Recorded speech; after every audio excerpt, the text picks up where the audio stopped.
Welcome to the Wizard of Radical Self-Respect. My name's Jared Mello, and I'm the shepherd of Black Sheep. Welcome to Tim and Dee. I see that I just put this up, and they're already here, which is good. I almost was thinking there wouldn't be a show tonight due to lack of things to talk about.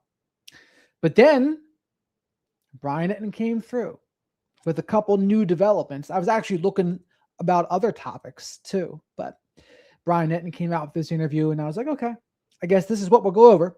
So the news is this: there's more images / photos of the other Nest cams in Nancy Guthrie's house. The one by the pool and another one by the side, I believe.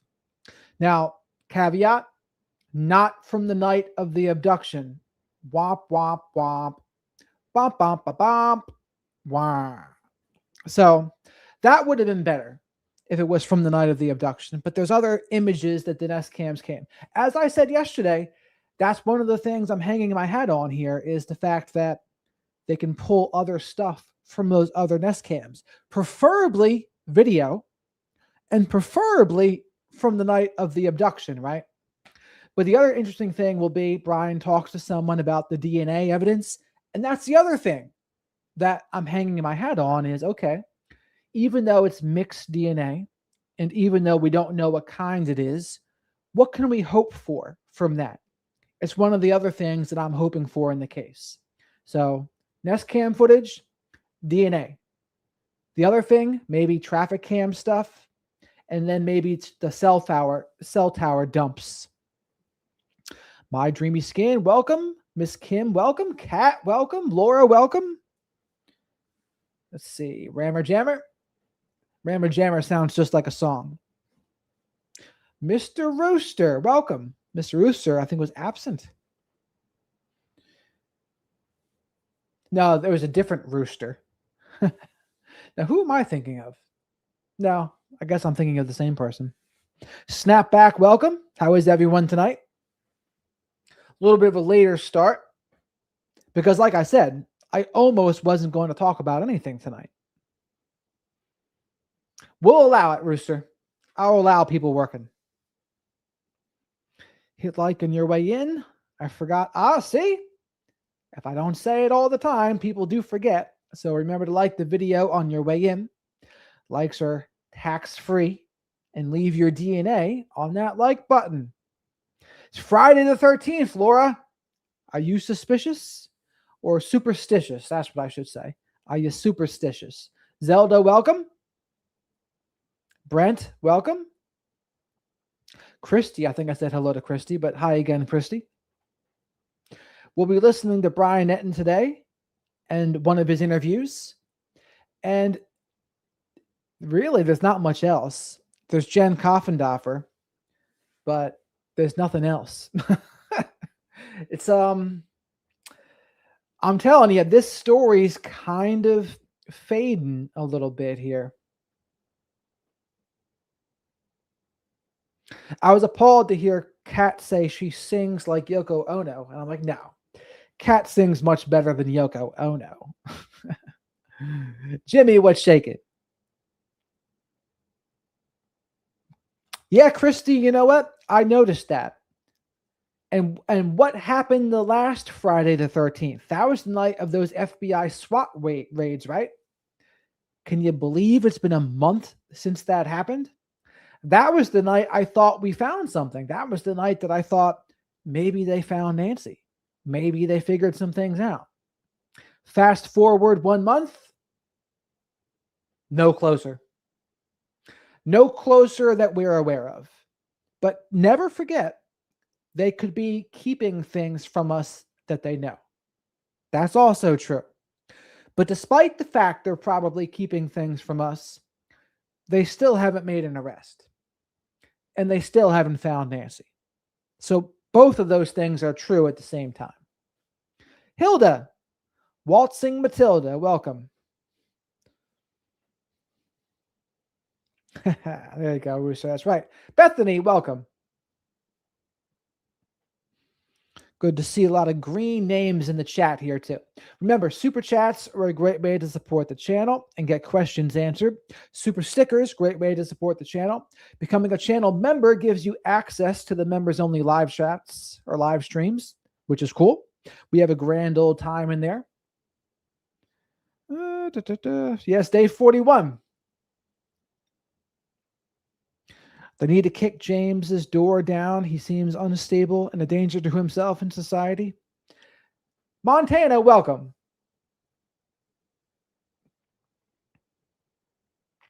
That might start happening soon, Kat. Although I don't know which other cases I would go over. We'll have to see.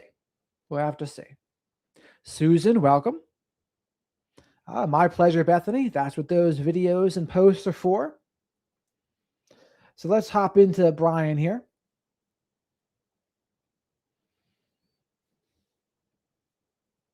Hey guys, thanks so much for checking out my show. Really, really appreciate it. Please click to subscribe. Today is day 41 in the search for Nancy Guthrie. That's Nancy Guthrie's house right back here. I am in Tucson, Arizona, continuing to try to dig up new information, stay on top of the case. A couple of big developments today. You know, we've had some slow days, but there's some big things that have come out over the last 24 hours. First of all, new reports about additional images that the FBI has been able to obtain from Nancy Guthrie's surveillance cameras. Remember, we knew they got the images from the front camera because that's how we got the pictures of the suspect, but she had other cameras in the back, on the side of her house by the pool. And we are now learning that the FBI has been able to obtain some images from those cameras. That's interesting. Images from those cameras. I'm excited about that. And Tim, yes, I did see that the charges were dropped from the 40-year-old teacher that was killed in the prank. Rightfully so, if you ask me. I think that was probably the right decision. But I did see that, Kim. Thanks for bringing it up.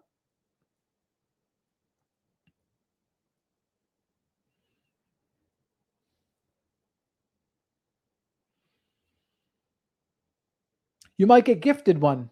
But there's a catch, and there's some issues there. So I'm going to explain all of that in this episode, but overall, it's good news. Also, just interesting comments from the Pima County Sheriff. I'm thinking more and more about this. He just did another interview where he was asked, do you think the suspect could strike again? And he immediately responded, absolutely, which goes back to my episode yesterday with retired FBI agent Steve Moore, who was saying the same thing. The sheriff is also still saying they believe it's targeted, but that he can't say that 100%. I'm going to get into the latest comments from the sheriff. And then also, I really believe at the end of the day, DNA is what may crack this case. Remember, they've been having issues with the DNA from inside Nancy's house because they say that it's mixed, which means it could be multiple people's DNA in one sample. I actually went to a DNA lab at Arizona State University. It was so interesting. I can't wait for you guys to see this. Showed me actually how the process works. What does it mean? And this is interesting, isn't it, Tim? Isn't this, as I said, right? Did you see Brian Netton said that Kohlberger was following his coverage of the Idaho murder case? So what did I say? I said easily the people that did this to Nancy could be following this. Maybe not me, but it could be me. Maybe it's Brian Netton. Maybe they would follow me because they want to see what's said in real time. But that's always a possibility. I did not hear him say that, though, Tim. Thank you. If DNA is mixed, how hard is it to sort out? What do they think is going to happen with the Nancy Guthrie case? I mean, these are people who have done this for a living for a long time.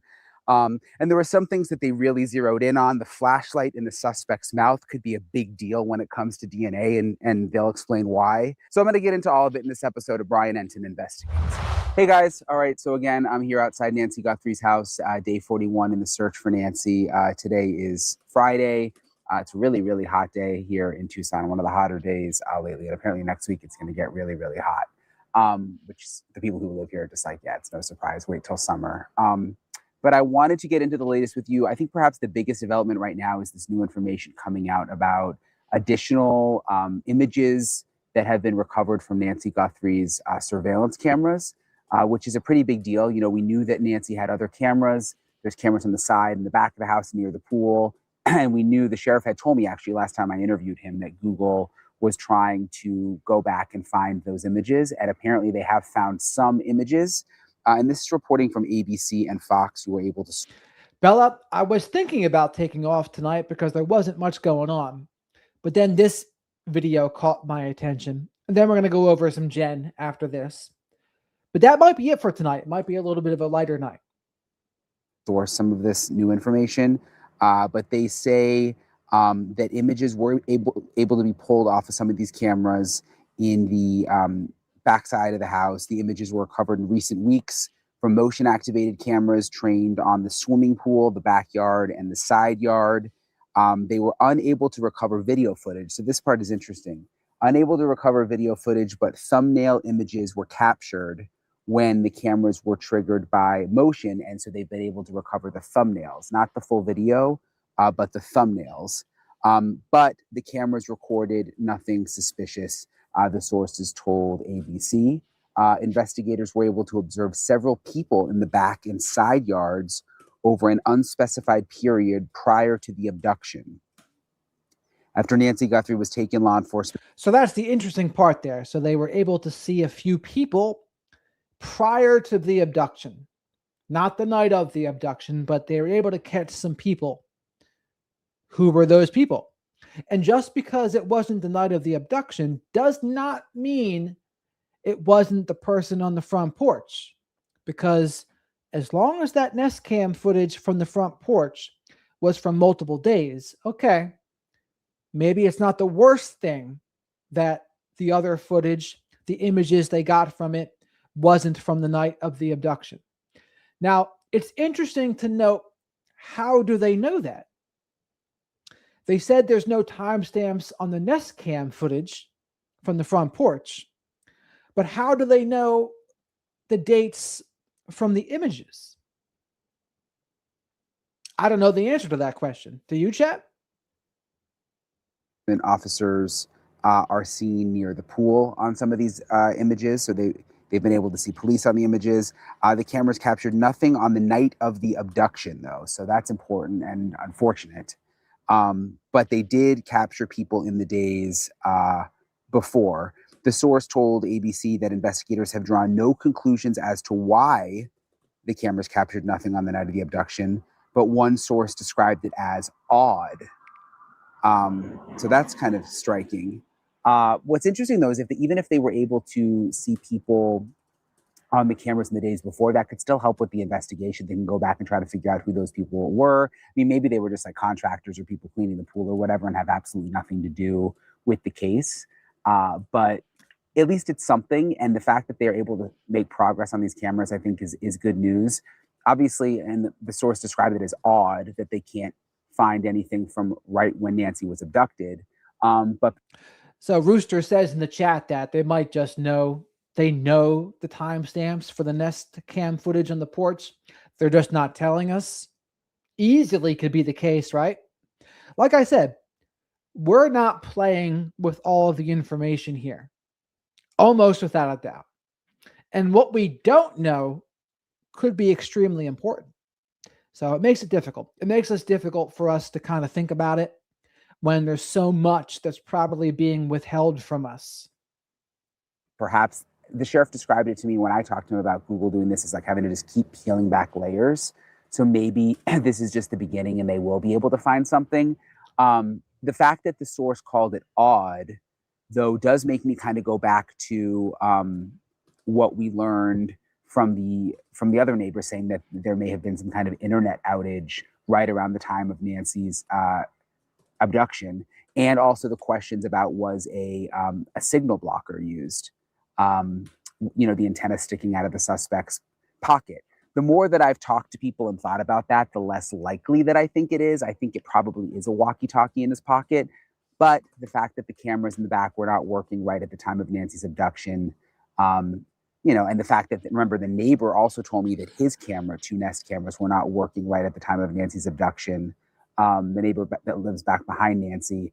I mean, are these all just coincidences? Is this all going to play out into something related? I don't know. But the fact that they are getting images from these other cameras, I think, is really, really significant. So I'll try to dig into that a little more. I've been trying to work my sources to get a little. So again, they're making Brian dig for this, but that is something I'm looking forward to. What do they find from those other pictures, from those other cameras? Is it the person from the front porch? Is it someone else? Is it an accomplice? I guess we'll find out if they release them, right? But what do you think, chat? Do you have high hopes for these images? 1 for yes and 2 for no. So the question again, high hopes for these images. Do you think we're going to get something useful for if they even release them to us? Or no, do you think it might just be the pool person, maybe? A little more information about it, so I'll let you guys know if I find anything else out. Something else really significant that has come out over the last 24 hours is the Sheriff Nanos, the Pima County Sheriff, did another interview with NBC News. I've been trying to get an interview with him for the last couple of weeks. I did that one interview with him, and I haven't been able to get one since. And his office basically just says that they're not doing any interviews right now, which is obviously not true. So they say Sheriff Nanos says he's not doing any interviews, but we just played that new interview he did last night. But as far as we know, it looks like one of those videos from the Nest Cam on the front porch is from the night of the abduction. But Sheriff Nanos won't confirm this, but it's from multiple nights. There's another part of it that's probably from another night. And I'm pretty sure Brian Etten did report that. I trust Brian Etten more than Sheriff Nanos in this case. So the front porch cam, multiple nights. One of them was the night of the abduction. Because he's been doing interviews with NBC News. I kind of get why he's choosing NBC to do the interviews with. Obviously, that's where Savannah Guthrie works. So there's a connection there. But he did do another interview with NBC. And what really stood out to me is the reporter asked very specifically, do you think that the suspect could strike again? And he responded, absolutely, which is not what I expected him to say. But it makes sense in light of some of the reporting that we've done, and even my episode yesterday where we dove into could the suspect strike again. Well, the sheriff is saying absolutely. He did go on to say that they still believe that this was a targeted, crime, that this wasn't just random. But then he said, we don't have any way to say that with 100% certainty. And just based on sources that I have, I know that they've got some working theories of what happened, but I don't think there's a lot of evidence right now pointing to one theory or another theory based on what I know. So he says that it was a targeted crime still, that they think it was, but that he can't say with 100% certainty. And then he also said that they have a theory that they are working off of in terms of what happened, but he did not want to reveal that. So there wasn't a ton of new information.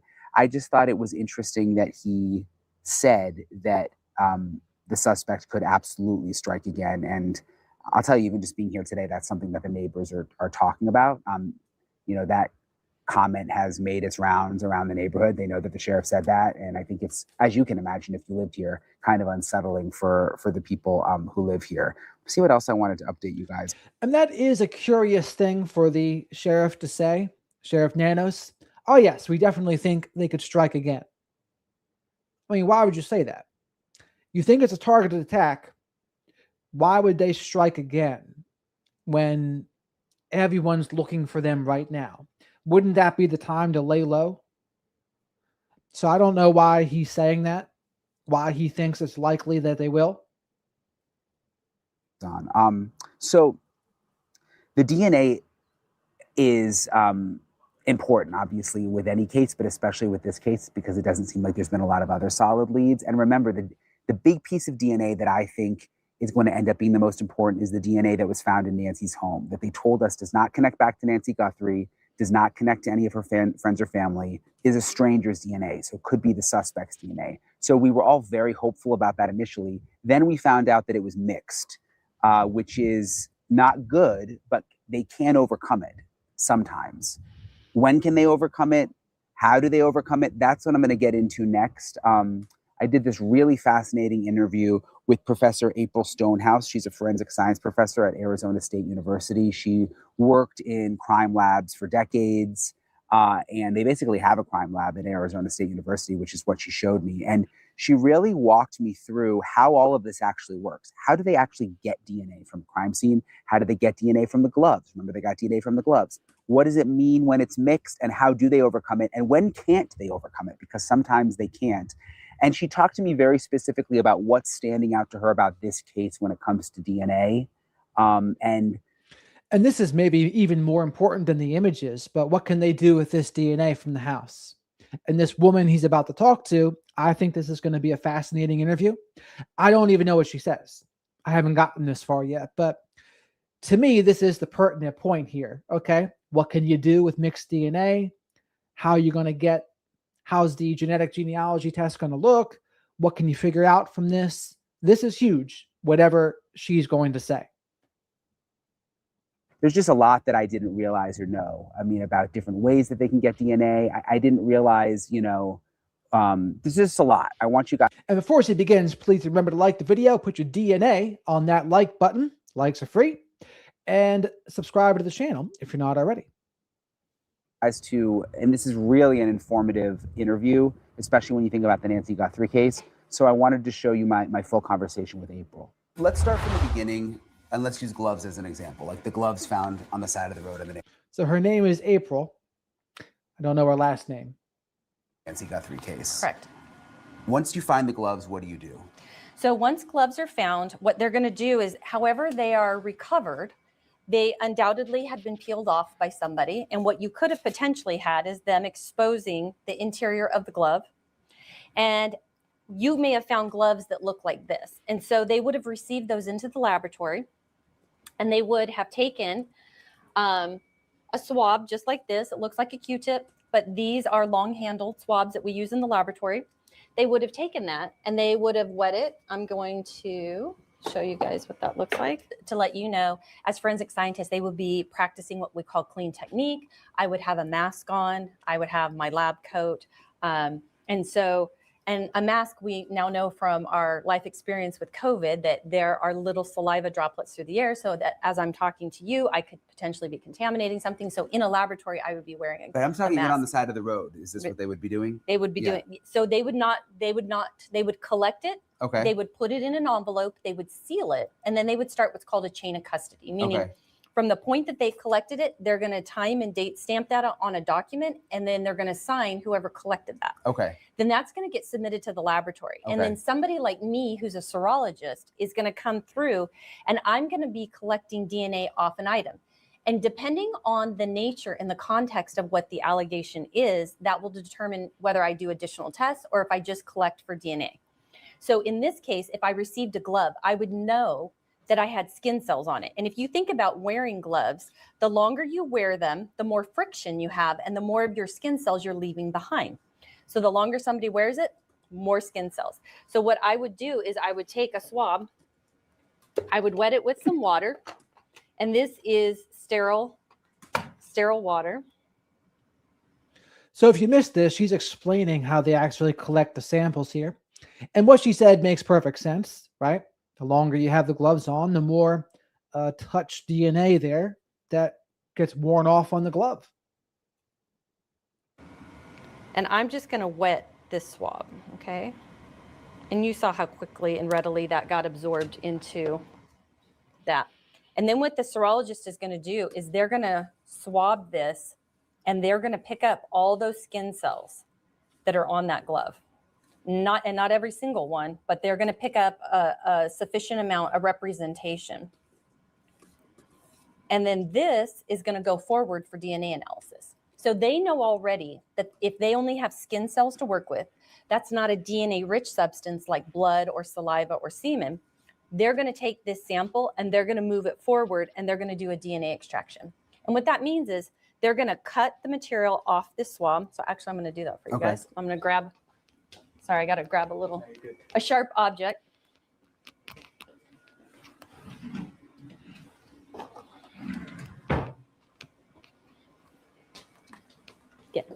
Yeah, feel free to.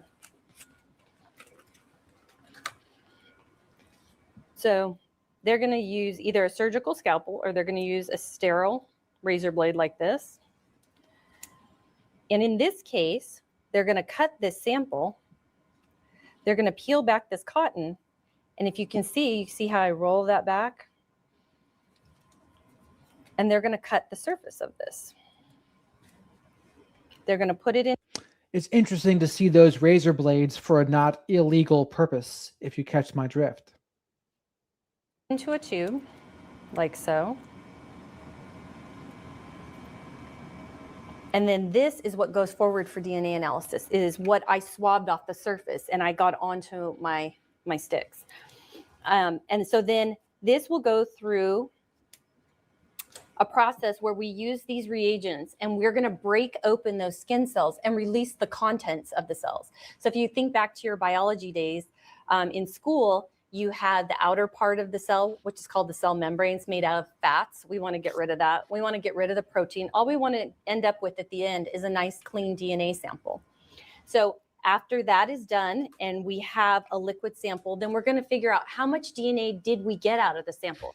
Because we have an ideal amount that we like to put into our reaction where we copy the DNA.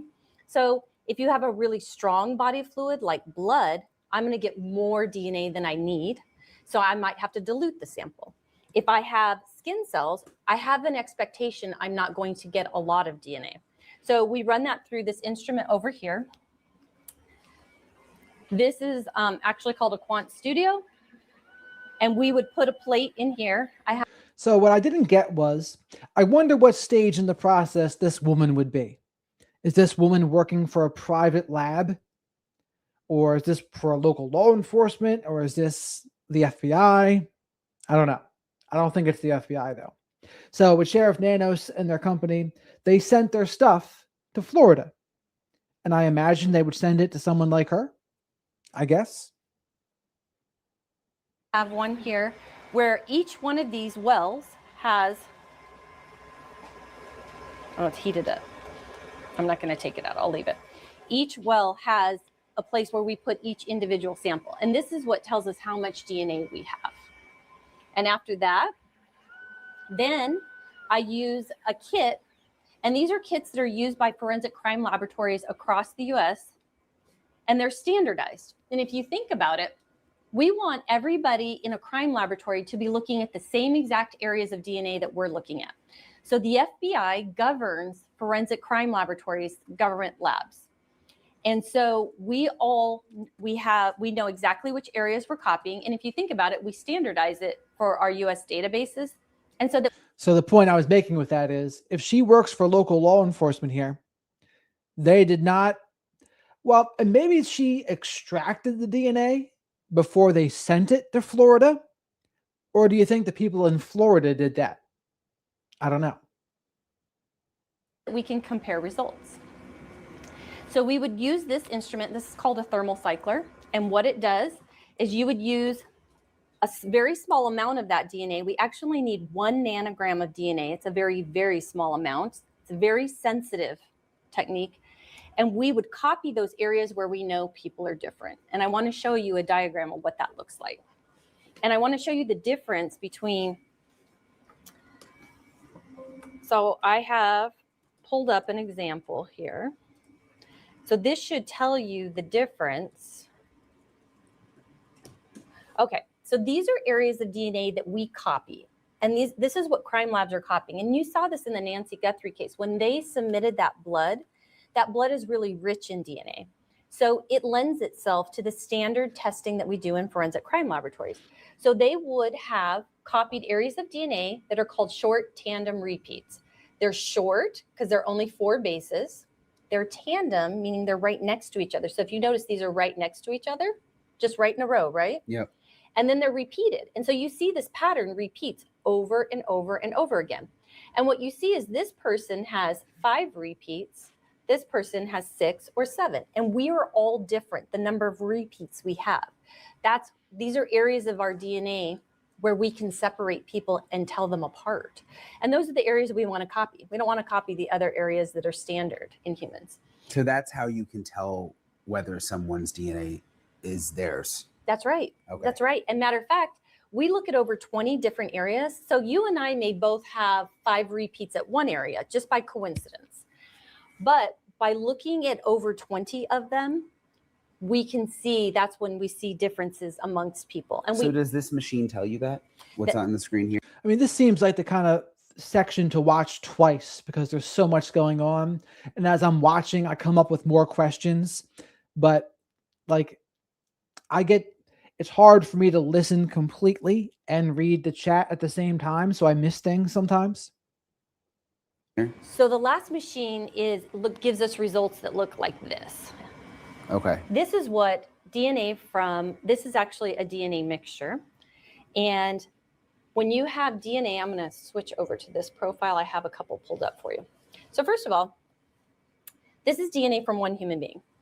And if you notice under each one of these little rectangles up here, those are all locations of DNA. And I told you we look at over 20 of them. So each one of these is like an address, right? And the maximum number of peaks you're going to see is 2, because you get half your DNA from your mom and half from your dad. So typically, this first number is this person has 16 repeats at this location and 17 repeats at the other, like I showed you. And if you notice here, you have a single peak. Well, the reason is that mom gave you a piece of DNA that has 16 repeats, and so did dad. So sometimes you get the same number of repeats. So the maximum number of peaks that you're going to see is either 2 or 1. This is how we know when we have a mixture, because I'm going to show you what a mixture. But also she has the good teaching tone in her voice. It's kind of soothing and not antagonistic. I want to point out a few other things. We also know if we have DNA from a male or a female. So in this case, because the suspect is male, and we know he's male from the video that's been provided, they're going to be cued into this right away. They're going to be looking to see, did we recover male DNA? In addition, this is what a DNA mixture looks like. So now notice this looks a lot busier, right?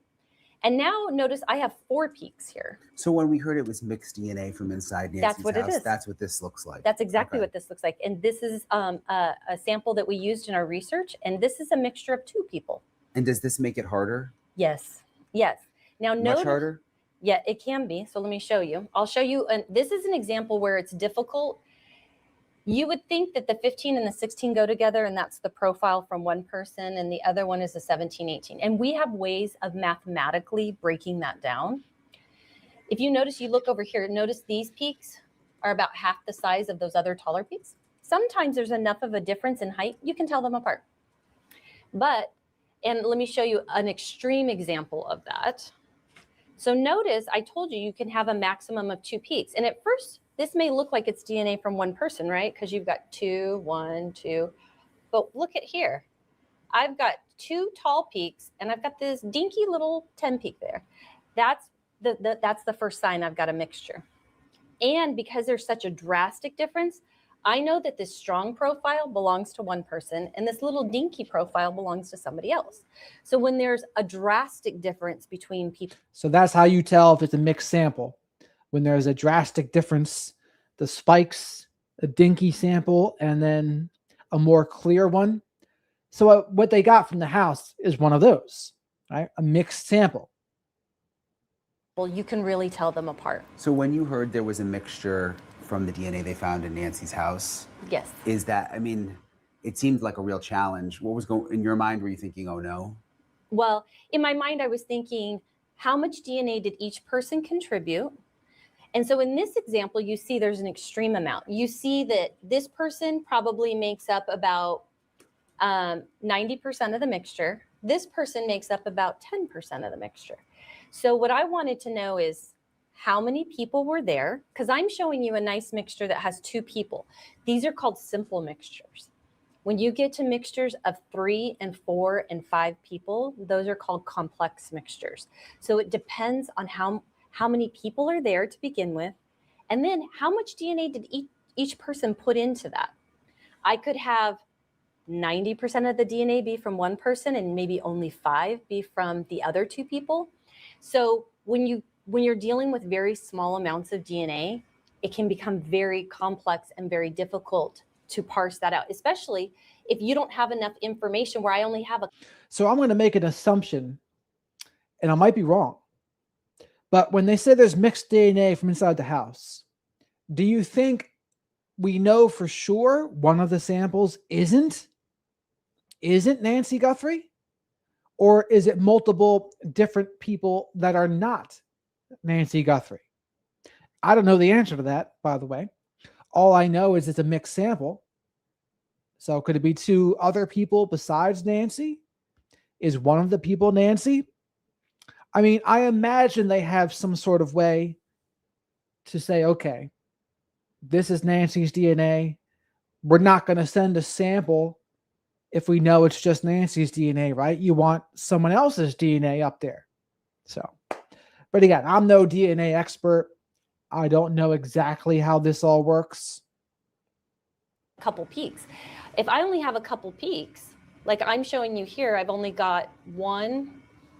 And look at this extreme peak here. This could be what they're seeing is a lot of DNA from a female and a very small amount, that little Y peak there, that's male DNA. So does it just take more time when it's complex? It can take more time. Is that the issue? Or it can take more DNA. And so you basically are at the mercy of whatever the suspect left behind. So when you say it could take more DNA, like they need to go get more DNA?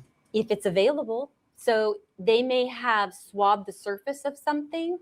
So they may have to go back and do another collection. They may have to rerun it. They may only have that amount of DNA. They may have collected as much as they possibly could from the very outset. And this is all they have to work with. And what if that's the case? If that's the case and they don't have enough of a DNA profile to put into CODIS, then you're stuck.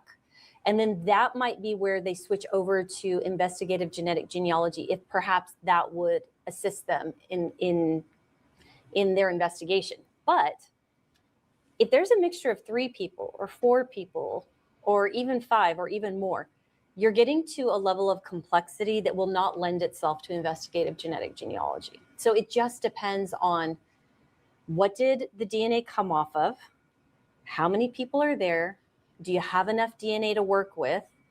And so those are all going to be factors that are going to play into how much they're able to utilize that sample. So you showed me how you swabbed the gloves. Mm-hmm. If we were in Nancy's house, like if they were trying to get what would they be focusing on? How would they swab like shelves? I mean, what would that look like? I think it would depend on what the scene looked like. So we know that the perpetrator made illegal entry into the home. And so we don't know if there was a struggle. If there was a struggle, they may be looking at items that they think that the suspect handled or used. And so without knowing what the interior of the scene looked like, it would be difficult, but they would be focusing on items that the suspect used. One of the questions I have is, how did he make entry into the home? And did he use any tools to get into the home? Did he injure? So that's going to be a good thing for Brian to ask her. What questions would you want to know about this DNA sample? What questions would you have as a DNA person? And I'm sure that's not the term for it. But what questions would you have about the crime scene? Her perspective would be pretty interesting. But let's finish up her answer, and I'll rewind it so you can hear the answer. Or used. And so without knowing what the interior of the scene looked like, it would be difficult, but they would be focusing on items that the suspect used. One of the questions I have is, how did he make entry into the home? And did he use any tools to get into the home? Did he injure himself on the way in? It's quite common when people break into homes. So those 3. How did he get in? Did he use any tools? Did he injure himself? We don't know what answer to any of those questions, right? We haven't been told one way or the other how they got in. Someone said there might have been a forced entry in the backyard through a back door, but then Sheriff Nanos went back on that, so we don't know. We don't know if they were injured, and we don't know what tools they used, if any. So, strike 1, strike 2, strike 3. For businesses that they injure themselves because they're using tools and they're using a lot of force. So in this case, when they saw the blood at the threshold of the front door, they may have thought that that blood belonged to the suspect, that he could have injured himself when he went into the home. And that, you were telling me, that would have been a very good thing. That would have been a very good thing if that was his blood. And unfortunately... So Deb, it's confusing because on February 3rd, Sheriff Nano said there was forced entry. And then 2 weeks later, he said, I can't confirm or deny if there was no forced entry. So I'm not sure which one to believe.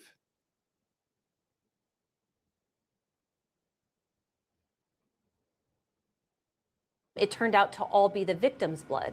And the reason that it would have been a good thing if it were his blood is we would have had his DNA profile, and the primary focus is to figure out who he is and to find his identity, and also to find Miss Guthrie. So finding Miss Guthrie and knowing his identity are going to go hand in hand. Tell me again, what are the best way? The one thing for sure is if it was forced entry, we don't know how it went. We don't know what they did because they're not telling us. They haven't confirmed it or said anything. They went back and forth on it. So like I had originally was saying no forced entry for a while. And then someone in the chat said, no. Look at February 3rd. He said forced entry. And so I did. And he did say that then. But then 2 weeks later, he said, no, I can't confirm or deny. Or I can't say there was. So I go, well, then which one is it? You said blood is the best. Like, what are the best forms of DNA? So this is a good question. So we focus on body fluids that are very rich in DNA. So blood, semen, and saliva are usually the 3 body fluids that we prefer as forensic scientists that come in as evidence. Now, because our techniques are so sensitive with very small amounts of DNA, we can get results from just skin cells, but it depends on how long somebody either handled something or wore it and left their skin cells behind. The longer they wear something, the more opportunity they have to leave their skin cells behind. But if we had a list of preferences, we always want to start with those body fluids that are rich in DNA because they have the highest chance of giving us DNA results. And that's what we're going to focus on. And if you, in this case, you saw that they focused on the blood at the front door. And that's exactly what I would have expected because it's rich in DNA. It's going to give them a DNA profile. And until they ran it, they wouldn't have known who the blood belonged to. One thing I noticed in the photos that they released from the front door is, the suspect was obviously covered up, but he wasn't wearing a mask. And you mentioned saliva. Saliva. If he was in the house yelling, or, when you spit comes out or whatever, and it goes on a table or on the counter, would the DNA stay there when it dries and everything? Yes, it would stay there. Half of the battle would be knowing that it was there and That's a big question there by Brian. Did you hear it? So basically, I forget who was mentioning this, whether it was Maureen O'Connell or Jen Coffendorfer, or maybe it was Megyn Kelly. But whatever they were saying, they said, okay, the guy has that flashlight in his mouth. There is saliva on that flashlight that is falling to the ground. And then the thing would be, okay, it's going to dry, but it's still going to be there. But did the local law enforcement, were they sophisticated enough to pick up on that saliva before they opened up the crime scene?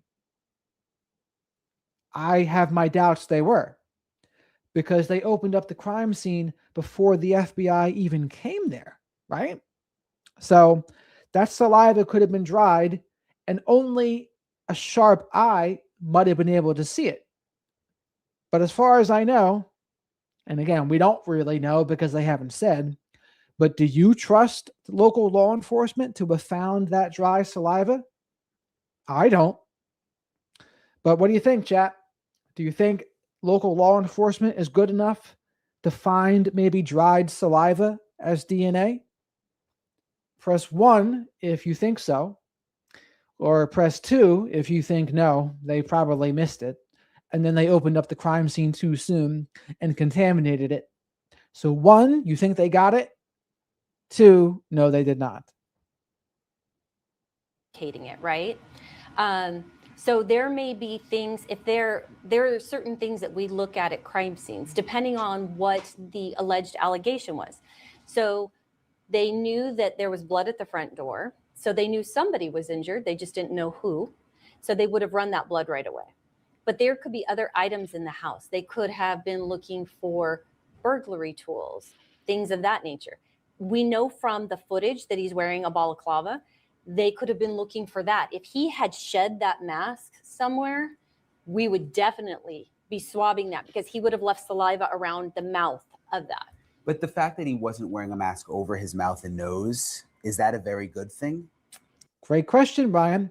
So it looks like most people agree with me that no, they probably did not get that dried saliva if they're. And I mean, it just seems to be a blunder to me. So, man, maybe he has 4,000 people working for him, but if you don't utilize them properly, it doesn't matter the number, you know?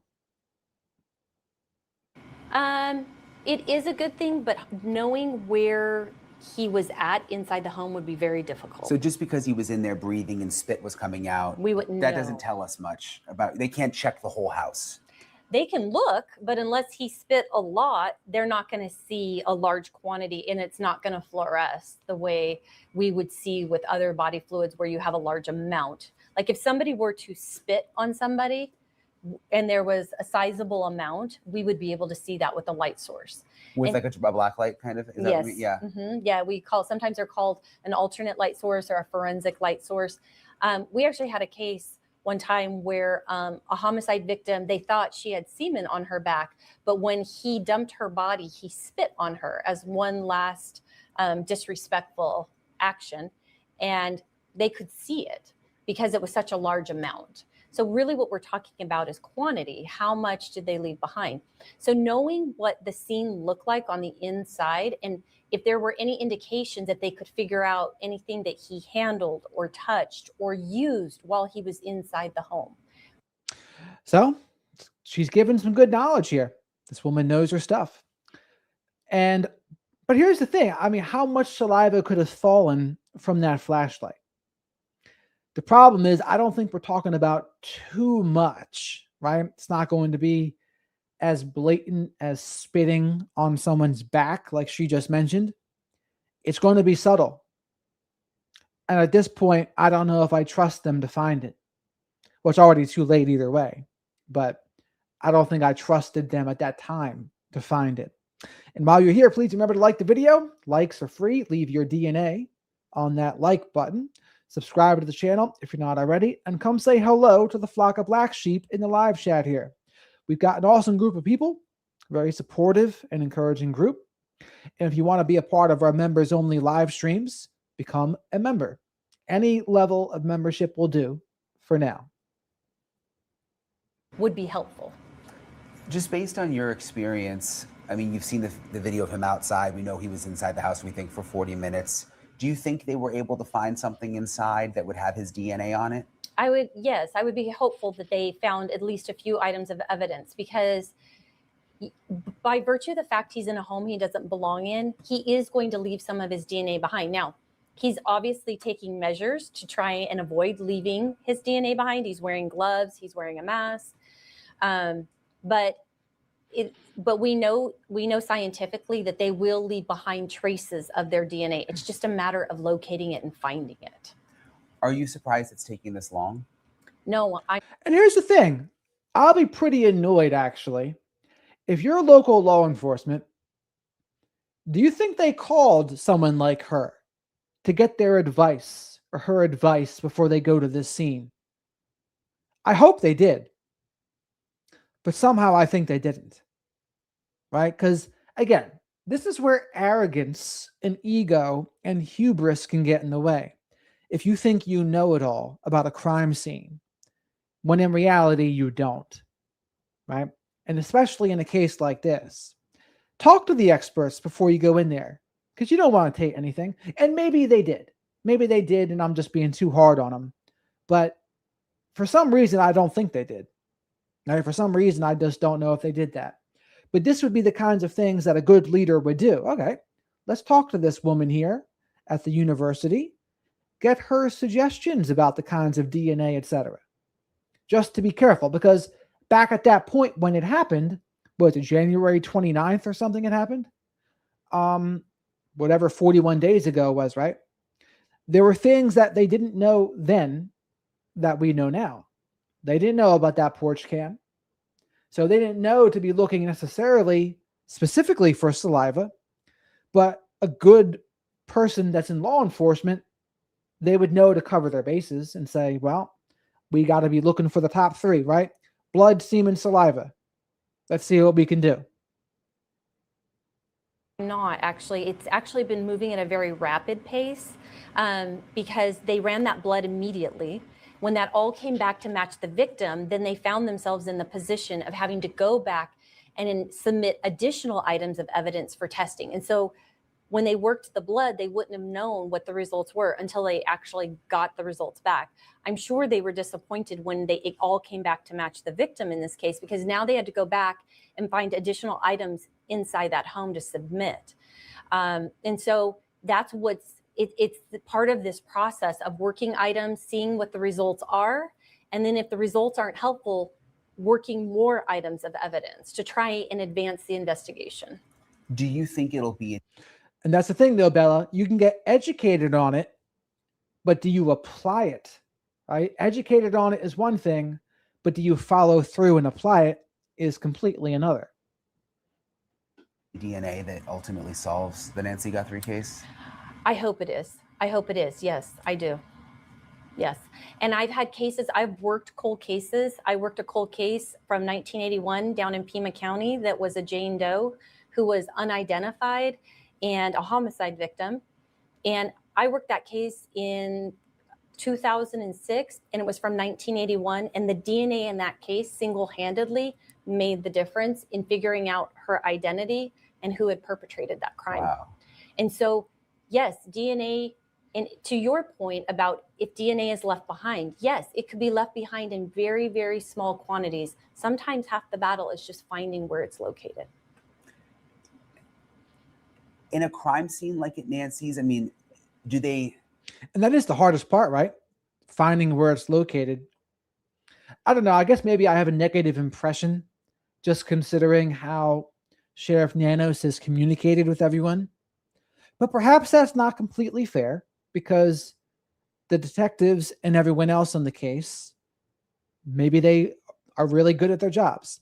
But the other concern is also that a lot of the experienced murder detectives were no longer there. They left. That's of concern too, right? And also, with the high profileness of the case, emotions run high. Emotions run high. People get stressed. People get pressed. And when that happens, people can make mistakes, even though they're trained for these situations, but people still can be human. Do they swab everything and then they go, and now if they need more, they're checking those same items again that they now have in the lab? Or do you know what I mean? If they're saying, gosh, we need more DNA now, what do they do? Well, it depends on what the item is. So I'm just going to take an example. This is not related to the case, but let's say you had a drinking container. So let's say you had a glass and they swabbed the mouth of the glass where somebody would have put their lips and drank from that glass. If they didn't get enough DNA, they may go back to that item and swab it again to try and pick up more DNA. So it just depends. So they're not going to randomly go through the house and indiscriminately start swabbing everything. They're going to be looking for items that either fluoresce or things that they know the suspect may have used while he was at the scene. It just depends on what that scene looked like. And if you think about it, when the investigator went into that home, were there items out of place? Were there things that seemed they were associated with a struggle? You know, there are things like that that they would be cued into to be looking for. And they've been very careful not to say what the inside of the house was like. Yes. And what I Do you think that's by design? I do. I think that the reason that they haven't discussed it is, and this is not uncommon, that sometimes there are facts associated with the case that only the suspect would know. And so investigators may hold on to that information so that when they go to confront that individual at the time of investigation or arrest, that these are facts that only the suspect would know, and it would be confirmation. And also, if you put that information out in the public domain, you could have people coming forward that have absolutely nothing to do with that case, trying to take credit or gain some sort of notoriety. So there may be facts that they're keeping very tight to the vest because only the suspect would know. We see the detectives out there, you know, when we're out at the house, and you can. And that's probably happening, right? They're keeping things close to the vest because they're things that only the suspect or suspects would know. We can't.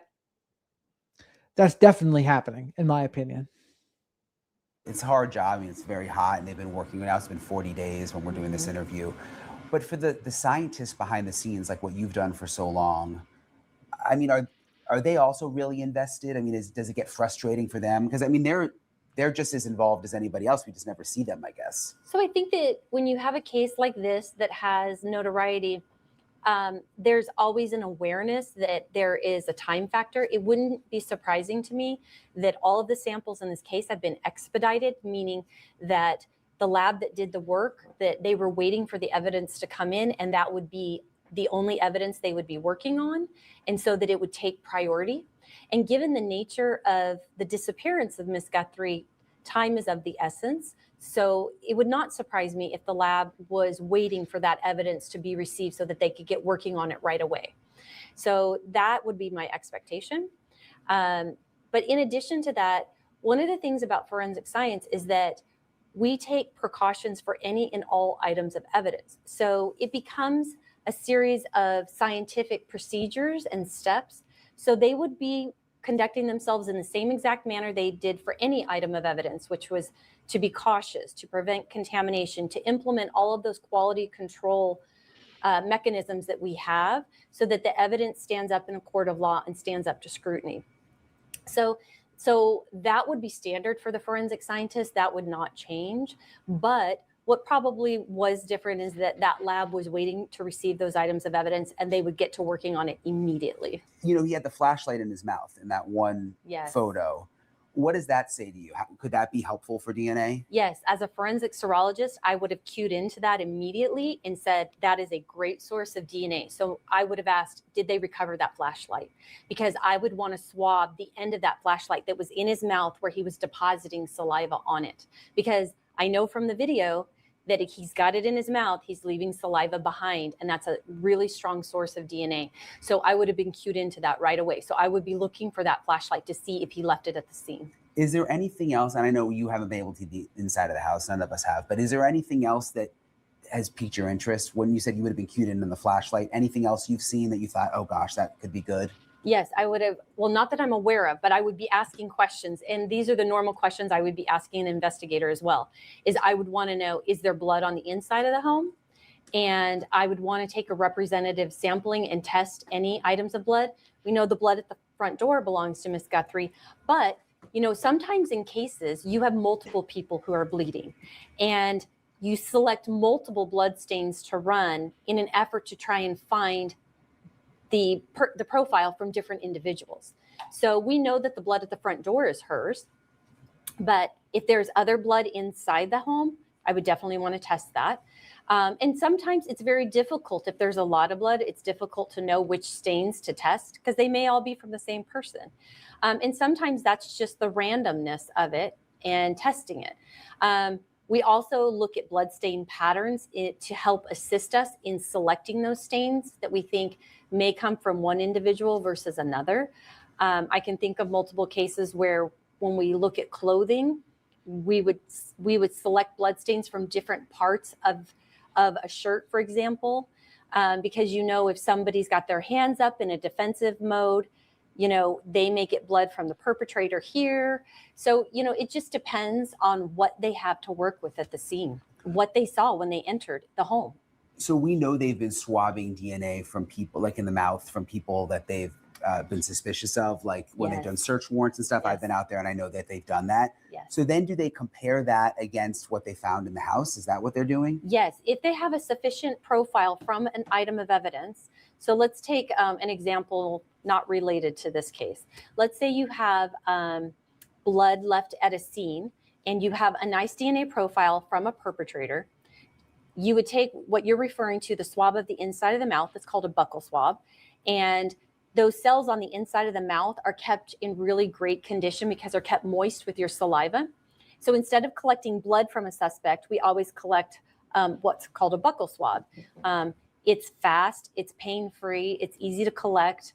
And so that's pretty standard for a collection from a suspect. So yes, they would generate a profile from the buccal swab and compare it to any profile that they had developed from evidence at the scene. What if they haven't, we don't know, but what if they haven't developed a profile from evidence at the scene, which kind of seems like maybe the case based on these comments they're making, oh, it's mixed and we're having issues, would they then just be holding on to the DNA profiles from all the buccal swabs? I suspect that they would not be collecting buccal swabs if they didn't have at least some evidence to make a comparison, because that would be a futile effort. So if they're going through the trouble of collecting buccal swabs, they must have something to compare to. It might be a weak DNA profile.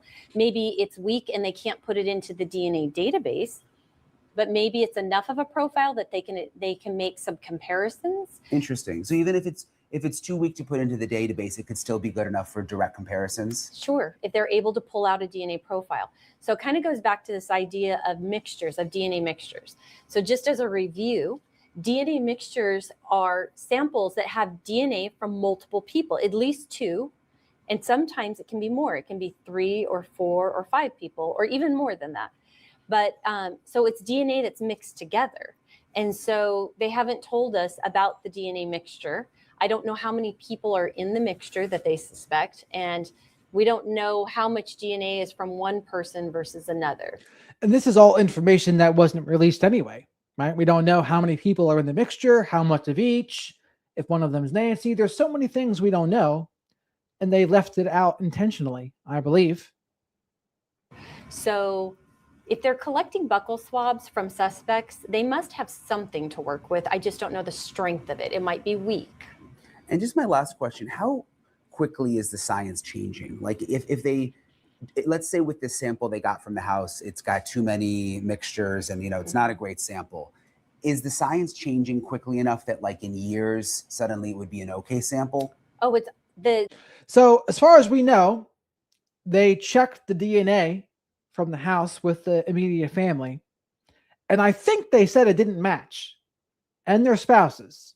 So that's Annie, Cameron, Savannah, Tommaso. That's what they said. Do we believe them? That's a different story. Technology is always advancing, and you're seeing it in real time right now with investigative genetic genealogy, because we've talked quite a bit about the type of testing that goes on in a forensic crime laboratory. But then if you've noticed, they switch gears and they start talking about investigative genetic genealogy. And if we look at the history of that, the most famous case is the Golden State Killer case. There were actually cases that came before that, but because of the magnitude of that case, it caught national attention. But you saw in cases where you had evidence from the 70s and the 80s, where they went back to those cold cases and they worked that evidence and they did genealogical testing.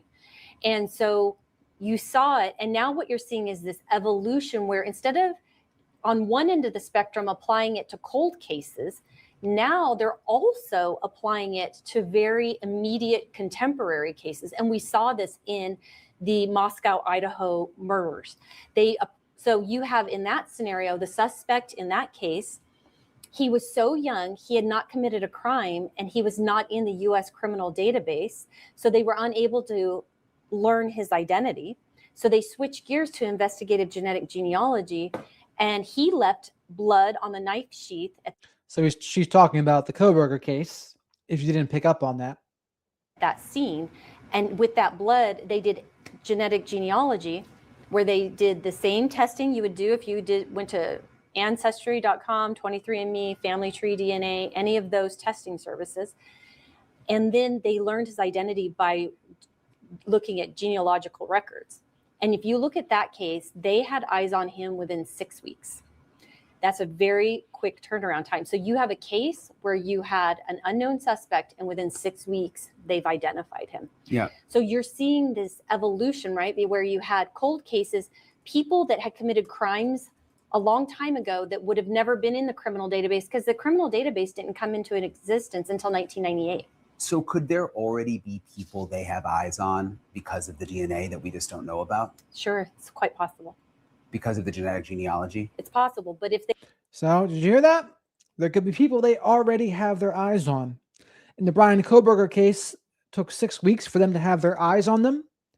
That's not when they said something, but when they had their eyes on them. Different things, right? They did, they would be making an arrest. I think we would see, and that might be something that unfolds as time goes on. We might see that play out. That's one possibility.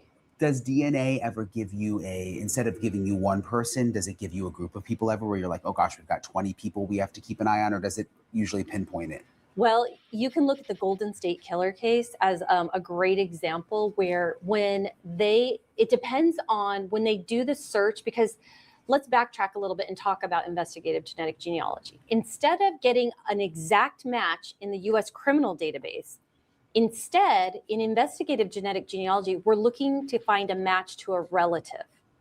Now, that relative, it depends on how close they are related to somebody. If you have a close relationship, like a sibling, a parent, or a child, you're going to find that individual very rapidly.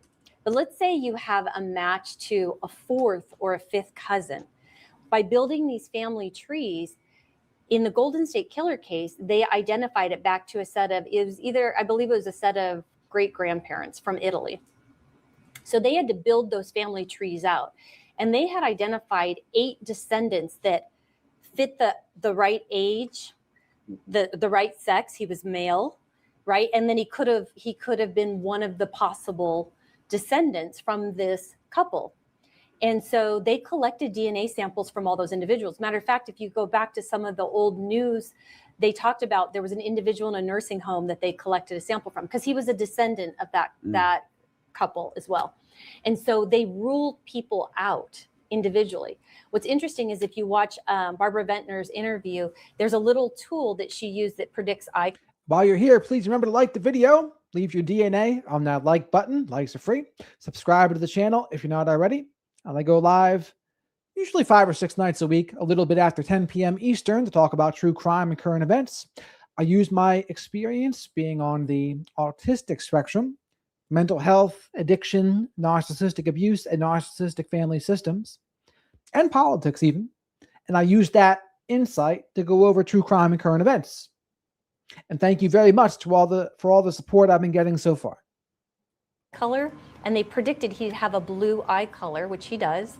And out of all those descendants, he was the only one with the blue eye color, which is just incidental, but also shows you that there are all of these little tools that by looking at your DNA, there's information embedded in it. So interesting. So interesting, yeah. Right? And so you can see that they can narrow it down. Sometimes you have a situation where there's a case that I worked on that I can't talk about that used investigative genetic genealogy. It's making its way through the courts right now.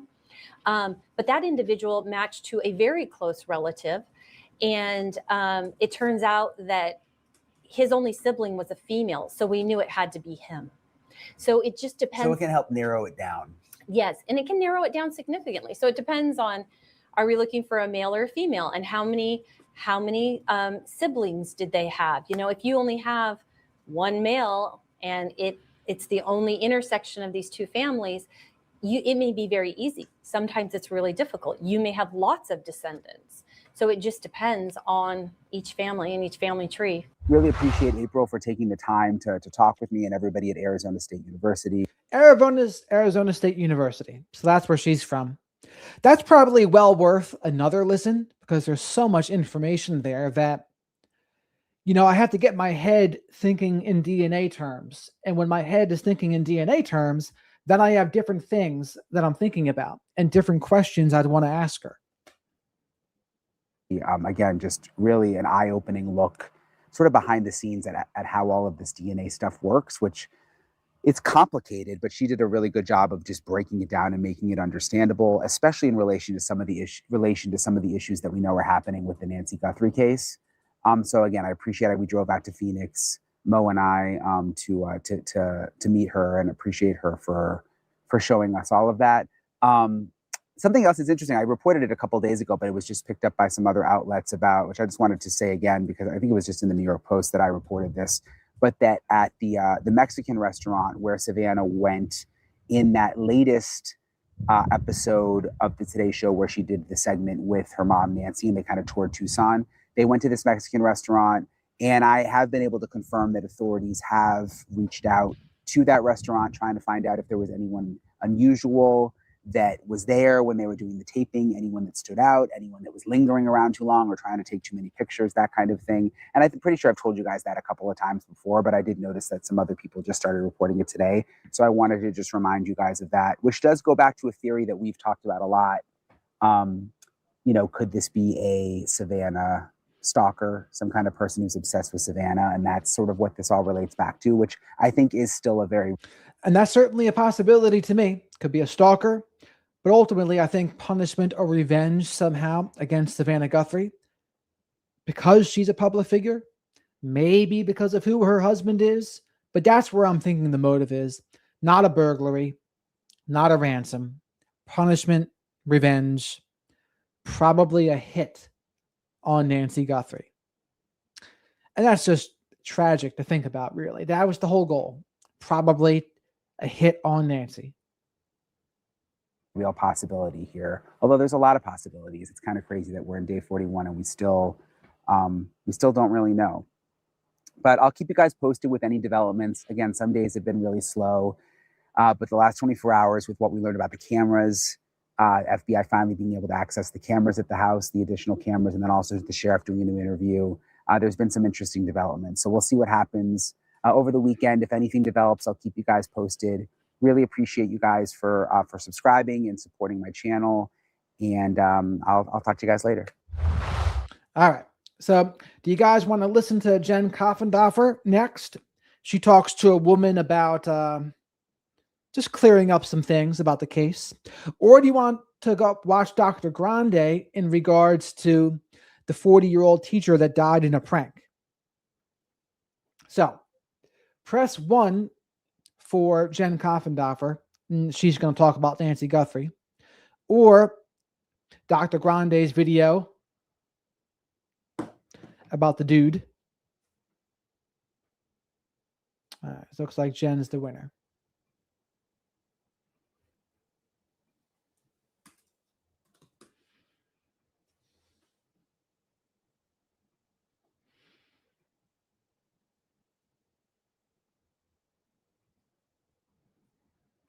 Law enforcement experience, particularly in the area of crime scene investigation and just overall investigation of violent crimes, just like what we saw with the Nancy Guthrie case.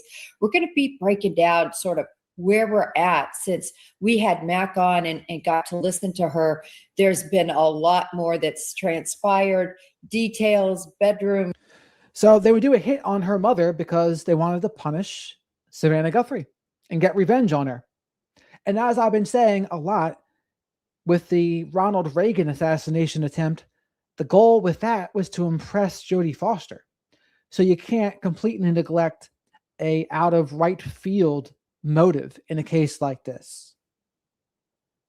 Scanners, the vehicle in the background and the 2-mile radius. She's going to talk about that and about how you just can't ignore anything. Well, I shouldn't put words in her mouth. We're going to hear straight from her and see what she has to say about some of these items.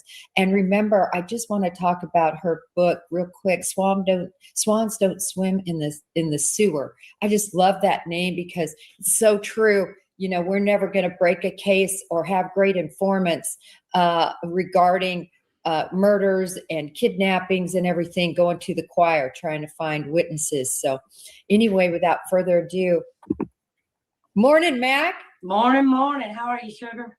I've got her up early. Morning, sugar. She's like a Southern belle. And speaking of Mac, where is Mac? Mac gets a demerit for not being here. This morning, she was kind enough to do this. I had a flight I have to take out a little earlier now. She's so kind to come on at 7. No one likes to get up at 7 or do that. Or am I the only one that doesn't mind? No, it's pretty rough. No, I'm just teasing. For you, I do it. No problem. You're so great. And all of our viewers. What's that accent from? Texas? Here. And I tell you what, there's so many people from Australia, from across the pond that join us in the mornings. And they love this because they're like, oh, good. Actually, we get to watch something that isn't at 2 a.m. our time. Sure. Wonderful. We're going to get right after it, Mac. Let me get a pair of glasses that has 2 arms. They're few. All right, here's the bet, chat. What's the over-under on hearing a bless your heart in this interview?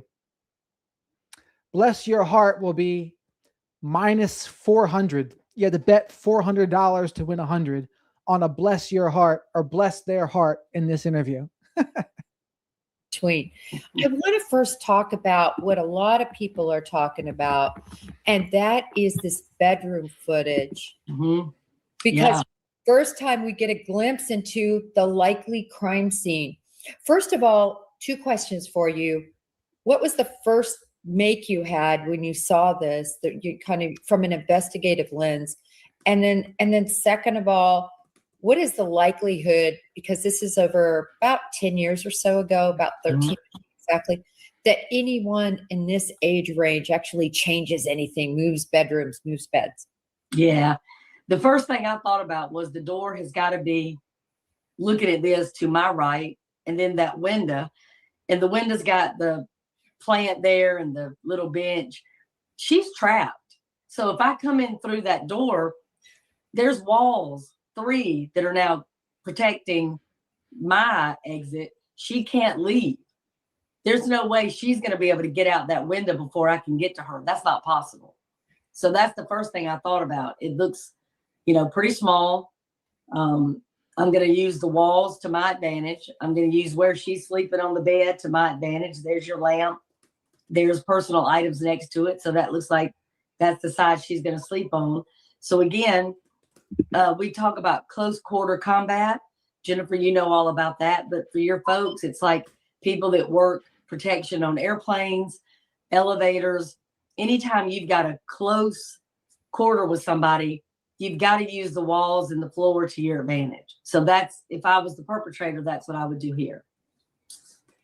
What about that window, Mac? The fact that it's possible, if he did do recon, if it's true what they're saying, that, or what a source has said, that there's different.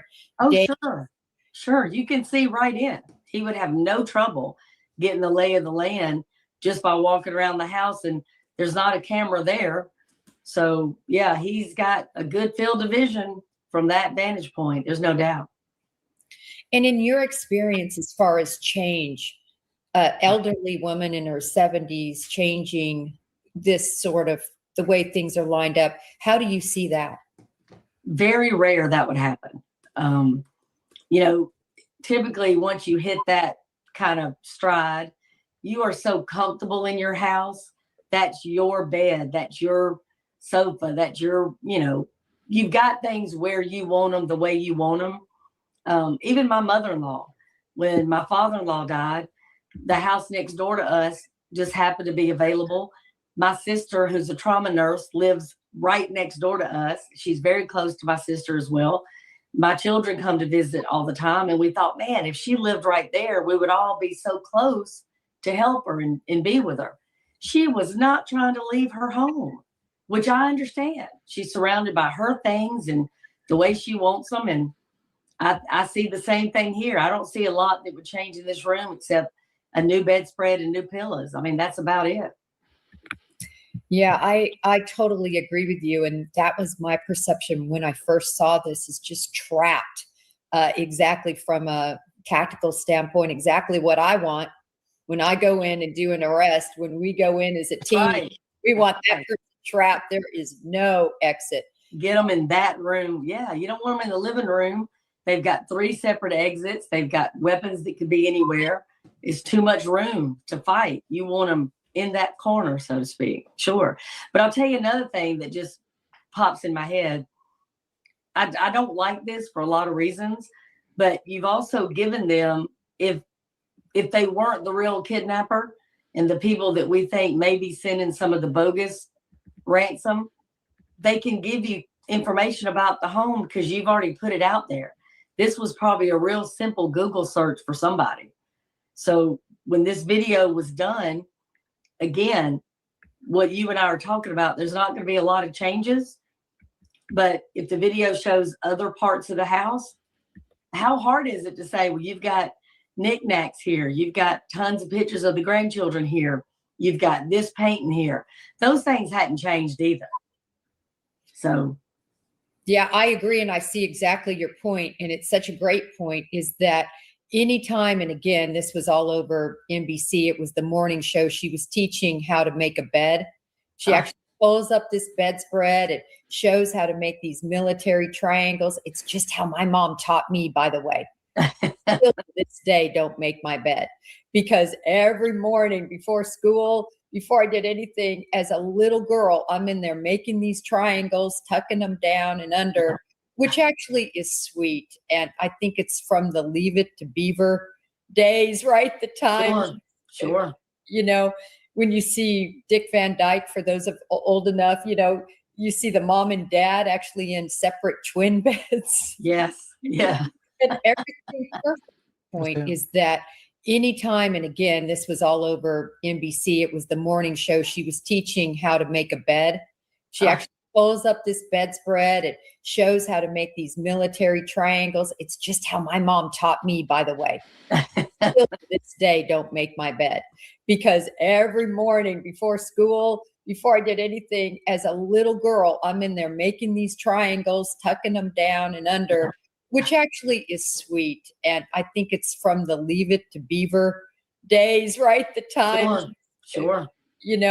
When you see Dick Van Dyke, for those of old enough, you see the mom and dad actually in separate twin beds. Yes. Yeah. And everything perfect. And that's what I see with her. She is a Leave It to Beaver mama. Look at this, how she has everything perfect. And I thought it was interesting that Inside Edition interviewed one of the hosts that actually did this segment with Savannah Guthrie. Mhm. And I thought it was interesting because she had her mom, this other host that went to I think she's on 2020 now.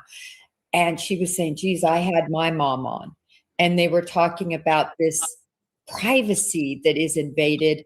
And more to your point, now if you have somebody call in or go forward and say, there was a little lamp That's with right. 3 tiers, and that they had a shelf right underneath. Now you don't know, did it come from this or did it come from real knowledge?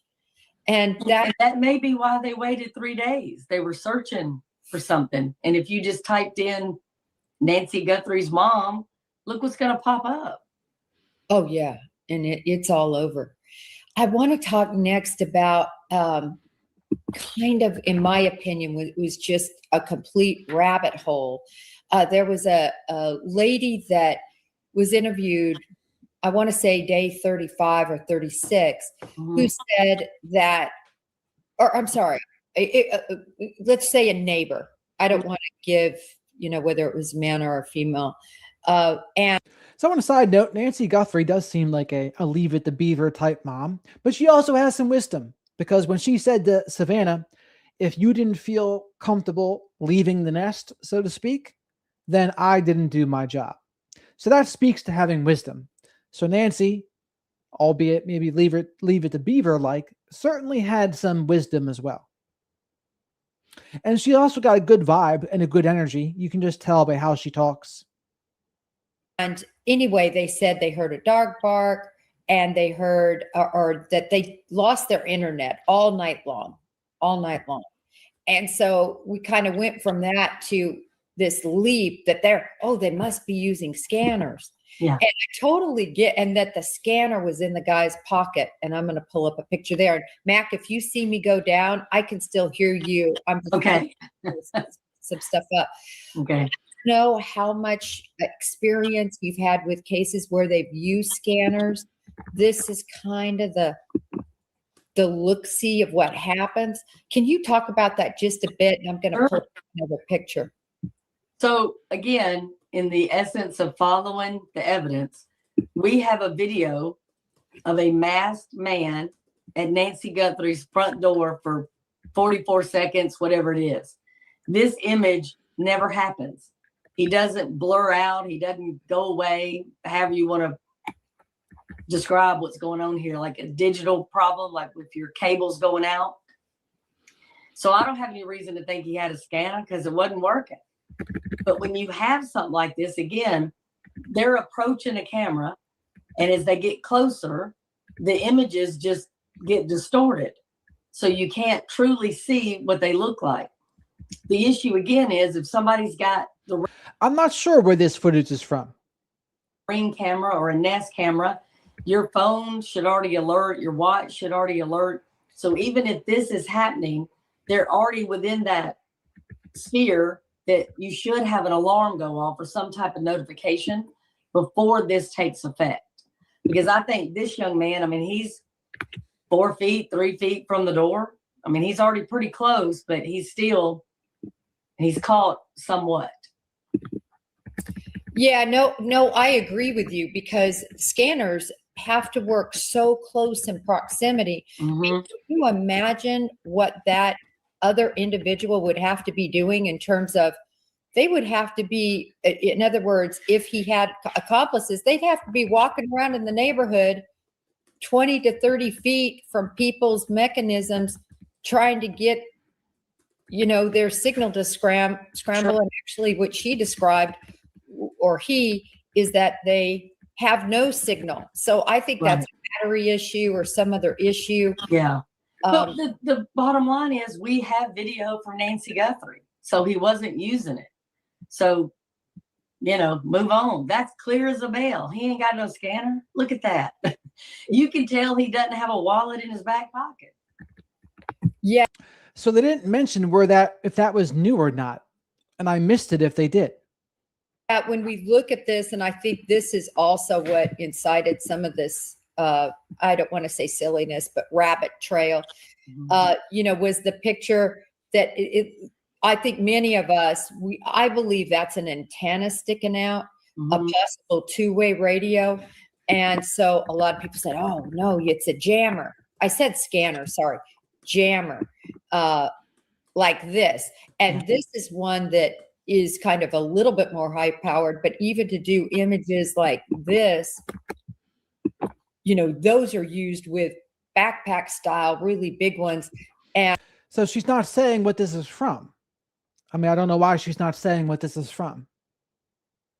And the small ones would be completely ineffective. And to your point, and I love how you're just to the point, that ain't what we're seeing here. Nope.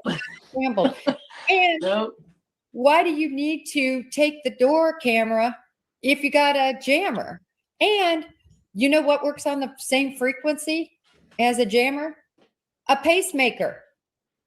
Because it operates on Bluetooth versus Wi-Fi. There you you have a pacemaker that worked up till 228. So I just wanted to get your thoughts. Yeah, I mean, and I'm also one of those people, we don't have to train the other side. I mean, they have enough information. So I hate to tell them anything they can use. Not that they don't already know, y'all, but I'm just saying if there's a 12-year-old out there, I don't want them to go to, somewhere online and try to buy some jammer because they think they can, get out of homework or something. Like, Mom, the Wi-Fi's down. But, I just think, what we're looking at Nancy's house is completely different. It just is. And this guy, again, I didn't see the antenna. I mean, I still don't really see it. But what I see is a person, again, that took a whole lot of time at a front door that I've never seen a burglar ever take that amount of time at the front door. Normally, they're just kicking it. And when you've got somebody 84 that wears hearing aids, I don't know that she would have known you were breaking into that door at 1:30 in the morning. So, there's a lot here. And Jennifer, you and I keep. So the problem I'm having is Jennifer's not saying what these images are from. She's just letting them go to the screen. I imagine this is a glove or something that they found on the road. Talking about it, but every single expert that you and I know has said the same thing. I've never seen anything like it. I've never seen anything like it. I mean, I keep going back to it. It's so strange. It is strange. There's a lot of and you're exactly right. I had a guy with 10 years on the Dallas homicide squad that I worked a homicide case with. And he worked before that, just kidnappings and robberies for another decade in Dallas. Like, this guy has seen it all. Yep. And he said he hadn't seen this.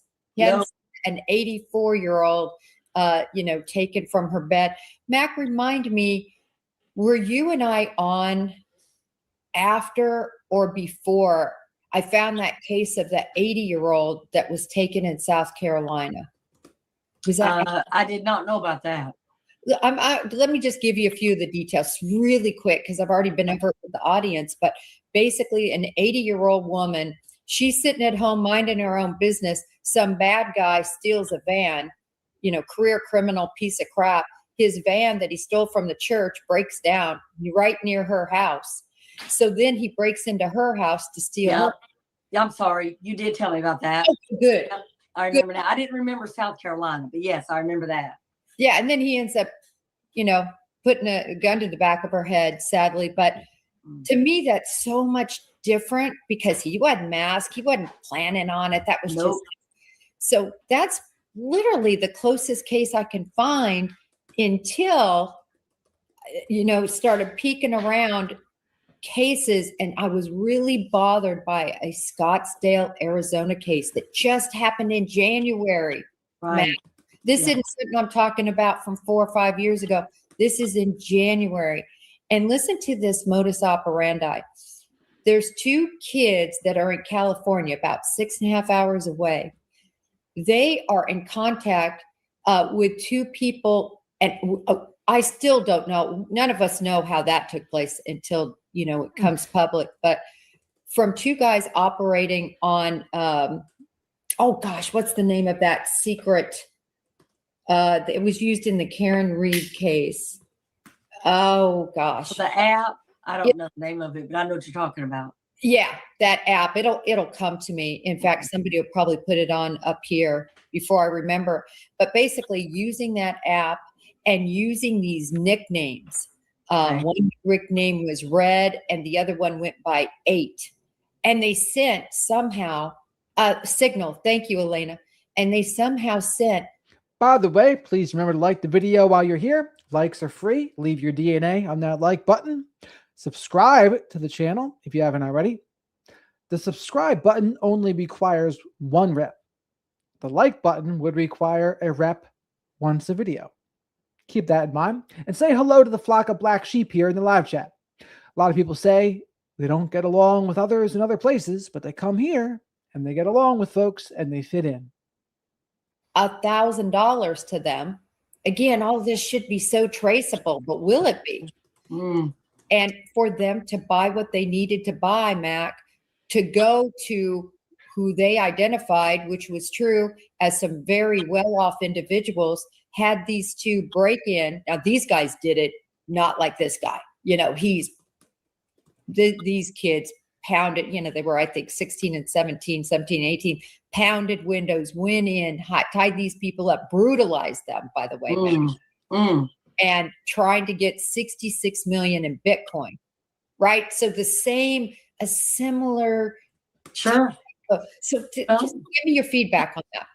Well, if you and I were working this thing, as soon as you give me a similar transaction, you have my attention, especially when it's in, with similar timing, like it's close proximity calendar wise, the same area and the same MO. You're giving me a method, you're giving me a general, mapping. I'm all about it. There's no way you're going to give me a similar transaction and I'm going to ignore it. Not possible. Just like you showed the glove a while ago. Remember when I was talking about how long that glove looked? And I even said it looks like something from a restaurant or a hairdresser. It's not a glove that a first responder would use. The reason I was interested in that glove, it was within 2.5 miles. Well, I preach at the police academy. Take a 5-mile radius. That's where your cameras are going to be the best. That's where the evidence is. If it's going to be discarded, it's going to be discarded pretty quick. So if I've got something within 5 miles, I want it. If it's within 2.5, I'm going to run it down. If it's, if it's something that looks like, hey, as they drove away, because then what occurred was, remember they started saying, look at this car is 2.5 miles away. And I'm like, yeah, like the glove. So I'm just saying, even if the glove did not pan out, which it didn't, but I'll talk about that too. Do you remember when they said, oh, it came from a man that worked at the restaurant? Jennifer, did he have a criminal history? How did they find him so quickly? Did they do genealogy that quick, or did they run it through CODIS? Because when they said, oh, the glove belonged to a man that works at a restaurant near here, well, they found him pretty quick. So I'm thinking that's odd to me that they knew who he was. I'll just put that out. And then the last thing I'll say about it, and Jennifer knows this, but you know, we teach at the police academy, it doesn't matter what you think, doesn't matter what you feel, doesn't matter what you believe. It only matters what you can prove. So for me with this case, I go back to that video right there. That is the best evidence we have right now. Everything about scanners, everything about jammers, everything about gloves, that may pan out. These people that they're stopping and searching vehicles, the family's vehicles, we have received nothing significant from that. What we do have is right here. And Jennifer, when you talked about that other case and you said those kids received $1,000 to buy whatever they needed to pull off this kidnapping, one of the first things you and I talked about is that guy right there at her front door. All of his stuff looks brand new. That backpack looks brand new. His pullover looks brand new. The mask looks brand new. The holster looks brand new. So again, I don't want to ignore the story you're telling me. Did this person receive money from somebody? And when you are talking about a crypto kidnapping, most of us have never worked that. I've never had a crypto kidnapping. I know that they take place. I know there was a family in Minnesota in 2025 that was kidnapped because of it. I know there was a man in New York that was kidnapped and it was a crypto kidnapping. There was a influencer on OnlyFans that was kidnapped because she talked about it. And there's two things I just want to point out. It drives me crazy. Do y'all remember that show, Yo in MTV Cribs? Why? MTV Cribs. I wasn't expecting a pull out of that reference here. Why somebody would show the inside of their house, I have no idea why they would do that. Especially when you're a millionaire. You're letting people case your house and you're doing it. You're allowing it. And it just baffles me a little bit. And the second thing is, it drives me crazy when they print and publish what people are worth. I have no reason to know or have knowledge that Savannah Guthrie is worth $40 million. How is that my business? If you came on here today, Jennifer, and said, hey, y'all, Mac's worth about $75, I don't want people to know that. I don't want them to know, Lord, do we need to start a GoFundMe for? I mean, and that is an interesting question that's off topic. How do we know what people are worth? I know, like, for example, if you run for president, you're supposed to show your tax returns, but I don't necessarily think that even shows your entire net worth every year, right? Because you could have all sorts of stocks and whatever, but unless you sold them or traded them, there's going to be no taxes on that. So how do we know? How do we know what people's net worth are? But net worth is, I mean, I bet you some people want it out there. They want to feel special and superior. Back because she ain't got no money. I don't want the opposite to be true. I just think we're so, invasive in putting people's business out there. You're actually putting them in danger. So look at me here, right? This is my studio. I have a few of different ones, but certainly they're different parts of premises I'm associated with. Let's put it that way. Mm-hmm. And so to your point, it is bad because I think so many people do it because we used to, when I first started in this business, I did everything in studio. A car would come pick me up and they'd take me to the studio and they'd film everything and they'd take me home. But now with the advent of Zoom and everything, I mean, after COVID, Zoom went in, but just with the ease and just imagine those studio costs and driving costs that everybody wants to get rid of. So everybody does it from locations they're familiar with. So you're right. It's giving a window into at least places that are associated with those people for sure. I want to talk about this video that you and I think everybody recognizes is the best evidence, and still $1 million isn't inspiring somebody to betray him. Their conscience isn't inciting somebody to something to betray him. But Mac, I wanted to talk to you about, remember how he pulls the flowers? Yeah. I'm going to give you a new, I guess yesterday is when this epiphany came to me about it, because it bothers me, right? You know, we sit back and we're like, does that mean something? Or what did that mean? This is one of the weirdest things. So I think now, and I want to show you this again, just a reminder to everyone in the audience. If you see here, he initially almost knocks, right? See this knocking motion. Yeah. And I've always thought that that's because his buddy's already inside from the back. And why I think that in part is because they hired a locksmith. We saw the locksmith fiddling with the back door, possibly either putting in a deadbolt or fixing the lock. And so that's part of the reason then. And I'm going to do a real close up of that antenna, girl, because I want you to see what I'm saying. With an antenna out of the pocket, that could be possible two-way radio. So you would need to have, but I think he's going up here. I could be wrong. And he's knocking.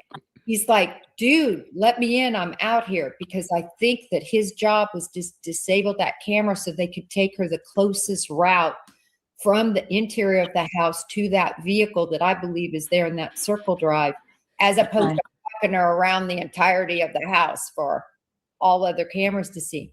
And then I think he gets this because check this out. And there's another one too. I was wondering, is he waving that around? Like, yo, I don't know. It just doesn't make sense that you're going to. If you'll go back to that first video, I'll show you what I see. Okay, show me. And it's so weird, but he comes up and watch his left hand. When he comes up and he has that almost like the letter C with his hand. Look at this question down here. Legendary CO. Jennifer, did you join the FBI because of Clarice Starling or Dana Scully? It's a good question. And I bet you Clarice Starling did influence her. Now watch what he's doing. He's not even touching anything, but look at his left hand. He tries the doorknob immediately.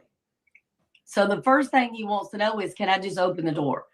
That C motion, what it looks to me, what he's doing is he's trying to stop the infrared around the lens, which again, I think is weird, because even though he might be stopping that infrared part of the camera, you can still see him because he's not blocking the eye of the lens. See what I'm talking about? Yeah. That's what it looks like he's doing. Like, and with that mouth flashlight, but he's definitely trying the doorknob. So, Definitely. you know, he's not a pro, but it's just like people that break into cars. You're going to try that door handle first. I mean, it makes sense, you know, do the easy way out. But those flowers have bothered me since I saw them laying there before we had the video. First time I saw them, those were a problem because they shouldn't have been there. So anytime I get to a crime scene and things don't belong, I zero in on it. And I could not get them out of my head. Once I saw this video, that's when I thought he's crazy. He's not mentally okay. And that's just my theory. I could be absolutely incorrect, but this is not the way you would suspect somebody. And I think he's young, and I'm saying under 35. So to me, that's young. And I don't see any male bypassing those rocks and trying to hide a camera, because he's only trying to hide it. He's trying to hide it with his hand. He doesn't grab it. He doesn't try to pull it off. And then he's just trying to put the flowers there, which is so odd. That right there, before we had the video, that was concerning to me. Because again, to the left or for my right to the door, there was a vase with no flowers. Now, up. I want to pause that. So look, that's the spatter there that looks like a cough or something in a spray. These are drops that look like they're from a nose. That's the foliage that the guy was messing around with. That's the mat that they should have done something with, but they never did. Look, foliage in blood here. I mean, it's kind of a travesty that they couldn't get a good sample from all of this. It really is. For my right to the door, there was a vase with no flowers. To the left, there was nothing. So where the heck did they come from? And then they were clearly broken, which I thought was also odd. And I didn't know if it was because, I mean, there's blood there. Was it violent? I mean, was this some kind of ruse? But then I thought, no, he went at 1:30 in the morning. It couldn't have been that. People do use flowers to get somebody to come to the door, but this wasn't like a flower delivery. These weren't roses in a box or beautiful flowers wrapped up with a card. I thought they were weeds when I first saw them. So Yeah, very strange. But this is the part of the video that bothers me the most, Jennifer. No question about it. it's definitely so strange. And I think, for many of us, we're just trying to make it something incongruent, congruent. And that's the problem. You can't make something that's so odd, which I'm trying to do. Odd. Like, well, maybe he's trying the handle, he's knocking, he's waving. That's the only thing that I could sort of. But here's what's really strange. He still, even in this picture that you're showing, he continues to show his face. So you think he's doing all this with the camera for coverage, yet he's not covering anything. And if the back door was also I mean, it makes me wonder, is this just calculated incompetence on this guy's part to make it seem like he's dumber than he is? It seems to have fooled many of the FBI folks. Maureen, Robin Dreek, who else? Jim Clemente, James Fitzgerald. They're like, oh, y'all, he's just dumb. Why would you do this? You're dumb. But maybe he was playing chess. Maybe he was playing chess and he wanted to look dumb. Maybe. What do you think, chat? Did he want to look dumb and he did that intentionally? Or no, he was just being dumb? So 1, no, cold and calculated on his part. 2, no, just being dumb. accessible. Here's the deal. You should almost wait until your buddy comes and opens the front door if that's what happened. This again does not tell me there was a secondary person. This tells me he's by himself and doesn't know what the heck he's doing. That's what it looks like to me. Because if you said, hey, I'm going to run through the back and I'm going to open the door, so this is how we carry her out. Here's the thing. Why are we separating? Jennifer, I'm staying with you. We're going to go into the back together. Once we get her, we can unlock the front door and leave. I don't have to wait out there by myself by the road with the The closest we have to proof that Nancy came home is the garage door opening and closing, pacemaker being disconnected at 2:28 a.m., and the blood in the front step. possibility of a car going by, which we know somebody went by, remember, because he looks. There's something that gets his attention. So a car could go by. There's other ring cameras possibly. There ain't no way I'm going to the front door by myself. I'm going with my partner. We're doing this thing in tandem. If something goes wrong, if somebody's, let's say the son-in-law spent the night there. If there's a man in the house that we weren't expecting, we're going to be able to fight that person together. I'm not going to be outside of a locked door. So, And that's why I love having you on, Mac, because I know on this we might have 2 different premises, but I think both make a lot of sense. They do. And that's the thing that I love about talking to you is you and I may not agree on this thing, but we see the other person's point of view and it makes sense as well. I would not do this particular job by myself. So it would make sense there'd be a second person. All I'm saying is I am forcing myself to only follow the evidence. I see no evidence of a second person. And I'll tell you this, let's say they beat her. That's why they were in there for 41 minutes. And to your point, the Scottsdale case, they stayed in the house a long period of time. But in that blood on the outside, if you're carrying her by her arms and I've got her by her ankles, then I would have walked through blood. There is not one footprint in that blood. There's not one drop that is scuffed, scraped, swiped through. So where's the second person? I just don't see it. Yeah. So this is just in my, again, this is a hypothet, which looking at the evidence, because we're alike like that. I am not going to, in fact, as I see these things crop up, I just try to look at it. For instance, the scanner, is that possible? And just get rid of it and concentrate on, because if you did have somebody using a scanner, I think it would raise the level of their capabilities. Agreed. It would. And listen, they could have used a jammer. I just don't see evidence of that either. So I would just have to put that. I don't think they used a jammer. I think it was just a dead zone. How often have we heard Brian say the service is terrible in front of Nancy Guthrie's house? Plenty of times. And I think that's the reason why some people couldn't pull their Nest or Ring cam footage the night of the abduction. To the side. So here's what could have happened. The first person could have opened that door, because remember, she's got two doors. She's got the front door and then that gated door. Maybe that person held the gated door open while this person carried Nancy over their shoulders, right? That's why there's no footprints, because Nancy on the back, her head and all be bleeding here. I've already walked through. That's a possibility.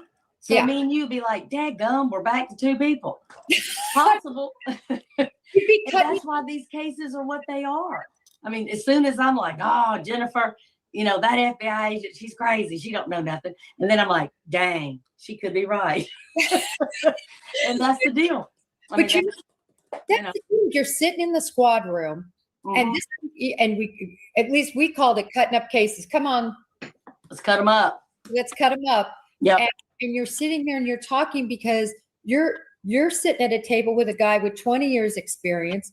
You've got 20 years experience, and 5 others have 20 years experience. All right. You're going on what similar type activity. The problem with this one is, guess what? I've never had a case where somebody decided to pull a bunch of flowers. Some people have said that's heather. I think it could be heather, but I have a picture of what it is because I actually found another old tape from NBC with Savannah as a little girl in front of this house. Oh, and you can see these flowers, viney stuff that he pulled clearly. So I'll put that. So 2 notes here. So Brian Netton constantly says the service is bad there. I don't know why people are able to stream from the area without a problem, but Brian's phone keeps on having so many problems. I don't know why the difference. It must be a different form of service or something. I don't know. Back up for people to see. It's so sad. But back to evidence. Let's focus on that here. And this is something you said a long time ago. And I need to really hammer this home on Twitter that you said this, because people aren't talking about it. For him to pull this, for him to go back and pull this, the chances that he got something, that he had a micro tear in that glove is very possible. Talk about that. Not just a micro tear, because that does happen. Like, you're talking about a desert terrain. There's thorns on everything. There's rocks everywhere that are rough. So he could have easily, as he's taken that flower and pulling it, he could have made a small micro tear. But here's the other reality. He is in the desert. It's hot. He's got a full mask on. He's got a full zipped up, some type of, it almost looks like a sweatshirt, whatever you want to call it, pullover. He's got these thick gloves on. Y'all, you can put those gloves on in the dead of winter. In about 2 seconds, your hands are sweating. Okay? There is no shot he wasn't soaking wet. So anytime he's got the openings. So the streamers are using Starlink and avoiding certain areas but Brian Netton can't do that, I guess, with his phone. He could have, wiped his eyes. He could have wiped his chin, his mouth. He could have, tried to get some air under that mask before he goes to the door. He's got the mouth flashlight. Y'all, he couldn't have gone in that house and yelled orders to her without taking that out of his mouth. That's going to be saturated in saliva. That's going to be on the outside of that glove too. If he touched his face, if he put one glove on touched his face, then the other glove, and then whatever he might have done, getting the mask on or situated, he's got his DNA on the outside of those gloves. I promise you. I promise you. So when he touched those flowers, his DNA is on those flowers. There is zero doubt in my mind. Zero. Yeah, I agree with you. And I tell you something else, Mac, and I know this just makes You know, I would have thought the DNA was on the flowers, but I mean, why didn't they get it? I mean, maybe they did. They just didn't tell us. Maybe that's part of the mixed sample. I don't know. your skin crawl like it does mine. He stood over, and I want to bring this picture back up. He literally stood over this mask, and we all know what happens when you put something in your mouth. I want you all to take a flashlight, a pen. Immediately your mouth just salivates. It Salivates. Overflows with salivation. Yeah. And here he is with that thing. I can just picture it. So gross, dripping. Yeah. He takes it out at some point, and we didn't take the mat. How can that be? I don't know. I don't know. And listen, y'all, I'm not trying to Monday morning quarterback. I know, I hate it. I am just trying to say, for anybody out there that is getting into a crime scene, has a family member in crime scene, I have a rule. The rule is, if there is something there that doesn't make sense to me, I can't understand it, I'm taking it. It may make sense later. If I don't need it, who cares? But I'm taking those flowers. I'm taking that mat. You would see less of that blood there because I would have taken that, because there may be. She's not wrong here. I mean, I don't trust them to have gotten all the DNA from that mat. I mean, why not take it to be safe? But they didn't. I mean, Brian's assistant was walking right up to that. What day was that? Day 2? Or day 3? Whatever it wasn't too far in. More than one person bleeding. I don't know. So I want more than one collection there as well. But, I look at a scene, and let's say you've got a ripped up wedding picture. Okay, that may be real clear that this is a domestic thing. Somebody's mad at somebody. They're ripping up wedding pictures. But then you may find a bank receipt that doesn't make sense. Then you may find a carton of cigarettes, and everybody has told you the victim doesn't smoke. The husband doesn't smoke. So you're like, what is this carton of cigarettes? Ain't no way I'm leaving that carton of cigarettes. Not going to happen. It doesn't belong there. So if I never find out why there's a carton of cigarettes, okay, but I got them. And if there's a fingerprint on there or some type of touch DNA, then great. We'll figure it out. Absolutely. While you're coming in here, please remember to like the video. Leave your DNA on that like button. Likes are free. Likes are for my spirit animal, Shadow the Night Owl, and Swift the Fox. Not to be confused with Fox Mulder from the X-Files, Dana Scully's partner. And make sure you say hello to the flock of black sheep here in the live chat. Super chats are a great way to support the channel and get questions answered. And speaking of that, when I have Dr. Salerno on next week, I'll probably talk to him live. We might play some videos. And, super chats would be the best way to get questions answered with him on there for sure. And memberships, becoming a member is a great way to support the channel and become part of the members only live streams. How about that? How about them apples? Yeah, no, exactly. I mean, I couldn't agree more. I wanted to ask you, though, from your experience, because this I've never done. I've only seen it done, where they take the swab and it's a molecular water to collect the DNA. I want to ask, do you think that the reason, and I still don't agree with it for the reasons you've just touched on, do you think that, I don't think they swabbed anything to do with the foliage, nothing. I think they just left that there. And I really think they didn't do crap with the mat either. It doesn't look like they did a thing, because that is right where it would have fallen off that camera. It wasn't moved at all. Terry, kitten caboodle is a great vocabulary word. It's like if we were Pee Wee Herman's Playhouse. Kitten caboodle is the word of the day. What are the origins of kitten caboodle? And as far as not getting all the evidence, I'm sure we're not getting all the evidence here. I'm almost positive. I mean, there could have been some wind. When they opened the door finally, it might have brushed a little bit. Because if you look at the flowers and go like the little arch that the door would have made, see right here, that makes sense to me. But again, I would have bagged them things as quick as I saw them. I would have stepped over the blood to get to the flowers because that's just something. Oh my gosh. Like, I'll give y'all, for instance, I had a double homicide once, and the woman was on the floor between the living room and the bathroom. She was completely naked except for one small rag, just a rag. The man was completely dressed, sitting on the sofa, one single stab wound, dead, completely dressed. She had 3 stab wounds, dead. In his pants, running down the inside of his pants leg, was an extension cord. I mean, and my thoughts are, this is day 41. The chances that Nancy Guthrie is still alive, unfortunately, are very low at this point. I would say under 1%. And, I didn't think that a month ago today. A month ago today, I was maybe at 80-20, her not being alive versus being alive. But a lot has changed in the last month, and we don't seem to be that much closer to anything. So I'm sure the Guthrie family is preparing for the worst in that regard.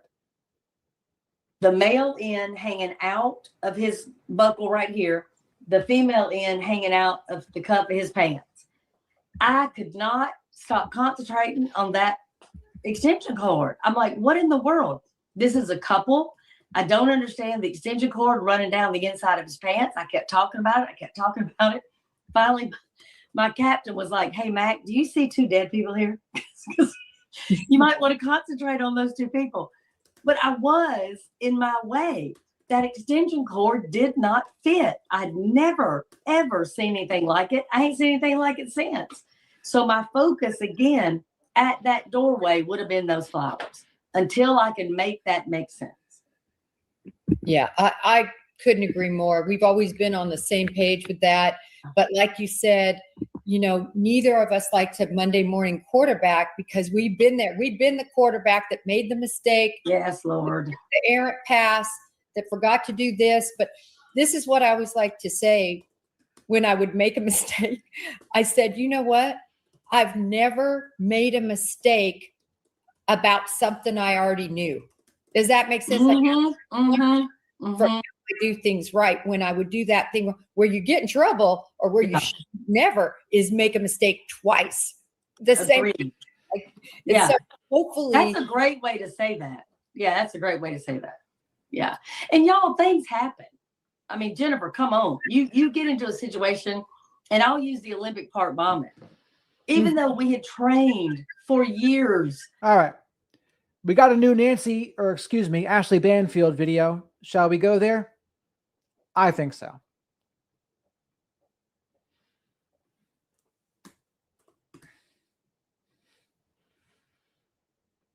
Hey everyone, I'm Ashley Banfield. This is Drop Dead Serious. Thank you so much for being here. It's really nice to have you. Don't forget to hit subscribe, the little thing right there. It would be huge to me. Thank you if you already. Also, please remember to like the video as we make this switch. Likes are free. Leave your DNA on that like button. We're coming up on 40,000 subscribers here, by the way. It's been a long time coming, but we've almost got 10,000 new subscribers this month, which is cool. I'm glad we found something that works pretty well here. So we're going to keep on doing this until it doesn't work. But I go live every night, probably 5 or 6 nights a week, to talk about true crime and current events. And I use my unique experience with mental health, addiction, narcissistic abuse, and narcissistic family systems, and being on the autistic spectrum. And I give my insights using those things on true crime and current events. I also have a political background with polling too, political polling. That only comes out every so often. And thank you if you remember. Welcome to the Vermont Outpost. It is snowing like mad up here. I almost feel like a shut-in. It's a bit weird. I've got the fire going and I've got lots to update you on. It's day 41 in the Nancy Guthrie investigation. It's March 13th as I record this. And I know I took a few days off reporting Nancy Guthrie updates because, quite frankly, things were slowing down in terms of what we could learn. With the sheriff basically not telling us anything and giving no updates and certainly no news conferences for, 4 weeks. There was very little to report other than sort of insignificant things, the comings and goings, cars here, cars there. But By the way, do you think that background is a screensaver or is it a real room? I can't tell, honestly. Is it a real room behind her right now or is it a screensaver? nothing that would warrant, a full episode. But then all of a sudden this week, there's been a bunch of stuff, weird, interesting, and then one big kahuna of a thing. So I wanted to get you up to speed on everything that's happened in the last few days. But then I want to tell you very significantly 2 things that I've put together with regard to what the sheriff said early in the investigation, like day 2, and what the sheriff said this week, because they are 100% different, which tells me either he doesn't know what he said before, or he's lying. I don't know. I am gobsmacked and frankly pissed at this sheriff for being so cavalier with. So she uses this background a lot, but something about how you see her there makes it look like she's not really there in that room. That's just me. I might be wrong, because a lot of people think it's a real room, but something about the way she is, it looks like, like something. I don't know. The language that he's using this week and saying, yeah, I've believed that since day 1. Oh, well, guess what? We went back to day 1 and we pulled your effing beliefs. And that was not at all what you said. You said the opposite. So I'm going to get to all of that in just a moment. I'm also going to show you some of the activity around the home today. Weird things, weird. And then also 2 days ago, weird things, weird vehicles, one very expensive one. And by the way, it doesn't really matter to me one way or the other if it's fake or not. I just thought it was an interesting thing to discuss. Like the kind that Donald Trump drives at Mar-a-Lago. Once he lent it to me. I know that's weird, but I was at Mar-a-Lago for ABC News doing an interview and he said, just jump into the Maybach and they'll drive you to the airport. Okay. Anyway, it's an aside. Then some strange things that are happening with the FBI involving that restaurant that Savannah Guthrie filmed a segment with her mother for the Today Show. You've seen lots of clips of it. Savannah sitting at a table with her mom. It's the kind of thing that all of us would do, working in television. We would do these segments with our families. And now maybe we'll think twice about it because who the fuck knew that this could happen? And who knows if it's related, but the FBI went to that restaurant and I'm going to tell you a little bit about that. And also, some camera material has surfaced from Nancy Guthrie's home. I know. I didn't think that was going to happen, right? I figured that they'd done all they could to scratch the video. Do you remember scratching is the process that Google was using from their backend servers to try to get through the layers of the onion to see whatever they could from February 1st when Nancy disappeared? Well, the scratching or the whatever else tech they were using to get images has produced more images. But and there's always a but. It's weird. Like, it's just weird how they're saying it. It's actually pretty informative, the number of things that they could see going on around her home. Just don't get excited about it. I'll explain why in just a hot minute. And then also I want to tell you about, if you haven't already seen it, I want to make sure you do see it, a segment that's resurfaced. Actually, big props to Megan Kelly and her program and her producers for having unearthed a segment from, I think, 2013, where Savannah Guthrie did a live shot from the Today Show set in New York to her mom in her mom's bedroom. And it was a cute segment that the Today Show would do about how to make your bed, how to make the perfect bed. And the person who was showing them how to make the perfect bed was Nancy Guthrie in her bedroom. And why it's so significant is because the sheriff and investigators in the FBI have been very tight-lipped about Nancy Guthrie's bedroom. And clearly she was abducted after 1:47 in the morning, likely, which is kind of the middle of the night for many. And although the sheriff said early on she was abducted from her bed in the middle of the night, he then retracted that the next day, said, didn't think you would take me literally. I'm pulling that back. And, we all as reporters pulled it back. But then Savannah Guthrie did a video herself. And in the video, she said, quite literally, my mother was taken from her bed in the darkness of night. So we are left to assume that that is where the abduction happened, is out of the bedroom. And that's why this particular video that the Today Show did in 2013. Me personally, I'm a summer kind of guy. Nothing worse than the cold wind. Sun or snow actually makes it more interesting, but just like cold and wind, yuck. Anything under 40 cold and windy is not my favorite. But 75, 80 and above, it's a whole different world when it's 75, 80 and above. The world feels full of opportunities. Under 40, it seems like the world shrinks. And it also shrinks because it gets dark so early too. But thankfully, with daylight savings, it's getting darker a little longer now, a little later. And I'm not against that one bit. Is so significant because now we may actually be seeing the scene of the crime, or where the crime may have actually begun. So let me just get down to business on what we have, collected over the last couple of days. Significant reporting, actually. ABC News says that it's got sources that have told them that investigators have been able to pull additional imagery off of Nancy's cameras. Here's why I'm so interested in this, apart from the obvious.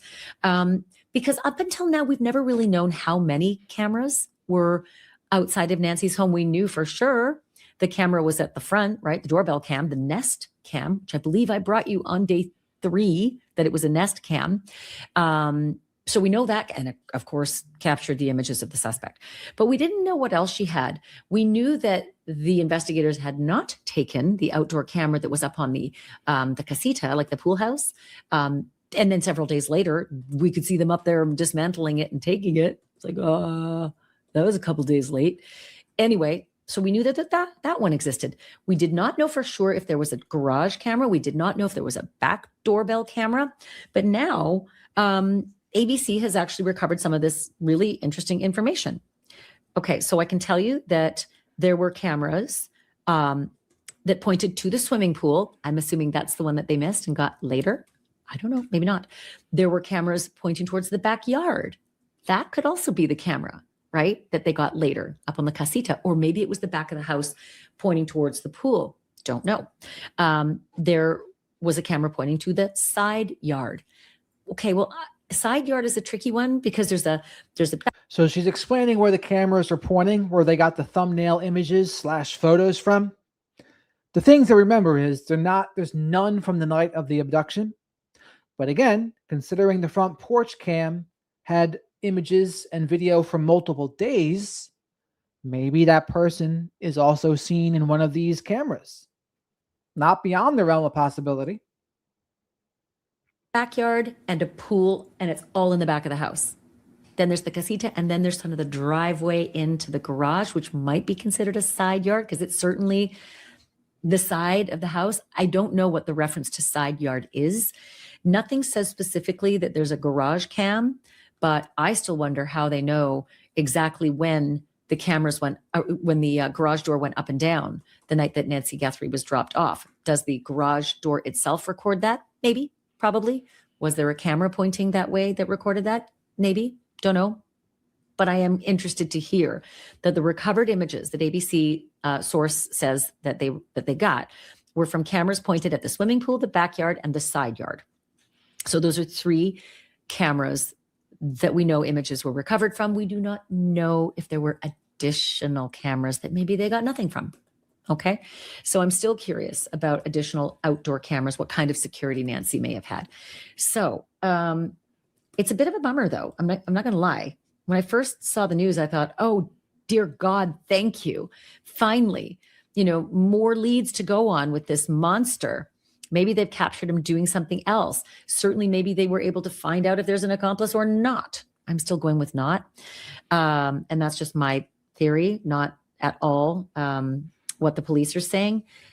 I just see that person looks very. And especially, Dee, since there's really about the same amount of viewers in the live chat from last night too. They're around 3,000 last night, around 3,000 tonight. But people were much more liberal with their like buttons last night and pressing it. They got their reps in. So please remember to like the video. Likes are free. Leave your DNA on that button. and subscribe to the channel if you're not already. Also, check out Ashley Banfield's channel. I like her as well. Support her in her work. Very, very much the same in the images that are now apparent, according to sources, on 2 different nights. So they could not recover actual surveillance video, according to ABC. What they did get were something called reduced size thumbnail images captured whenever the cameras were triggered by motion. So you get your little tiny thumbnail and whatever they were able to, ascertain from these small images that just captured one image the minute the trigger went off. And you know how that can, the trigger can go off and it's like a little delayed. So it might not have actually captured the thing that went through it. That's frustrating. But they did not, and this is important, those cameras did not capture anything investigators currently consider suspicious. Currently. Remember that. So what they did see, and this is super interesting, what they did see, several people in Nancy's backyard and in her side yard during an unspecified period of time that happened before the abduction, February 1st. So this is from a period before February 1st. People, backyard, side yard, and some of these images are also captured after Nancy's abduction. They said that law enforcement officers can actually be seen in some of these images. So, I'm confused a little bit only because if law enforcement is there, maybe it's the day when they're just determining, what's happening, what they don't think happened, what they do think happened, when they start to realize, holy shit, let's get some homicide people in here. In any case, there are these just little reduced size thumbnail images, but law enforcement is seen. So that's definitely after Nancy went missing. And they said that those officers can be seen near the pool. So backyard, the camera either that points to the backyard or the casita, the camera that points to the backyard. I can't tell you which one this is, but here's the really big gut punch.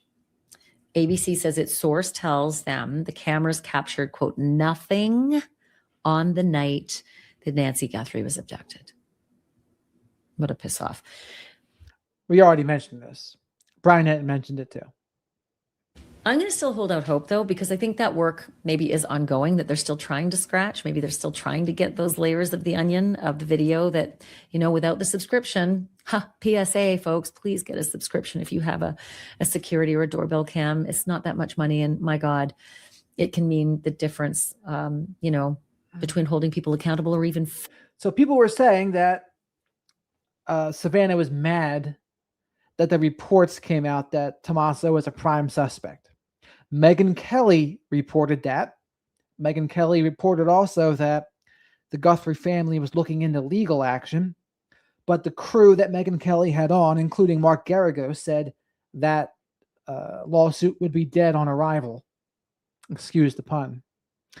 And she also said, Megyn Kelly, that is, that she's friends with Ashley Banfield, but that's what Savannah was saying. Savannah didn't like that was broadcast like that. And granted, I mean, once your mother's been taken like this and possibly deceased, I mean, I can forgive Savannah for being upset about it. Finding you if you're taken. So that's the ABC News reports of these new images that supposedly were captured. I also cannot tell you how new.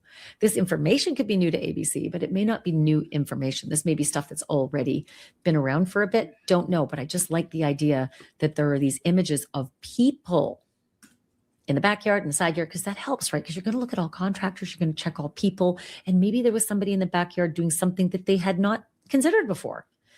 Based on the amount of crime that I cover, you gotta go through all the contractors. Too many crimes have been the contractors. Have been somebody in the contractors, somebody who's a transient worker. I mean, Elizabeth Smart, for fuck's sake, was taken by this scumbag who came in to do some handyman work. Yeah. So you got to look at those folks, because they come in and they get a real close-up look at you, your family, your shit, and everything. So maybe there's an image of somebody who's there in the backyard, side yard, who maybe they didn't know about before. I'm hopeful. Okay. Also, This is what Matt Finn from Fox News reports. I'm just going to quote Matt. He's been doing some great reporting, and I miss him that he's not doing it all the time now because, again, the details are dwindling. It's very sad. Day 41. Matt says this, quote, a law enforcement official close to the Guthrie case tells Fox News this afternoon that new photos have been recovered from all 3 cameras on Nancy Guthrie's property. It says all 3. I just don't know if it's all or if there's still others that, maybe we didn't know about or that maybe C might not know about. I'm not sure that it's all, like that's it. But as ABC reports, and he says that includes the front door camera, the driveway, and the backyard. So this is different wording. The driveway, to me, it's hard to tell if this is the front doorbell cam goes out to the driveway. It's a long way out, but you can see it. Or if it's the driveway out the garage. Don't know. Fox is told these images do show people in cars. Cars, that's good to know as well. Thank you. Cars, hopefully license plates as well. But currently, nothing is considered suspicious. Currently. The devil's in the details, as they say, right? And I still think there's more they're not telling us.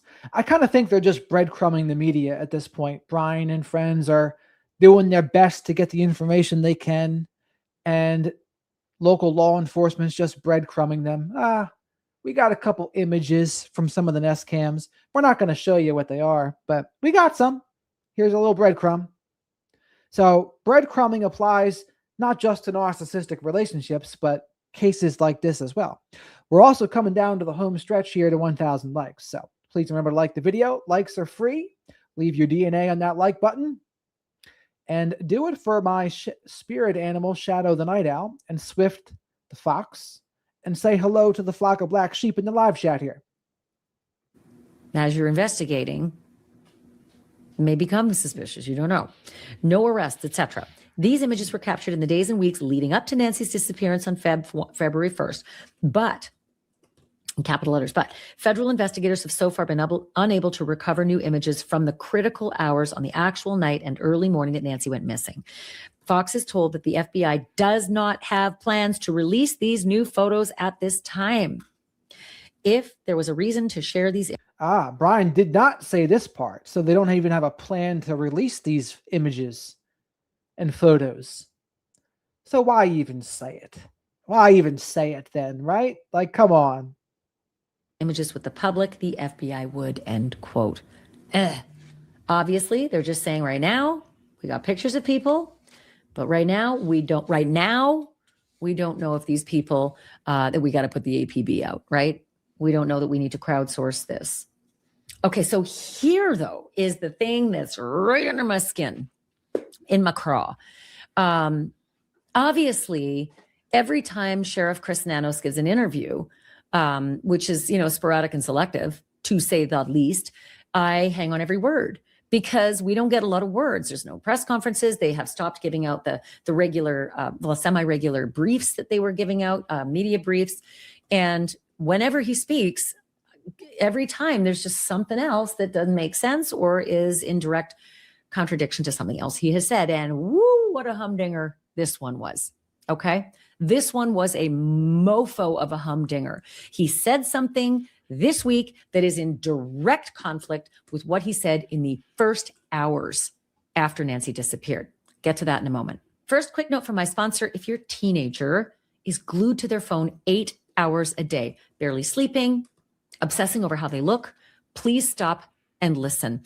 We used to think that this was just a phase, but there are new reports of Pima County did an interview with who else? NBC News. They seem to be getting all the interviews lately. Again, selective interview, no notice to the rest of us. And then we keep getting the response and the sheriff won't be giving any interviews. And then boom, he does with one person.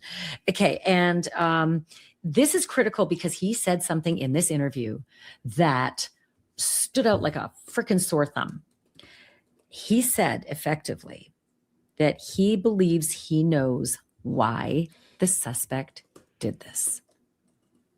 If you're seeing me blink multiple times, it's because I'm gobsmacked. We believe we know why he did this, and we believe that it was targeted. I'm sorry, that would say motive. You know what the motive of this monster was. That would be big. That would be massive, because the rest of us have been wondering in this mystery, how did he do it? Why did he do it? Nothing seems to point to the why. What's in the backpack? You know, all sorts of possible theories, awful ones, and all of it's awful, but some more awful than others. But there's the sheriff now saying, we believe we know why he did this. And what stands out even more is the reporter said. So that is interesting that Sheriff Nano said that. He said targeted, right? But then more importantly, he said, we know why they did this. What do you think that reason would be? Revenge punishment for Savannah Guthrie? Or is it something else? But I would be curious what evidence they have to say that outside of what we already know. What do you think, chat? What do you think he has that makes him say, yes, we know why they did this? But granted, this is Sheriff Nanos talking, and we have to take everything he says, I think, with a grain of salt, unfortunately. So it gives you a sense of motive here and why the person did this. And the sheriff says, yeah, I think it's come out from day one. I think from day one, we had strong beliefs about what happened, and those beliefs haven't diminished. Do what now? Really? Okay. And the sheriff went on to say, don't think for a minute that because it happened to the Guthrie family, you're safe. No, keep your wits about you. Basically saying to us in the public, and certainly to people in the smaller Tucson area of that neighborhood and the greater Tucson area, that there's a risk out there, that there is a risk to the public. Don't think for a minute that because it happened to the Guthrie family, you're safe. No, keep your wits about you. He goes on to say it in a whole bunch of other ways as well, meaning, yeah, there's a danger to the community with this guy out there. Okay. Because on day 2, you told us the exact opposite, Sheriff Nanos, and you didn't just say it once. You told us there's no danger to the community. So what the actual is going on when you say that, yeah, I think it's come out from day 1. I think from day 1, we had strong beliefs about what happened, and there's a danger to the community. Because on day 2, you told us there was no danger to the community. So what did you know on day 1?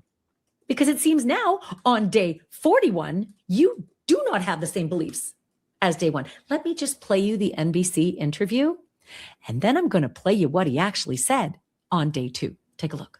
Do you think that this suspect could strike again, whoever did this? Well, absolutely. We believe we know why he did this, and we believe that it was targeted. But so he believes they know why they did it. We played this the other night too. But if he thinks it's a burglary or for a ransom, I would totally disagree. And no hype, I don't blame Ashley for being fired up, because Sheriff Nanos has gone out of his way to contradict her at every turn, to try to make her look ridiculous. Same with Brian Etten. So I wouldn't like that one bit if I was Ashley Banfield. we're not 100% sure of that. And so it'd be silly to tell people, yeah, don't worry about it. You're not his target. Don't think for a minute that because it happened to the Guthrie family, you're safe. No, keep your wits about you. There is something that's come out in the investigation that gives you a sense of motive here and why this person did this? I think it's come out from day one. I think from day one, we had some strong beliefs about what happened, and those beliefs haven't diminished. Do you believe it was a burglary gone wrong? I'm not going to get into those theories. We have our beliefs. Everybody else has theirs. Is there still hope that this mixed DNA will be able to be identified? Absolutely. That's going to get us to somebody, we hope. There was a timeline when things went offline. So we're looking into that. Why did that occur? We check with our power companies. We check with others in the neighborhood. And that's beyond just the fact that the suspect took the camera off. Correct. All right, so that's the NBC interview. And what do you want to bet that now that the media is kind of like focusing their attention elsewhere a little bit, Sheriff Nanos is like, I wanted the media to go away, but now that the attention's not here, I kind of miss it. So it's time to do another interview. Do you think that's what was going through Sheriff Nanos' head? I think so. Press 1 if you agree with me. But 2 if you don't.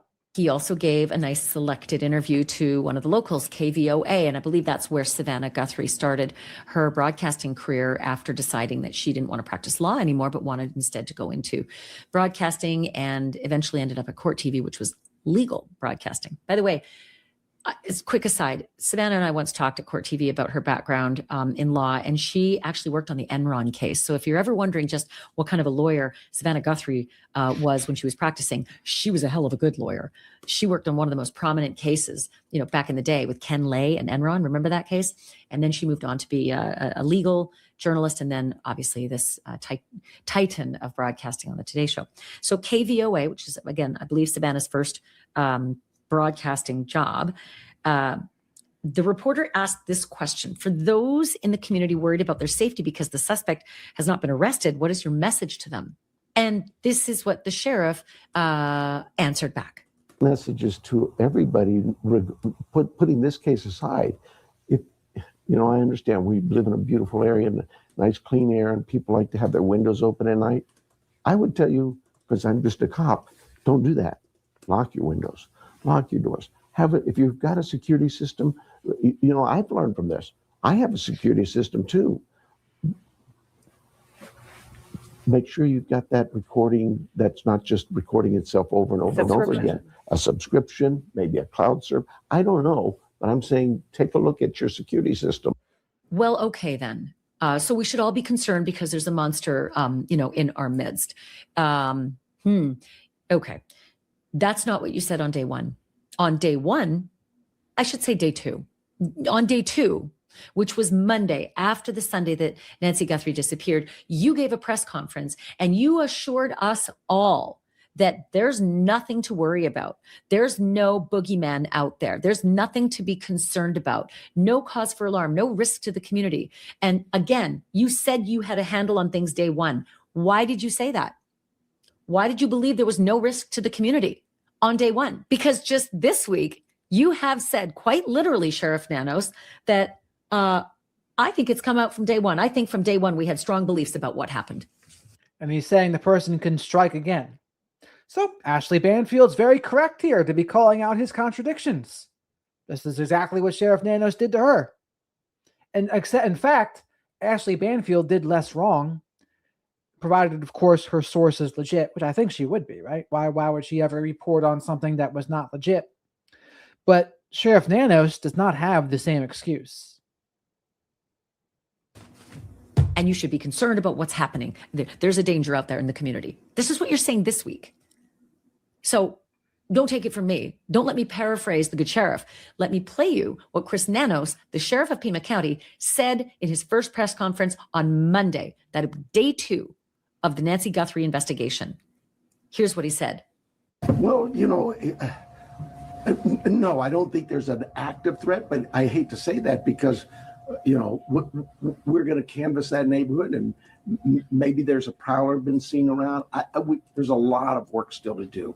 We don't have any indication that that the public is in danger.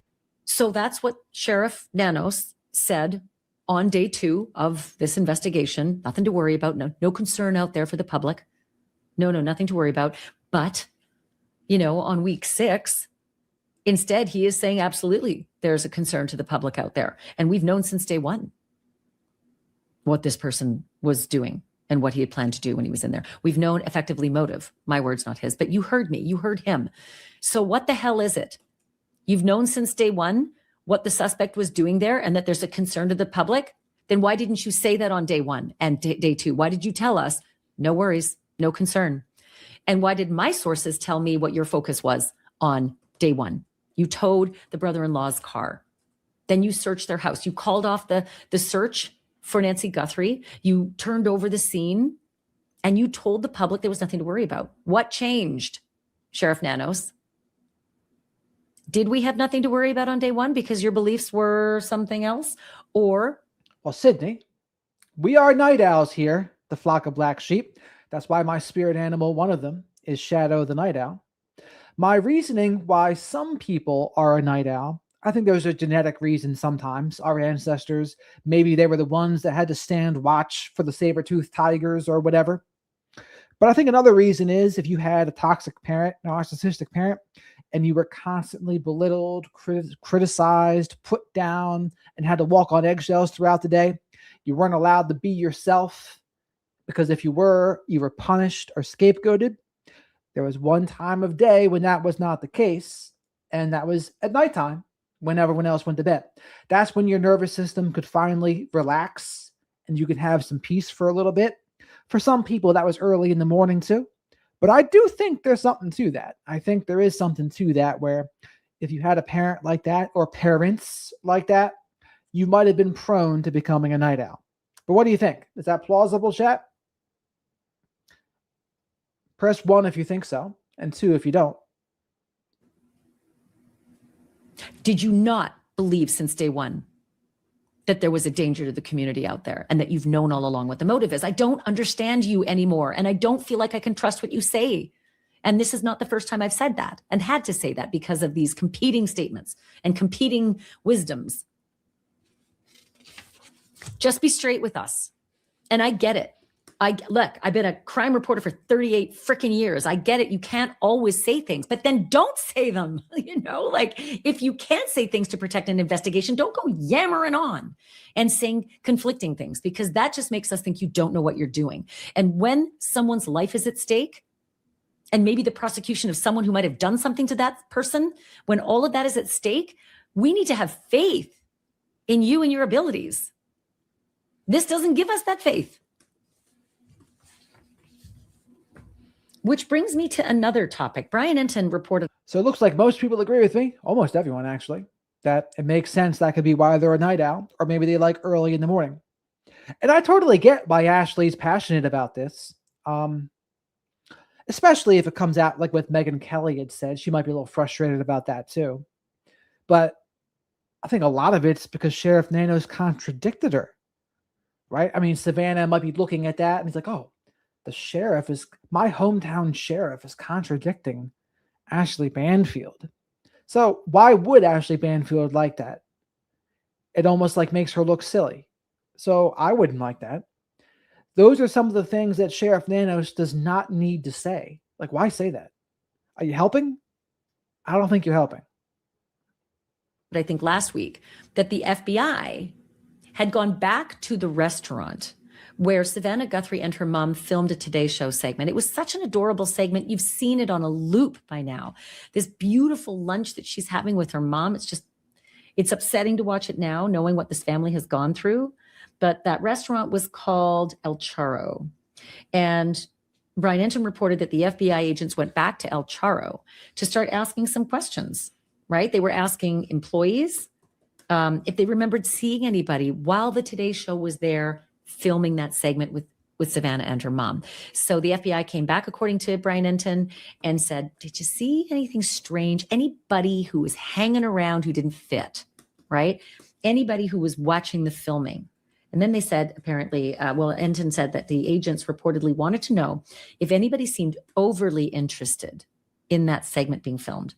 Did they try to take pictures of that segment being filmed? Did anybody get angry during the filming of that segment? Was anybody lingering in a way that felt creepy or off? I bring that back up because if the FBI is there at that restaurant asking about anybody acting weird, then what is Sheriff Nanos saying when he says, oh, we've known from day one? And Sheriff Nanos is just all over the place. And Jolly, I definitely agree. I don't care for mornings either. But please remember to hit that like button. We're close to 1,000 by now. Likes are for my spirit animal Shadow the Night Owl and Swift the Fox. And come in and say hello to the flock of black sheep here in the live chat. Great group of folks. Many night owls from all across the world. And for some people, it's even closer to morning by now. Speaking of that, where is Maureen, by the way? I haven't seen her for a while. You know, what this guy was up to, why he was there, why he targeted. Then you get the FBI over at the restaurant. Once again, just hard to make sense of anything. But given that Savannah Guthrie said, I think it was 2 weeks ago, maybe 3 at this point, I can't remember, but probably 2.5 or so, that my mother was taken from her bed in the middle of the night, in the dark of night. It harkens back once again to Sheriff Nanos saying early on she was taken from her bed in the middle of the night. That was printed, and then he retracted it all, suggesting that, I didn't think you were going to take me literally. Yes, Sheriff, we do take law enforcement literally when they say facts like that. It's important. Well, I'm not even talking about Maureen O'Connell. I'm talking about Maureen Flock of Black Sheep member, who's also from England. That would be a big part of a story where a woman was abducted. You said she was taken from her bed. That is a different element. She wasn't taken because she accidentally interrupted somebody burglarizing her or stealing some things of hers. You said she was taken from her bed in the middle of the night. Changes everything, right? And then you retracted it. And then Savannah said it weeks later. So it makes me think your retractions aren't worth anything either. And then Megyn Kelly's team at Megyn Kelly Media said that they found a segment from the Today Show from 2013 when Savannah Guthrie and her colleagues on the Today Show went live to Nancy Guthrie's bedroom. It's only significant because if something happened in that bedroom, you now have an image of where that bed is, where a window is nearby, and what is also in the area of that bed, because the early alleged ransom seeker said that he or she knew something about the inside of Nancy Guthrie's bedroom. And I think the early reporting may have said that there was an Apple Watch on the bedside table. Oh, thanks, Captain Obvious. How many of us charge our watches on our bedside tables? In any case, this shows you the bedroom, the bedside table, a nearby window, etc. So here's what Megyn Kelly was able to unearth from the Today Show from 2013. My mom is up early in Tucson, Arizona. Nancy Guthrie joins us now. Hi, Mom. Good morning. Brian Etten played this too. Hi, Savannah. Well, Hi, everybody. Hi, Mom. I see that you've already made your bed, even though it's 3 a.m. there or whatever. Exactly. Mom, why was this an important skill to teach me? Well, I think everybody needs to know how to make a bed. And so when the time came to teach you guys how to make a bed, this is what I tried to teach you. Now, anyway. this is not just your standard bed making. This is the hospital corners bed making. We're talking you can bounce a quarter off of it, right, Nancy? Natalie, don't put me to the test. It's way too early. She's backing off. Nancy, I just want to know how difficult Savannah was when you tried to teach her this, how much screaming and stomping her feet was involved. All 3 of the kids thought it was a really worthless skill. Oh, so Mom, first you. Well, I mean, Nancy has such a sweet energy to her, right? I mean, it just emanates from her. I mean, I'm pretty good at picking up on the energies anyway, but I think even most people probably could with her. Show everybody how to do it, okay? And then you can judge how we do it. Okay, that sounds like a plan. Well, basically, since my bed's already made, the most important thing you have to do is to make sure this top sheet is really pulled in here tightly, because that's going to give you your smooth corner. And then you pull this over, and you make kind of like a triangle. I remember with your that. top Don't sheet. get started yet. And then, I'm not getting started. When you and make then the you tuck triangle. it under as tightly as you can. But here's the little skill. See this nice corner? Yeah. You want to make sure that's as tight as can be. You tuck it in. And you keep cookies in Then when there. you sleep, there you go. And then, Mom, So when you sleep in the middle of the night, it doesn't pull out. All right. Because Oh, there. for That's David, all this right. would be He's a pulling toy it bed. up. That's good. That's There a you progress. go. Mom, thank you so much. It's so good to see you. Thanks for coming on the show. I know What it's is early this there. to? Honey, Thank it's you, really Nancy. early. Yeah. Bye-bye. So that is a fascinating look at what may be the epicenter of this crime. We don't know, right? If we take Savannah at her word, her literal words, my mother was taken from her bed in the darkness of night. Presumably that is the bed. She's still living in the same house since 2013. Yes, I know it's 2026, but many of us haven't changed much in our homes that we live in for this many years. Maybe it looks a little different, but we do know it's the same home. Was that the same setup? Was that the same bedside table, bed, window right next? Don't know that. Just one more piece. So remember, if you want to watch a good video when you're in a self-help mood, Watch Admiral McRaven's University of Texas commencement speech. 10 ways, what is it? 10 steps to changing the world. Step 1 is start by making your bed, because it starts the day with a task completed. One task completed leads to more tasks completed. And in the event that you have a bad day, at least you come home to a bed that's made, a bed that you made. And a made bed can give you hope that tomorrow will be better. Piece of the puzzle. Also wanted to tell you about some activity at Nancy Guthrie's home yesterday and Wednesday. So I'm recording this on Friday, so it would be Wednesday the 11th of March and Thursday the 12th of March. Let me start with the 11th of March. A live streamer named JLR, who, listen, lots of people have had complaints about JLR for being intrusive, but I'll tell you, he has been dogged in his coverage. When everybody else left, JLR did not. And oftentimes he gives the bird's eye view of what's happening visually. Doesn't matter what he's reporting. You can see what he's actually pointing his camera to. And JLR saw activity at Nancy's home on Wednesday that was batshit crazy. A white Maybach showed up. And if you know anything about Maybachs, they expensive. They very expensive. Like I said earlier, I rode in one. Donald Trump had one. Had a couple of them at Mar-a-Lago, and I rode in. Well, you can air out your bed for an hour while you do the rest of your routine, and then you could make it before you leave. One, and they're stunning, and lots of money. And this white Maybach showed up at Nancy's home, and then Brian Enton told me it had been seen there multiple times. Interesting. But then also a white Hyundai showed up. And here's the weird progression of events, the way I understand it. And if I've got it wrong, please tell me in the comments. The way I understand it, these vehicles show up. They're there for better part of an hour plus. And then the garage door goes up and the blue Subaru comes out, which we only know that Nancy Guthrie had a blue Subaru and that it was towed away on a flatbed. We do not know if it was ever returned, but it seemed that it was now leaving the property and nobody really saw it come in. But 3 vehicles left the property: the blue Subaru, the white Maybach, and the white Hyundai. I think it's one of those old school shows that whistling's from. I think there's something similar in Hogan's Heroes or Kelly's Heroes. Maybe it is. But, oh yeah. So we're almost at 1,000 likes. Please remember to hit that like button if you're here. Leave your DNA on that button. Likes for my spirit animal, Shadow the Night Owl, and Swift the Fox. Bonus points if you know what Swift the Fox is from. And JLR believed he thought it looked like Nancy Guthrie's son Cam, that's Savannah's older brother, driving Nancy's vehicle. It's hard to say whether it was or if it wasn't, but that's what JLR thought he saw when he was the closest. The camera angles can't really catch it, but just odd, that kind of thing happening.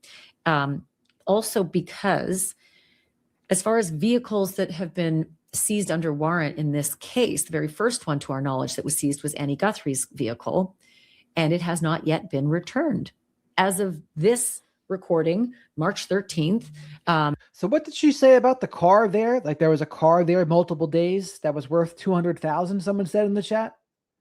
So what's the significance of that? The questions have been asked by multiple reporters. Is Annie Guthrie's vehicle being returned? Sheriff Nanos confirmed on Thursday, which I think was day 5, Sunday, Monday, Tuesday, Wednesday, Thursday, day 5, that Jade got it. Swift the Fox is from David the Gnome. And Jade has a very appropriate, what would you call this? Avatar. A very appropriate avatar for David the Gnome. Swift the Fox is from David the Gnome. Bonus. Annie Guthrie's car had been seized under a warrant and was being processed. That was how he put it in his press conference. My source told me on day 3, Tuesday, that Annie Guthrie's car had been seized and was in evidence. So after that, the next vehicle that we heard about that was seized under a warrant was this silver Range Rover, because there was a raid on a home close to Nancy Guthrie's home on February 13th into February 14th. And that silver Range Rover was towed from a restaurant parking lot where another dweller of the home, the son of the homeowner, was picking up food apparently, and was detained in that parking lot. And his silver Range Rover was taken under warrant on a flatbed. That vehicle has since been returned, I think a week and a half ago, maybe more. But Annie Guthrie's car has not. Several reporters were told it's in the process of being returned. Annie Guthrie's car is in the process of being returned. And here we are, I think a week to a week and a half after hearing that, still not returned. But the silver Range Rover has been. It was seized 2 weeks after Annie Guthrie's was seized, and it was returned already for the last 2 weeks. I think they only had it for 2 weeks. And look, I don't know what other vehicles might have been seized. Possibly the first raid that happened, Rico, remember that poor guy, the DoorDash driver? I'm not sure if they seized his vehicle, but to our knowledge, they don't seem to have his stuff. It's just really odd. I can't make heads or tail of it, but it is a strange, occurrence that maybe Nancy Guthrie's blue Subaru has been returned as well, if that is the vehicle that we saw coming out of her garage and driving out of the property. I can't tell you if it is or if it isn't. All I know is that she had a blue Subaru, it was towed out of her garage, and a blue Subaru drove out of the property Wednesday, February 11th. Thursday, the next day, February 12th, 2 vehicles show up from the electric company, and I think it's the Sovereign Electric. Yeah, Sovereign Electric. 2 vehicles from the Sovereign Electric company showed up. Then a blue, like a navy blue Kia, showed up as well. Drove into the driveway. 3 hours later, again, that's a long time to be there, but 3 hours later, the electric company staff, I assume that they are the electric company staff, are on the roof of Nancy Guthrie's home, and they've got some big, long pole and bent in one area. I cannot tell you what that is. If you know, please tell me in the comments. But they're up there mucking about with this very long pole-like device. That's Thursday. Also on Thursday, something else happens, but not at Nancy's home. There is a wash, which in Arizona, they call it a wash. Other people call it drainage ditches. But I think, for spring, big rainstorms, it helps the runoff, for flooding in the desert.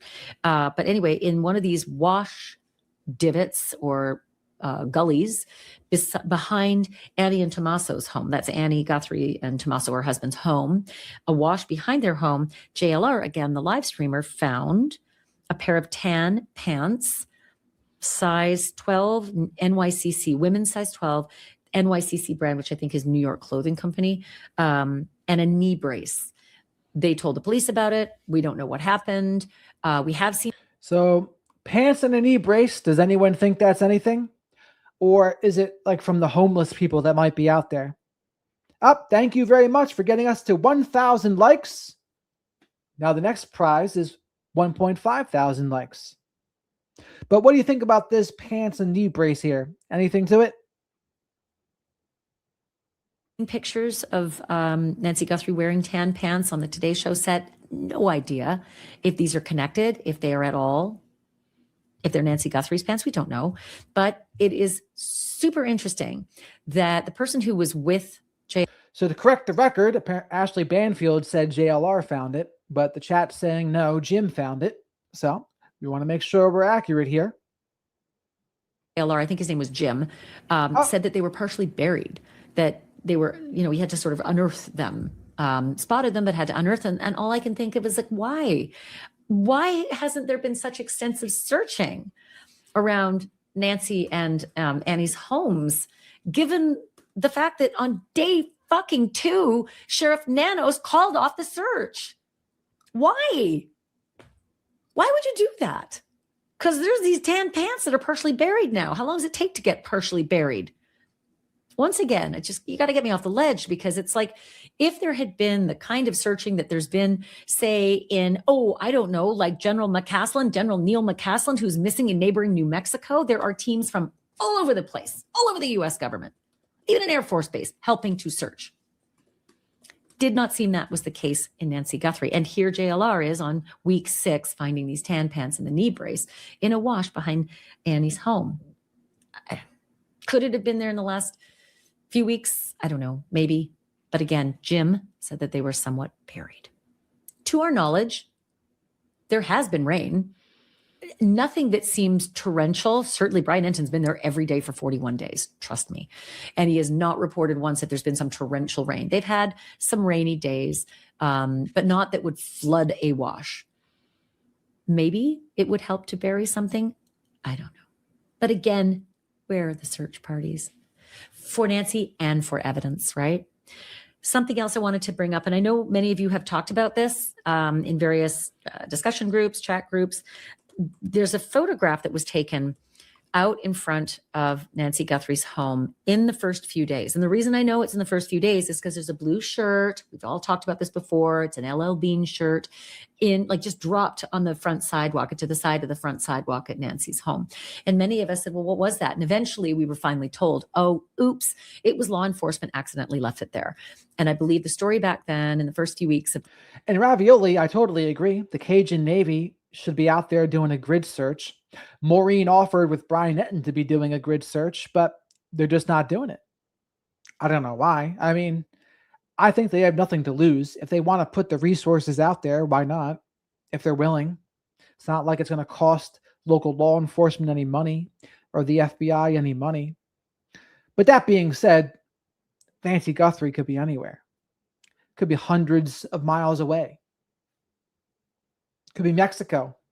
This terrible tragedy was that canines were using one of Nancy's shirts, obviously to get the scent and then try to follow the scent. And then they may have just left that there and then accidentally left and packed up and left Nancy's shirt on the front sidewalk. They got wise to it quickly and collected it and took it away, but not before pictures captured that blue shirt sitting there. So there's an image showing that blue shirt. Again, this is just in the first few days because that's how long that shirt was there, just the first few days. And if you look at the track marks in the driveway, at first glance, you might think those are tire tracks. But then if you look real closely, they're too narrow. They look like they are not tire tracks because tire tracks would be farther apart.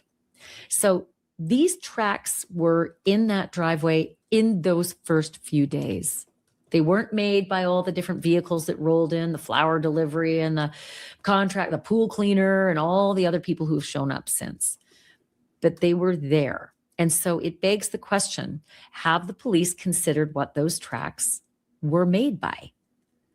I can think, for one, when the police showed up on Feb 1 to do their initial investigation and then suddenly said, holy shit, something big happened, there's blood. And they called in the homicide unit, that it's possible maybe a CSI team had a trolley of gear that they wanted to take into that home. Maybe the FBI did in the first day, again, the second day, the FBI showed up on the second day. But the Pima County Homicide Division was there on day 1, on Feb 1. So maybe they had a trolley that they dragged along the driveway to bring in to the front door, or maybe to the back or to the garage. Because it looks like kind of trolley wheels, equipment trolley wheels. But there's another possibility. What if, I don't know about you, but I have 2 large garbage cans that are on wheels. One is for garbage and the other is for recycle, not unlike most of America. And when you tilt them down and you drag them on those wheels, that's about the width.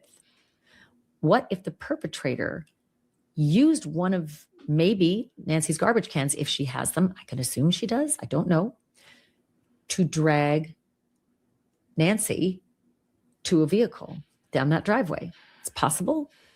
Is it something that the police are considering? Have they already considered it and ruled it out? Are the garbage cans still there? Did she have them? That I know the family would know if she's got these, garbage cans. But it's a fascinating aspect of the investigation that I know many of you have discussed, but I just don't know where the police are with that. And if they've considered whether those garbage cans have any evidence inside them. Did they even look? Because my God, that scene was processed fast and released. right? Day 2, released. Did the FBI then afterwards take a gander, take a look at garbage cans? If they're still there, is there any evidence inside them? I don't know. But it's just a very, very astute observation from a lot of eagle-eyed sleuthers who have seen things and dated them based on blue shirt.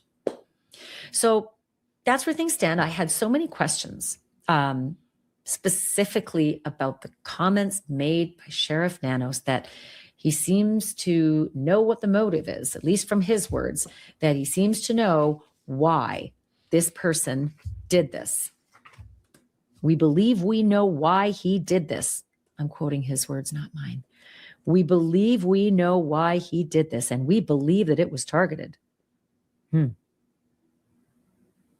I think it's come out from day one. I think from day one, we had strong beliefs about what happened, and those beliefs haven't diminished, the sheriff says. What the actual F, right? Because those are statements that are strident. But that's where things stand on day 41. I want to remind you of a date that just I can't shake, and it's day 47. We are 6 days away from day 47 in this case. And the reason I find day 47 important is because it's my benchmark of when they caught Brian Kohberger, right? On day 41 of Brian Kohberger, we all felt in the dark too. We weren't. They knew who they were after, and they were chasing him. But the rest of us in the public thought, are they ever going to find anybody in connection with the Idaho murders? And they did on day 47.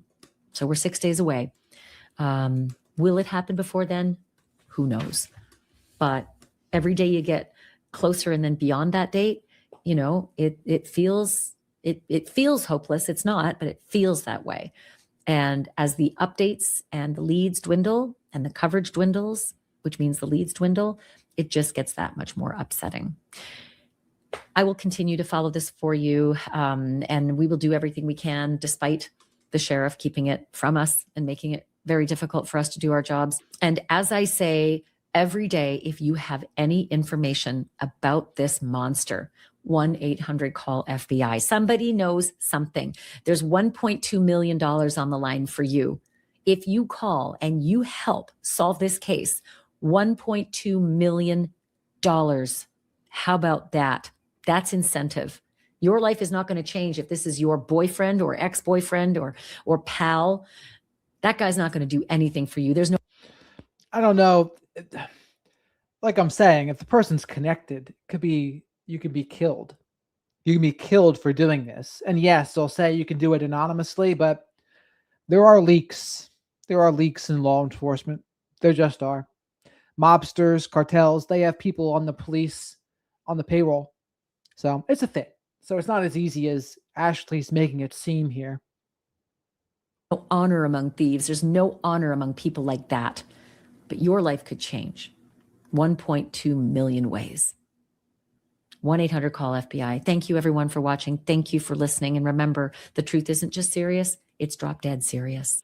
Right on, Gene. Watching from Australia. We have New Zealand in the house here too, by the way, which is pretty cool. New Zealand and Australia in the chat.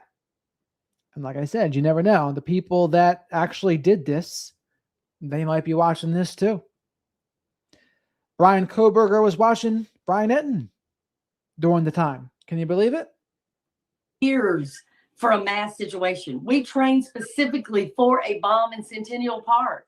That was our biggest thing that we were afraid could happen. We trained. When that finally happened, there's still chaos. They're still running around, not sure what you should be doing. You know, and then of course the FBI shows up because Chelsea Clinton was there at the park that night. The Secret Service is now involved. ATF is coming in. There's all of this going on. And we're like, hey, did we remember? I mean, the thing about the reward is, if it was that easy to just claim the reward and there was no danger, someone probably would have done it by now. But the fact that someone didn't, the person's in a very precarious position, and Ashley's trying to kind of coax them into doing it. But, I mean, Ashley's in no danger. The person who knows and isn't saying, they're probably in danger. So, I mean, what good is 1.2 million if you're dead or tortured? No good. Remember to contact hospitals? Did we remember to start faxing, patient information so that we knew who was everywhere? Because people are now calling, wanting to know where their loved ones are. Well, there was, and then is somebody injured to the point they could have been the bomber? Anybody injured on their hands? Anybody, you know what I mean? Like they held it. So, I mean, we were still in a chaotic situation, even though we were prepared. So when you've got a situation like this, can you imagine, Jennifer, if we get this call that an 84-year-old woman is missing and there's some blood at the scene, and then we find out a few minutes later that it's Savannah Guthrie's mama? I mean, that's going to change everything, whether you want it to or not. It just is, because now you're not working a case insular where you and I can sit in the war room for a couple of hours. And by the way, make sure you like the video here while you're here. Likes are free. Leave your DNA on that like button. Subscribe to the channel if you're not already. And as B says in the chat, yeah, there is no proof that Nancy went back into the house. The closest thing to proof is 2:28 a.m., pacemaker disconnected, garage door opening and closing, blood on the front porch. That's the closest we have to proof right now. Because now we've got the Today Show and every news outlet in America covering this. And so we're either going to look really good or really bad pretty quick. No, you're right. And you also, I think about experience. Yes. Experience. Who knows? We know that Pima County had it for 20 hours, right? That's a lot of time. That's a lot of time. Yeah. So on a side note, when I was in Toronto, I went twice. Once was for a friend's bachelor party, and we just had like a boozy time. And I met people in that time because we went to the bars, strip clubs, etc. And I'll never forget a shot girl that I met in the strip club. She changed my life forever because Canada is a wild place, right? So this woman was a shot girl in the strip club, but she was a master's in literature. And she's the one that told me her favorite books were East of Eden by John Steinbeck. That changed my life. And then the other one was The Unbearable Lightness of Being by Milan Kundera. Those were her two favorite books. Both of those were awesome books, but John Steinbeck's East of Eden probably changed my life. I still remember this girl's name. Sonia was her name. And then I went back to see her months later, and we saw a comedy show. Joe Rogan, before he was so controversial. Big Jay Okerson. Who else? I don't remember who else. But that was my adventures in Toronto. And he did ask for help. Kinda, I guess. I'm still not sure. But, when they're not saying yes to the Cajun Navy, and they're not saying yes to Texas EcuSearch, and they're not saying yes to all these other civilian expert search groups, that's where I'm like, why? Why would you turn down help, free help at that, of people that have been successful in recovering people? I don't understand that at all. And I don't understand why we still haven't had a call out from the family saying, hey, I would love for volunteers to go and search for her. I don't understand how they haven't said, hey, anybody that's a hiker, a distance runner, please, if you're in the desert, look for this. If you're out hunting, whatever, cactus or cacti, I guess, or this type of animal, please look for this. If it's a clandestine grave, this is what you're looking for. Please make sure if you smell something, don't just say, oh, that must be an animal and move on. Let somebody know. And they're not doing that. And that has bothered me from day one, because Savannah Guthrie, day one, day two, she could have got 5,000 people out there if she had asked them to go and search shoulder to shoulder. And that is still, I ain't seen that. I haven't seen a visual that the family has done. So it's one of those things. I just wish there was more communication about why that didn't happen, because it's just curious to me. Why aren't we searching for her? Why aren't we teaching? Look at that. No hype in the chats like Santa Claus. He sees you when you're sleeping, and he knows when you're awake, and he knows when you're being bad or good. So know that. No hype knows. People how to do it. Because I said from day one, this thing wasn't going to be solved in a war room. It's going to be solved out there, most likely by a civilian. Yeah, no, I agree. I think how it's going to be solved is somebody finally having conscience or wanting to make 1.2 million, because somebody knows who he is. It's so ridiculous. If that were my husband, I would recognize those eyebrows, that mustache, that gait, what he likes to wear, that ring that's on his finger. All of that would be like, oh my gosh, that's my husband. That's another reason I think he's crazy. I don't think he's got a lot of friends. So as an American, Canada is generally a much cleaner place. Different people, cleaner, generally friendlier. It's a whole different vibe. I mean, I'm used to New Jersey. I'm used to, and I'll say this, New York, New Jersey, Pennsylvania. So New York, Philly, Baltimore area, maybe the meanest people in the world here, by the way. So when you go to Canada, it's a little bit different. I'll just say like Jeffrey Dahmer. He doesn't have a lot of friends. He doesn't have friends from high school. He doesn't have friends from college. He doesn't have work friends that he hangs out with. He's weird. So people know of him, but they're not connecting him to this because he hasn't been at a bar where he's talking about it. He's not a social person. He's somebody that has stayed, I think, to himself. I think there's something maybe on the internet, but people are missing it because, again, they're not his friend. So is there a manifesto? Yeah, probably. But they don't know it. He's just that weird guy that lives upstairs.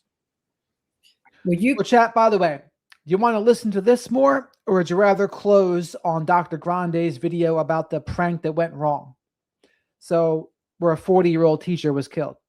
So press 1 if you want to stay watching this and Nancy Guthrie coverage, or press 2. We can watch Dr. Grande's coverage of that, or his analysis of the teacher's prank that went wrong.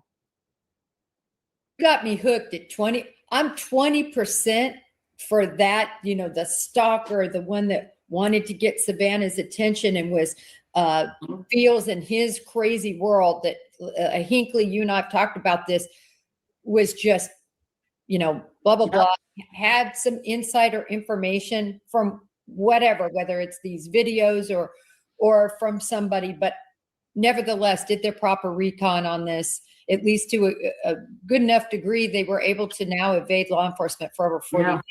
Yeah, I definitely get a Hinckley vibe. There's no doubt. Zero doubt. But part of if Savannah, if he wrote to her, I mean, that's never going to get to her, but most people don't know that. If you send her a letter or flowers, she's never going to see it. She's not going to know. There are levels of security, not just for that building, but for that show and those people. So if he thinks, well, she's ignored me, she ain't going to ignore me anymore. Well, she's not ignoring you, but there's a reason, if that's the case, that they looks like Jen Koffendorfer and Mac here wins. They don't need the vigil. They don't need people out searching. Savannah has protected herself. She has to protect her children, protect her sister. And that's why they weren't home. I think they probably had an Airbnb, maybe even across the border in Mexico. But I think they were somewhere together where they were protected. That's what I believe. Well, I put this picture up. I did a whole show on this premise. Right. This is a gal. Her name is Bjorn, I believe. Now, do I look like a meanie to you all out there? Do I look like a meanie? Do I sound like a meanie? Mm-hmm. And it's just, and then also had on, do you know Greg McCrary? He was sure. Was the original Profilers with the absolutely. Yes. Yeah, love him. And he's been my mentor for so long because we work for the same company. Yeah, he's fantastic. He's fantastic. And he talked about a case he had where the people answering the celebrity mail, that's this whole staff. Mm-hmm. And so it was something that staffer said in the response that clicked this guy to try to take out a celebrity in a case he worked. Just celebrity. oh my gosh, she's whatever. Even though it was answered, it hurt this person so much that I believe it was an attempted murder case. It might have even been a murder case, but McCrary talks all about that on one of our segments. Great. But on this case too, just another case of a celebrity person, and that person, remember, line between right love and hate is so teeny. You have all that passion, and then now you feel like, and so you go after. They went after this person. It was thwarted. They actually sent this person a letter bomb with like acid that if it blew up, it's going to take her face out. Wow. Not kill her. You remember Rebecca Schaefer? California didn't even have a stalking law in the 90s. And Rebecca Schaefer, for your audience, some of them may be young, she was on a TV show called My Sister Sam. She was a cute girl. She was young. I don't remember exactly how old she was. I apologize, but she was young. And she was on this show with Pam. So Dr. Grande wouldn't have much to say because it's not his background. His background is psychology. Dr. Grande is one of the OGs that I used to learn from years ago when it came to narcissism, borderline, autism, psychopathy, the dog triad. He was great. One of my favorite quotes from him was, "Narcissists lie because the truth is offensive to them." I said, that strikes as true. But as of late now, he's like me. He does current events and he does true crime. But in this Nancy Guthrie case, there's not as much to say from a psychology perspective. There's some, you can use some critical thinking skills and detective skills, but it's not the same as the Michael McKee case, where that's domestic violence, coercive control, narcissistic abuse. And it's not the same as Nick Reiner, mental health, addiction, maybe some vulnerable narcissism, right? So there's more things to go over. I bet you Dr. Grande would have more to say about those things. But I endorse Dr. Grande. Dr. Grande is a friend of the channel, whether he knows it or not. Who was on a show called Mork and Mindy with Robin Williams. So Pam Dauber was famous. Rebecca Schaefer was not. She was just a young girl that was paired with Pam Dauber for this show, My Sister Sam. She had a stalker. Well, he sent her like notes and letters and cards and candy. Finally, a gigantic teddy bear. She never even knew he existed. Security would get it, throw it away, get it, throw it away. They missed these letters were increasing in their agitation that she was not responding. You know how those shows go on hiatus, y'all? Well, during one of the breaks, she made a movie, like a motion picture movie or a made-for-TV movie. And in that movie, she had a love scene with a man. Then she went back and was filming My Sister Sam, the TV show again. The stalker, when he saw the TV show, that love scene, he took it as she cheated on me. He paid a private detective $200 to get her home address, went to her home address. She opens the door because she's thinking it's a delivery, and he shoots and kills her. So again, she never even knew he existed. And that's when Hollywood was like, we've got to have stalking laws. We've got to stop this. People have got to quit, those maps. I think they can. I think they can search without Sheriff Nanos's permission. I think they just wanted his blessing, and he refused to give it.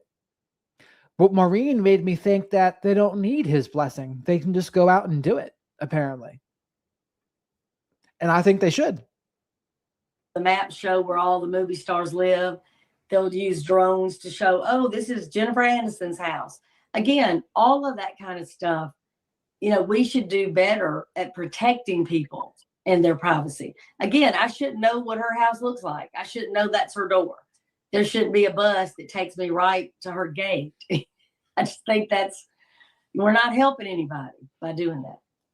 Well, and I will say that a lot of the messaging from Savannah makes it clear that she feels, I think that she has some guilt going on and responsibility, that she's concerned, right? That her putting her on the Today Show and all those stints and everything might have led to this. And I can't say that I disagree. I don't think, but to be fair, I mean, it's nothing against Savannah, and I'm not trying to victim shame. All I'm saying is that could have been what led to trying to hurt Savannah. It could be. I mean, it's something we have to look at. You can't ignore that Savannah is in this equation. You cannot. You can't. I mean, what are the odds they're going to pick that house? If you look up and down that street, and let's say again, you and I are burglars. If we rode up.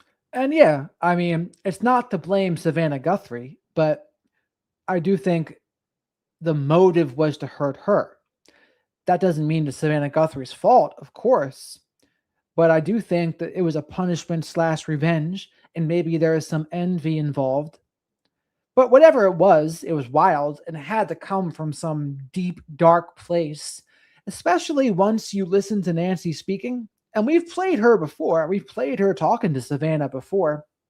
And you listen to Nancy and you think, who would ever want to hurt Nancy? I'm like, are you kidding me? But it happened. It happened. And why would they do it? It must have been a pretty deep, dark resentment that prompted this punishment / revenge. Up and down that street, is that the house we would pick? It's not the house I would pick. I don't even like the doorway. I wouldn't pick that doorway necessarily. I like it for coverage in the dark, but I don't like the fact that it's a double door. If it's me, I'm going in the sliding glass door. I've already told you that. You can pop that, lift it, and move it, and walk right in. You ain't got to shatter it. They'll never hear me. That's easy. He ignores not one, but 2 sliding glass doors. He ignores I think, every window. Which doesn't have alarm systems. He ignores, for what we can tell, for the most part, the back door. But yet, the lights are knocked out. Again, we go back to, we've never seen this before. So if I have 100 experts in every walk, from the FBI to NYPD to LAPD, from homicide to burglary, and they all say the same thing, I've never seen this before, then I'm going to go back to, he's crazy. But I agree with you. Look at this house. This is not where you're going to go. You are not going to go here. There's not 6 million of crypto in that house. There's not. You would have to have intel about the person inside for you. Not 6 million of Bitcoin in the house. That's not even how it works. I mean, it can just be on a phone or a cold storage wallet. That's all you need. But I mean, Nancy Guthrie is not going to have Bitcoin, right? You think Nancy Guthrie was a Bitcoin bro? I highly doubt it. You don't want that from that house. It's a beautiful house. But I'm saying it's not a mansion. They don't have 6 cars out front. There's nothing there that tells me she's got 6 million in cryptocurrency. Nothing. Right. So they knew she was there. This is targeted. They wanted to fight through all of this cactus in the middle of really a place with 1 acre to 3 acre plots. Right. You're not going to do all that. But you know what? I just wanted to touch base one more second about this stalking thing. I do think that if this has to do with something like that, if it does, that this is somebody that is very entrenched in Tucson, that goes back with them. So in other words, I don't think it's necessarily a Today Show stalker, but somebody that would have known this family and known that. It could be. Yeah. And again, that's why you run every bit of it down. Run it down. Run it down. And, let's just talk honestly. And I'll go back to when they first started saying, well, they knew things. And this came from TMZ, but they knew things about the inside of the house. Any 84-year-old woman, I know things about the inside of her house. She's got knickknacks. She's got china that's out, that's displayed somehow. She's got pictures of grandchildren that are framed all over the place. She's got some type of Afghan on the sofa. She's got pills, lots of them. I mean, how close am I? Good Lord, that ain't hard to do, y'all. I mean, most of us, when you get a certain age, what do? You display the things that mean something to you. So if you start saying, oh, well, Jennifer. By the way, if you're just coming in, please remember to like the video, leave your DNA in that like button. Likes are free. Subscribe to the channel if you're not already. And I go live almost every night to talk about true crime and current events. And I use my unique experience with mental health, addiction, narcissistic abuse, narcissistic family systems, and being on the autistic spectrum to give my unique insights on those things. And make sure you come say hello to the flock of black sheep in the live chat. Great group of people here from all over the world. Come in and say hello. Coffindaffer, there's, tennis trophies, there's badges, there's guns. Yeah. Have you been stalking me? That's what. No, captured. Most of us think there was multiple people in on it and probably hired, but there are multiple people in on it to get revenge / punish Savannah Guthrie. For what reason? Maybe Epstein file related, maybe Savannah Guthrie's husband related, political related, Clinton related. I don't know. It could always be an off the wall explanation too, like the Ronald Reagan assassination attempt. Oh, he did it to impress Jodie Foster. You never know. I'm telling you, it's not hard to do if you pay attention for 2 minutes, and the rest of it is guessing. And I'm not going to be wrong. There's certificates somewhere. There's a diploma somewhere. Okay. But with, Nancy Guthrie, I can tell you a lot about her house. And I hadn't even seen the video. But any 84-year-old woman, you're going to be pretty close. You're going to be close. I want you to help me answer this question. Legendary, I think she just went off, but she is a huge part of this community and I love her questions. She just asked, is there any value from Joe Public? Because now she's saying, listen, you and Jen are Joe Public. Do you think law enforcement takes any information? I'll let you answer it first, then I'll go second. Joe Public is going to solve this case. Joe Public is going to come across Nancy Guthrie if anybody does. If there's a clandestine grave, if she's been placed somewhere, if she's just out in the open in the desert, it's going to be Joe Public that finds her.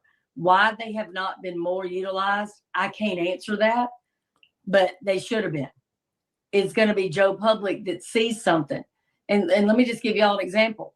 The DC sniper, we're running around looking for a white guy in a white van because that's what every single expert in this country said. Every single one. They were dead wrong.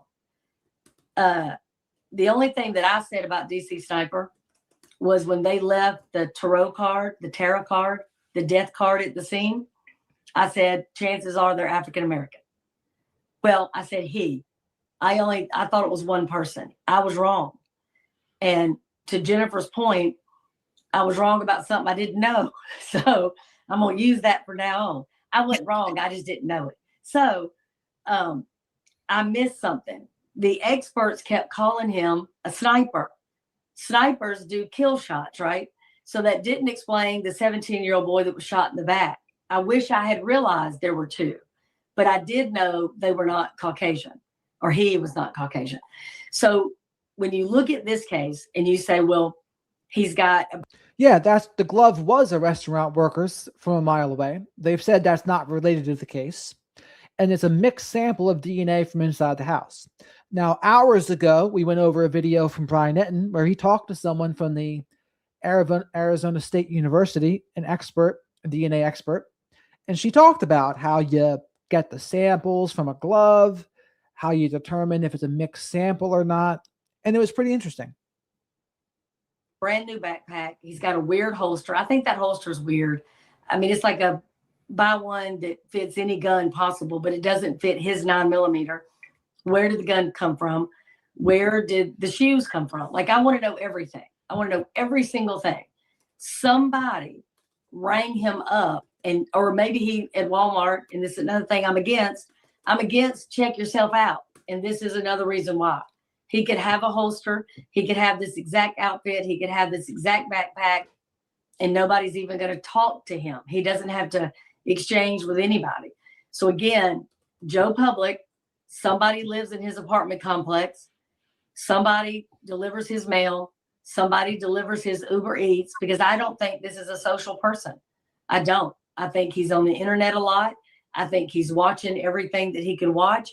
I think he has reacted by what he has seen. I don't think he's missed a minute of coverage. That's just my opinion. So I want to piggyback off of a couple things you said to Legendary's question.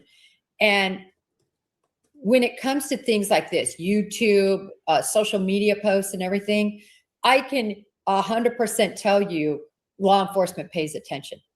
And I know that from the Idaho case. Oh, law enforcement pays attention, 100%. Law enforcement is paying attention to definitely what's in the ether. So to answer this question, Legendary, any law enforcement officer that isn't paying attention is missing the boat, because not only could it be what that person is saying, what that creator is saying, or the guest, what we're all talking about, you're looking for people in comments that might make something, in other words, that might even be involved in this thing.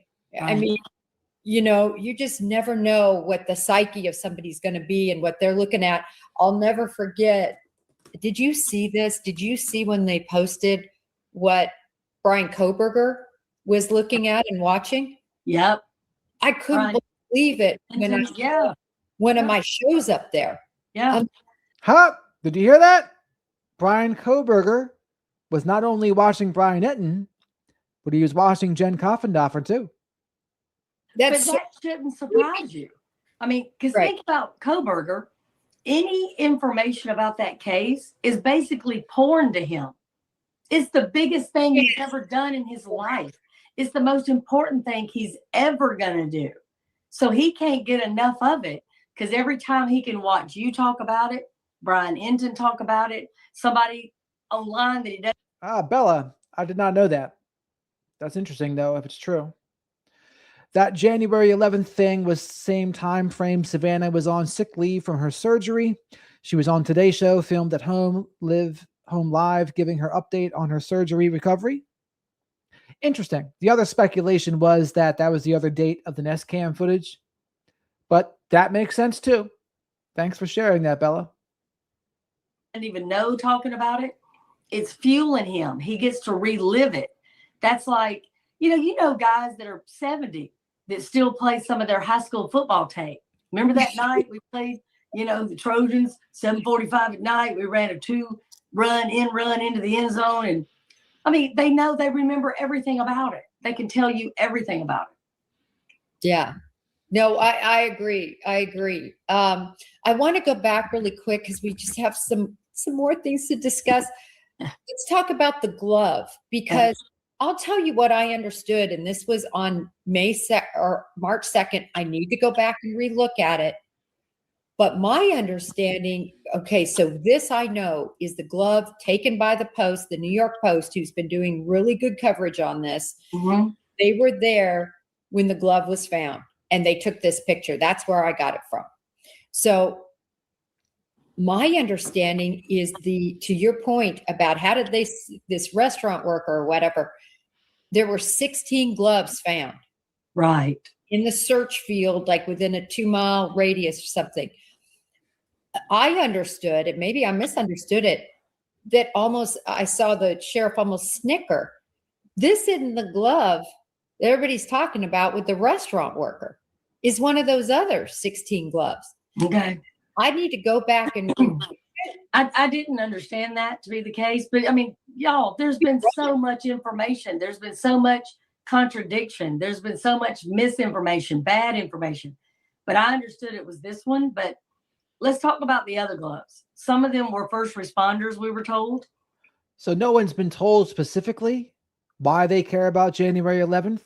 The speculation was one of the Nest Cam footage days could have been that day, and they're just not telling us. The other one was that Savannah Guthrie had a surgery and she was doing her show from home. That could be part of it too. Mm-hmm. There's no excuse in that. But I did try to point out, I think when you and I talked last, that I did not see any of the first responders wearing black gloves. They all had on blue gloves. So again, this is another reason this glove was of interest to me, because I can tell you that ain't a first responder glove. It's not. It's too long and it's black. So I want to know about that glove. And I still want to know how they knew this came from this particular person that works at this restaurant. He had to have a criminal record. Good Lord, that was too quick for them to know where that glove came from. Yeah, I thought it. And again, they didn't tell us how they knew it was the person in the restaurant's glove. I agree with her. It must have been he had a criminal record, and maybe his fingerprints were in local law enforcement and other forms of his DNA. But just because you have a criminal record doesn't mean you're guilty of other things, right?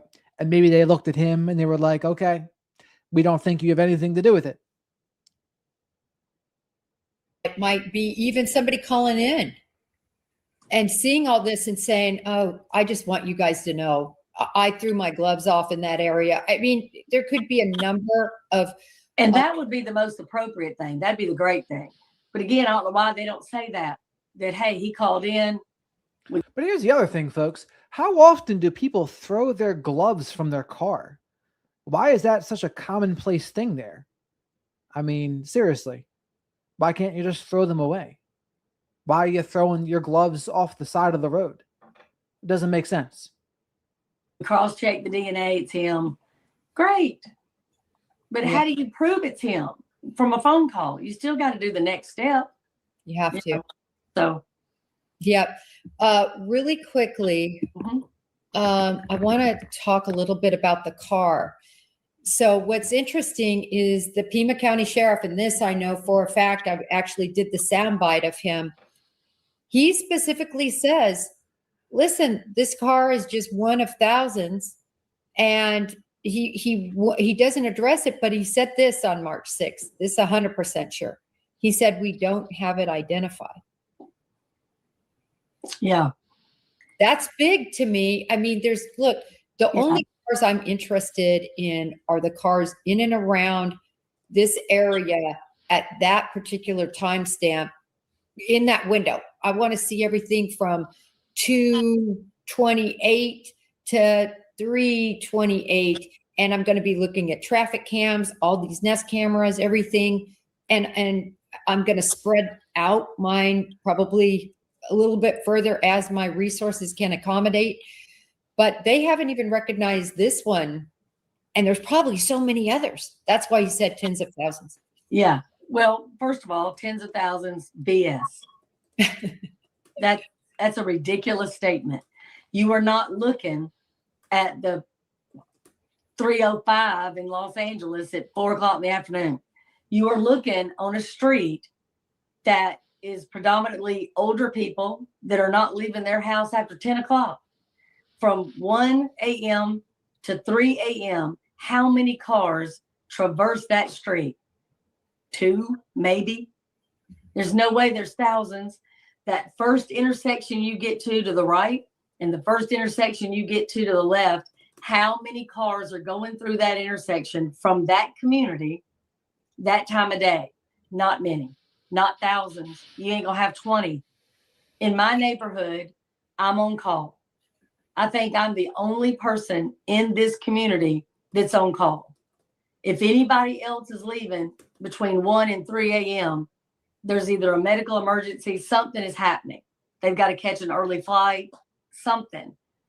We don't have people coming and going between 1 and 3 in the morning. This ain't New York City, Fifth Avenue. It's just not. You don't have it. There's no way that community has it. No way, not a shot. 1,000% agree. And you put it into this time frame, and now you've really put the noose on it. And how about this? And this is something I've been hollering about. I'm sure law enforcement has got to be doing it. Don't geofence her house. Well, after you do and don't come up with it, how about geofencing my choke points? That's what I want done. I want the choke points done, and that's what I want done. How do they not have one cell phone they're already looking at? How do they not already have one vehicle they've got to be looking at? By the way, we're watching Jen Coffindoffer's channel. Go check her out, support her channel, subscribe to her channel, like her stuff. And while you're here, make sure you like my video as well. Likes are free. Leave your DNA on that like button. And no, we're not going to get any CODIS matches on this like button. Approaching 40 days. So again, this sheriff has a way of speaking that drives me insane. You cannot contradict yourself on a case of this magnitude ever. You can't say, I'm not going to give any more interviews. Here's my last interview. You can't say, well, we're going to narrow down the vehicles, but there's thousands. Nobody's taking that seriously. There's not thousands. There should be 5. There should really be 1. Whether they can say that's a, Corvette or whatever, fine. They may not know that yet. But it ain't a truck. It's not a van. So we are narrowing it down. We have a probable color, even though it's infrared. It's light or dark. That. It's a 4-door or a 2-door. So if it's a sedan, let's narrow this thing down. Again, I cannot stress this enough. And people, listen to me. I agree with what she just said. She said that the way Sheriff Nanos was talking is driving her crazy because he keeps on contradicting himself.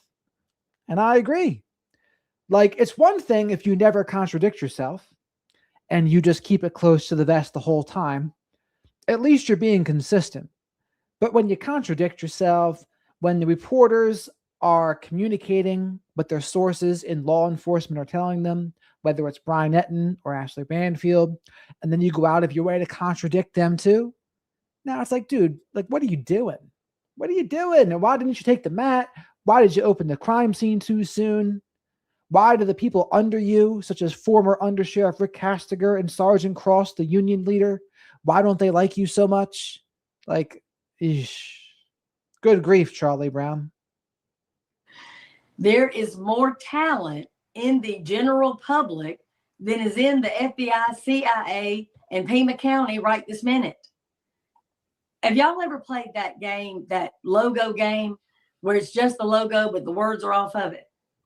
I'm not great at that game. I might recognize, Coca-Cola or Delta, but I may not recognize a cereal brand to name it. I may go, oh, I think it's cereal, but I don't know what it is. There are people in the public that would know that car immediately. They'll know that tire. They'll know that hubcap. They'll know the way that back tail light looks. They can tell you. Go to the public. They can help you better than anybody. And again, why this sheriff insists on keeping everything close, and I mean everything close to his vest. They know things, and they are still not releasing things that the general public could solve for them.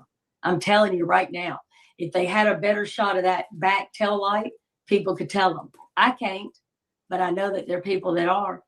My cousin Hank could do it. I'm telling you right now. He could tell them. Yeah, I was really surprised when he said that, but let's face it. Unless I see it in writing from the sheriff, if I just hear it from his lips, I'm very hesitant, and that's a sad state of affairs because for you and I,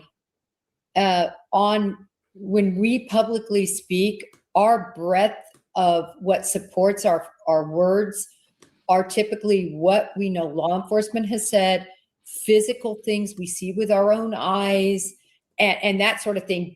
Will we make hypotheses from that? Yes, I even try to limit that, but that's what I want to draw from. And that's why I am literally hanging on every word of Nanos to at least put it out there. Yeah. Because that's all we have. All these people who say sources, all the sources don't agree with each other. And I just don't believe there's many law enforcement sources out there that are coughing up information. And now at least we know who Nanos is, and we know that he is in the know. He could know it. There's something he said that I wanted to run by you that everybody saw. This is in regard to these two pictures, whether they're a different day, whether they're the same day, whether this is an accomplice of this guy on the same day. And this is what he had to say. And this is pretty to the point. Yeah, I think they want the information public. I don't think they're obligated to. It would be nice, especially if it could help us solve the crime, right? If you think it can help people solve the crime, why not share? That's what I would say. The only time you wouldn't is if you think the public's going to hurt the case. But in this circumstance, I think the sheriff himself has hurt the case, not taking the mat, opening the crime scene too soon. I mean, then they eventually did the reward thing, got lots of tips. Tips, as far as we know, went nowhere. And now the tips have died down. So now what? That there are not timestamps. And I've always said, look, this wasn't in the cloud. This wasn't on a SIM card. This was the FBI and Google somehow their huge, vast computers and sorting through millions and millions of images and being able to, luckily, as they will tell you, somehow grab this. So perhaps, and we got it within, I thought Kash Patel said something like hours, and I believe that he got it straight out. Yeah. The FBI could even hone these in even more, because they'll do that. They'll take this and really hone it in and see way more than we're seeing.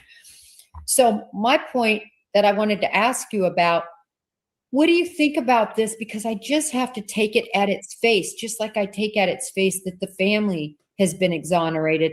I have to take this at its face that there's no timestamps. Because wouldn't they tell us, Mac? It would be so remiss to say these are different days and not tell us. I would agree with that. But it's also like when he said, we don't know, it's different days, but hey, give me everything from January 11th. So he gave us a different date. So there's a reason he came up with January 11th, and I think he played his hand. But if you go back to those two pictures, here's what we do. It's just like if I find just a leaf and people say, well, one leaf isn't going to help you. Yes, it will. Both these pictures are at night. That's critical, right? You start just as elementary as you can. Both of them are in the front doorway. So again, stop talking about the back door. The front door is what he's interested in. The front door is where these people keep coming to. This looks like the same field of operation. The way he's going to enter is basically the same. Looking around like he hasn't been there before. He's looking down. He's coming up. He's got that strong leg again. He's going to lead with his left leg for whatever reason. Great. Break this down. It looks like the same pullover shirt. Looks like the same mask. Looks like the same type style pants that breaks just the same way at the ankle. So we're going to systematically, like you say, we're not just going to chop this case up. I'm going to chop this picture up. I'm going to chop it up. Does this look to me like the same guy that's just not wearing a backpack and doesn't have the holster? He's got the same gloves. Yeah. Yeah. I mean, it's probably a different night, or did he go back to the car and get the backpack and the holster? I don't know. So you break down every single thing that you possibly can about these two events. You see that? He's coming, he's approaching the exact same way from the exact same, vantage point. He's coming up again with his head bent down like he ain't never been there before, but he has. But he's been in his head because he dadgum well knows where that camera is. So did he come once and thought, man, I need. So do you think that's a fact, that he did know exactly where that camera is?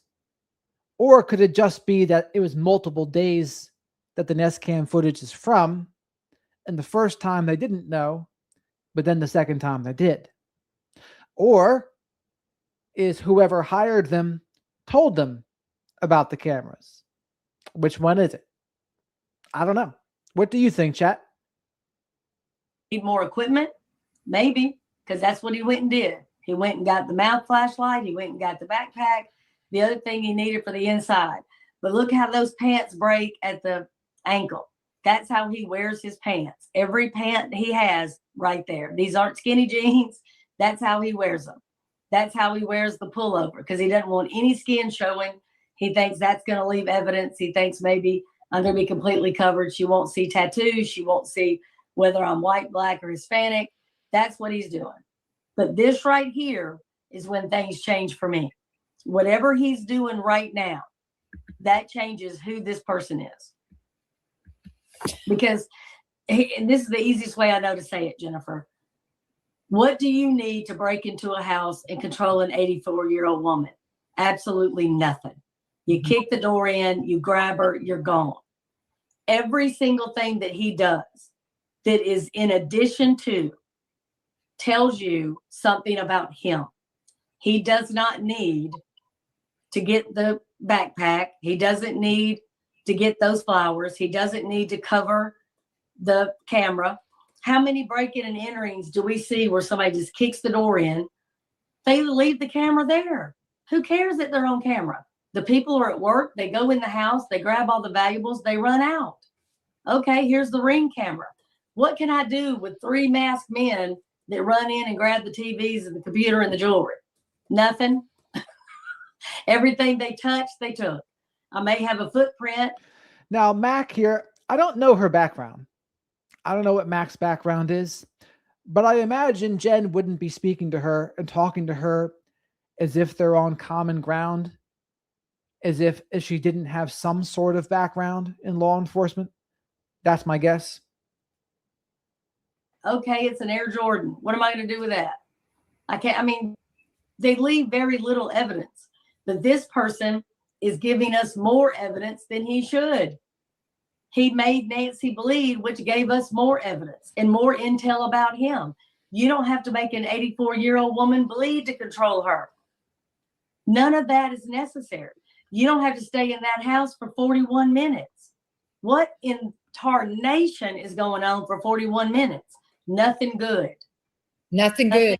Remember, just because there's 41 minutes between the time that the Nest cam's taken down and the pacemaker's disconnected does not mean they're in the house for 41 minutes. Could have been much less than that too. So let me ask you this really quick, because I've really faded back to the Occam's razor. You know, when I was thinking about this, what is the most simplest solution to this puzzle? And the simplest solution is that this was a situation. So Cheryl McCullum's her name. I guess her nickname's Mac, and she's an American crime analyst, college professor, author, and founder and director of the nonprofit Cold Case Investigative Research Institute based in Atlanta, Georgia, and a crime scene analyst for an Atlanta television station. So she's like a Georgia peach. Where individuals plan to take her for ransom, and it goes to hell because she dies, and they right. In other words, it doesn't involve, the more complicated stalking piece. It's the simplest solution, but I just can't be 100% all in on my Occam's razor. I'm pretty much all in, but between that kidnapping story Savannah Guthrie had in her book, between the pulling of the flowers, between him acting like he doesn't have a care in the world, the 41 plus minutes in this house, it doesn't. Here's the other thing. Yeah. If you're going to ransom her or you want her to transfer Bitcoin, why wouldn't you take her phone so she could do that? Well, then you would be followed, but I'm just talking right. But I'm saying inside the house that night, make her transfer the money right then and there from. Oh, I see what you mean. Call Savannah. And say, yeah. If I don't have that money in 5 minutes, I'm going to kill her. The police are 12 minutes away, Savannah. You already know they're.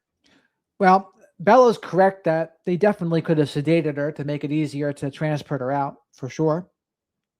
And it's not about manipulating 41 minutes, but that's just the gap between the time the Nest cam was disconnected, taken down, and the pacemaker being disconnected. But that time doesn't represent the entire time they were in the house. It's just the time that the Nest was taken down and the time the pacemaker was disconnected. Maybe they were only in the house for 10 minutes, maybe 20 minutes. We don't know. We don't know the answer to that question. You listen, y'all, you go somewhere, you make a 911 call and you time it. You know what their response time is going to be. So you already know to get way out there, the sheriff is at least 12 minutes away, 11 minutes away.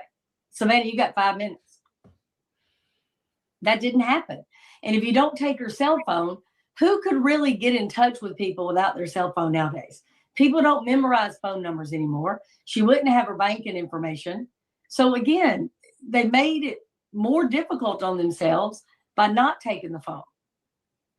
I mean, even if they were tracked, okay, they went 10 miles in this direction or 20 miles in that direction. Okay. And then get rid of the phone. But they would have still had the information they needed.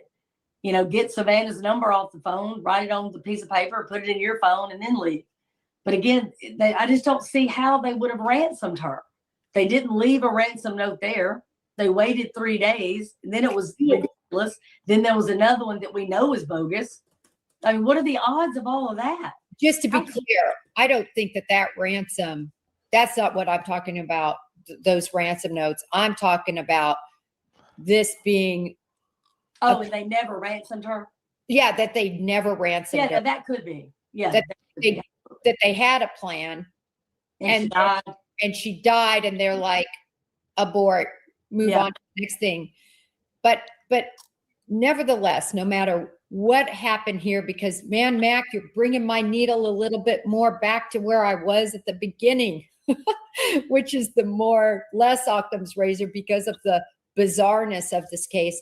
Yep. Happy Pi Day to everyone, 314.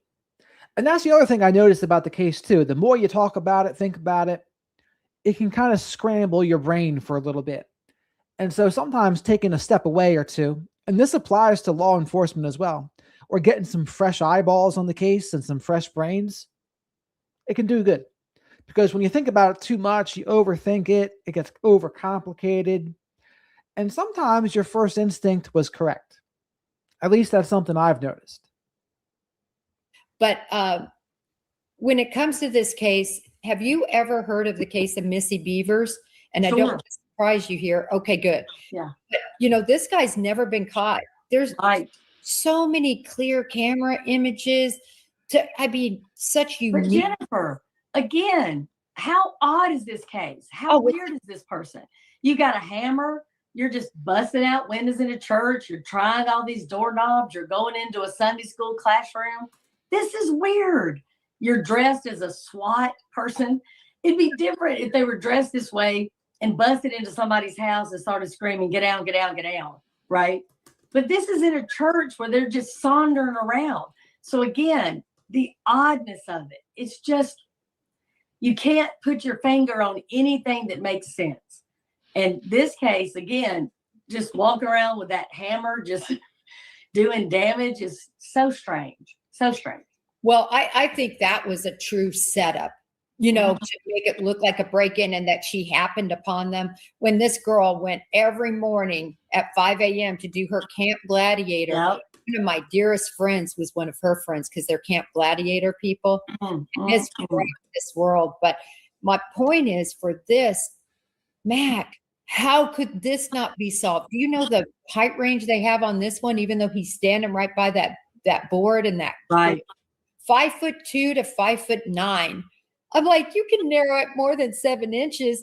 It's and they've got a car. They know the car. The white car in the parking lot. Yeah, it's so amazing. And who would want to kill her? The people that would want. We're coming down the home stretch of this video here. Make sure you get your likes in there. Likes are free. Leave your DNA on the like button. I'll let you decide what version of DNA you'll use.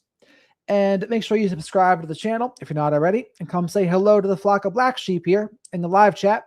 Great group of people here. A little eccentric, but still great. To harm her in any way should be narrowed down to 2.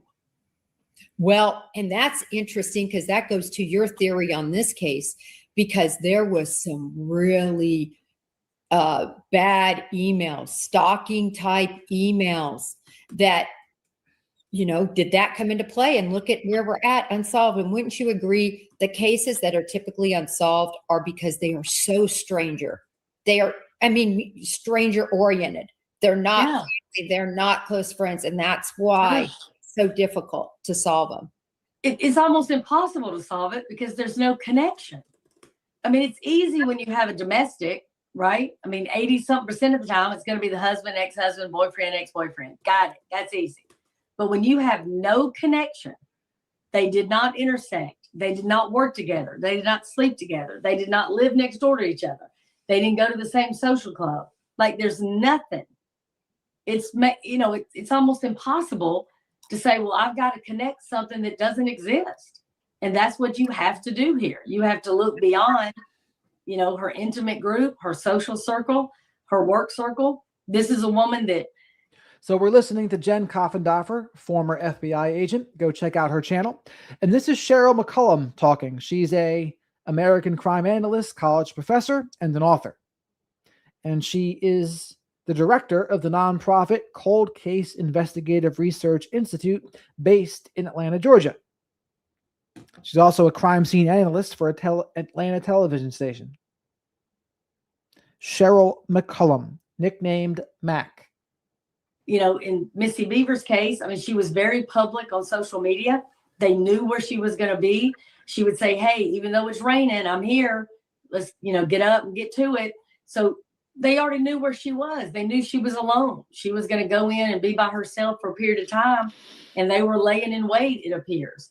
But again, even the way they made this break-in look, it was strange. Because to law enforcement, if somebody's going to be in there, then where did they keep the money?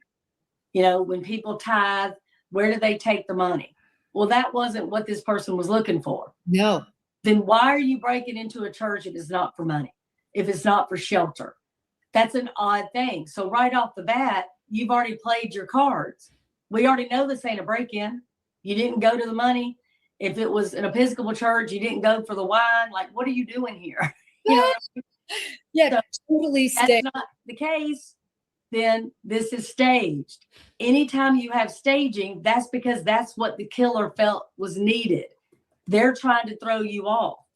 You're throwing me off because obviously she was the target. She didn't walk in here and interrupt a burglary.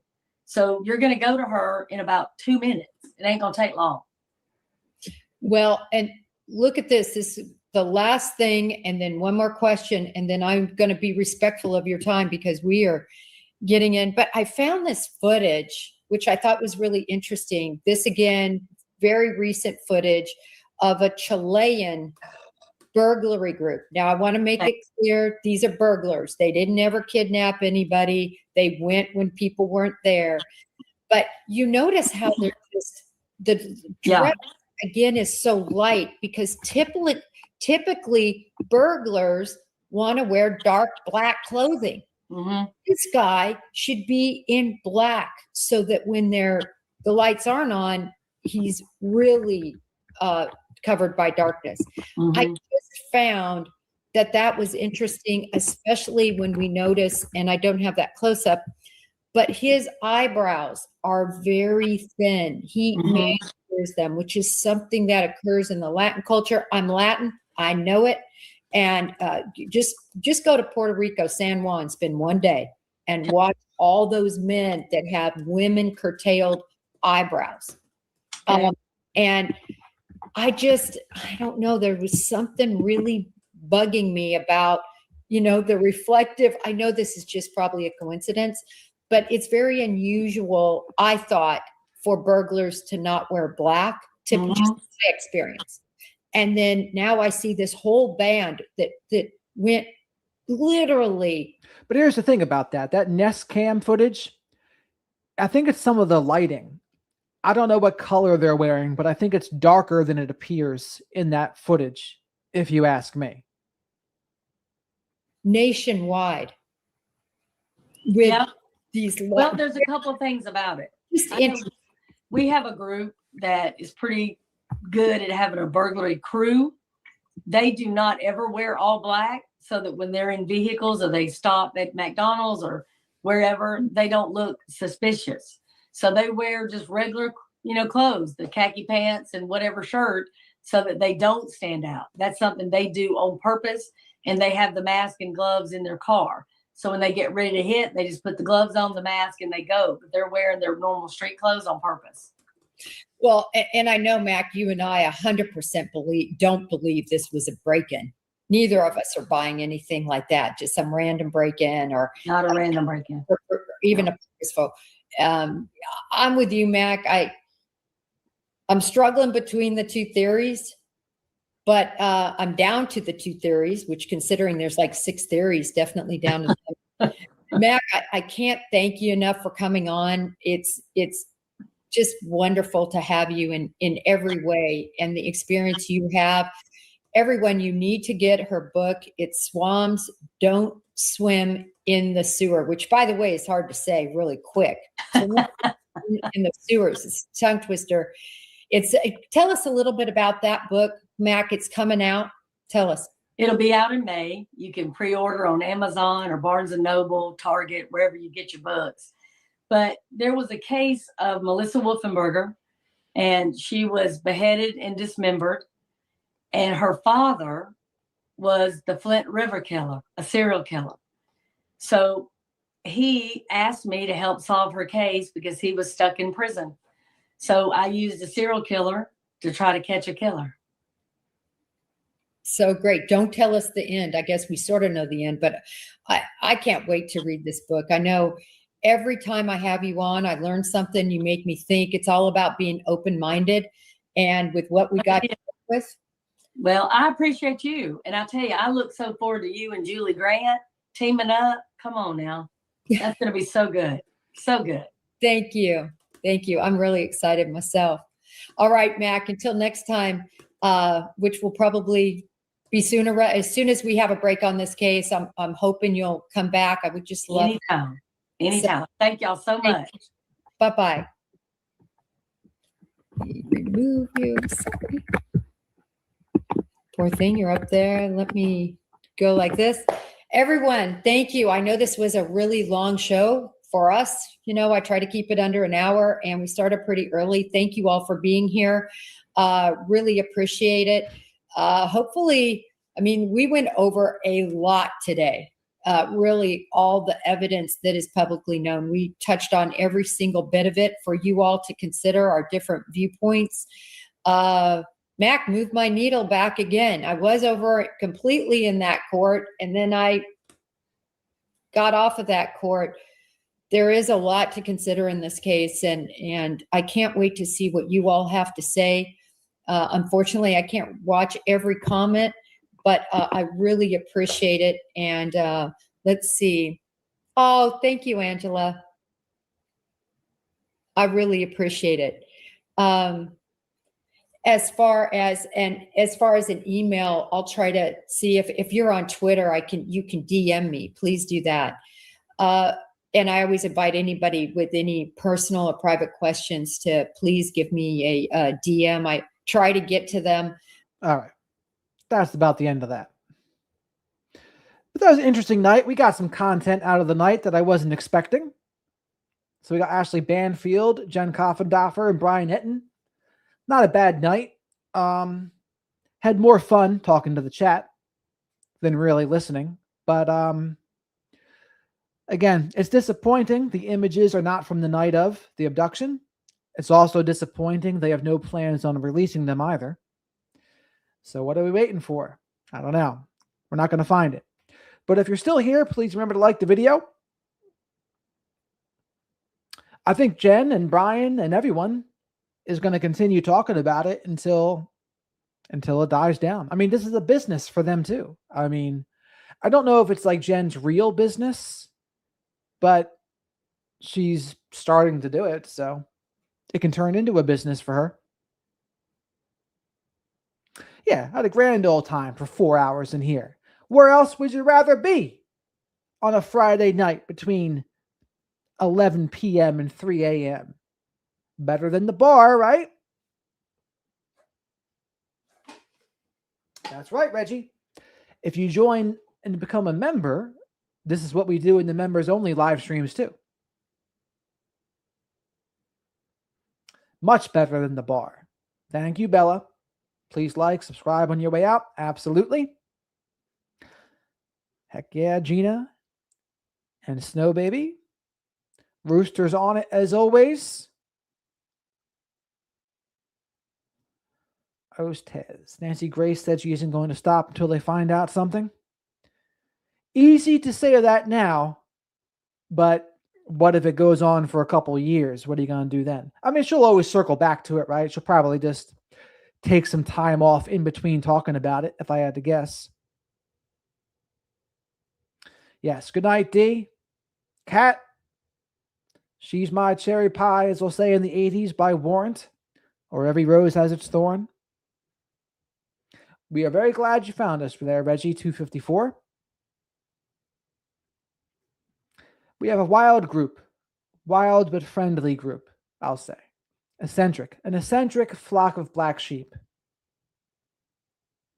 EFOBS.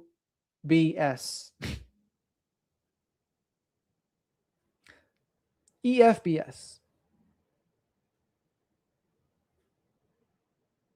You got it, Autumn. No hype. You have a good one, brother. Glad you had a good old chuckle in here. We're good for some chuckles. I have a comedy club called the Chuckle Hut. Whenever I say the Chuckle Hut, it reminds me of Plankton's restaurant called the Chum Bucket.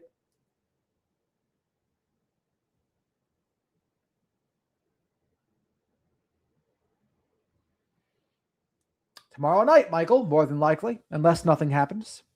More than likely tomorrow night. It was Friday the 13th. That explains some of the wild energy. Also, I speak in a lot of movie quotes and music lyrics.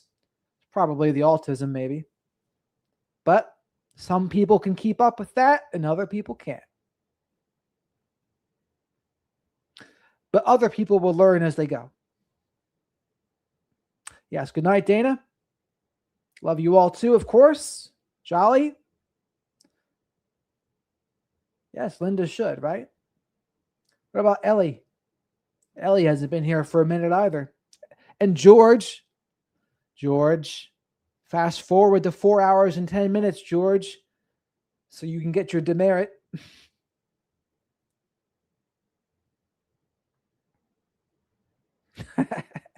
Yes, Kat can keep up with most of them. Every once in a while, Kat stumps me on one too. Yeah, we're glad you found us too, Miss Kim. That's right, Reggie. That's the point of this place. Autism memories are amazing, Lindsay. You are very right about that. Thank you, Bella, for all of your knowledge and support. Always appreciated. And with that, everybody, 3:14, now 35. Pie night. Jennifer, didn't know you were here. But now I know. And knowings have to battle. So with that, over and out, everybody. It's always a pleasure. You have a great night, Tebow. Rooster, thanks for helping us get to 1.2 thousand. Michael, thanks for being here too. No hype. Roger that. Linda, have a great night. Kat, great night. Great morning to Kat. Have a good night, Reggie. Thanks for finding us.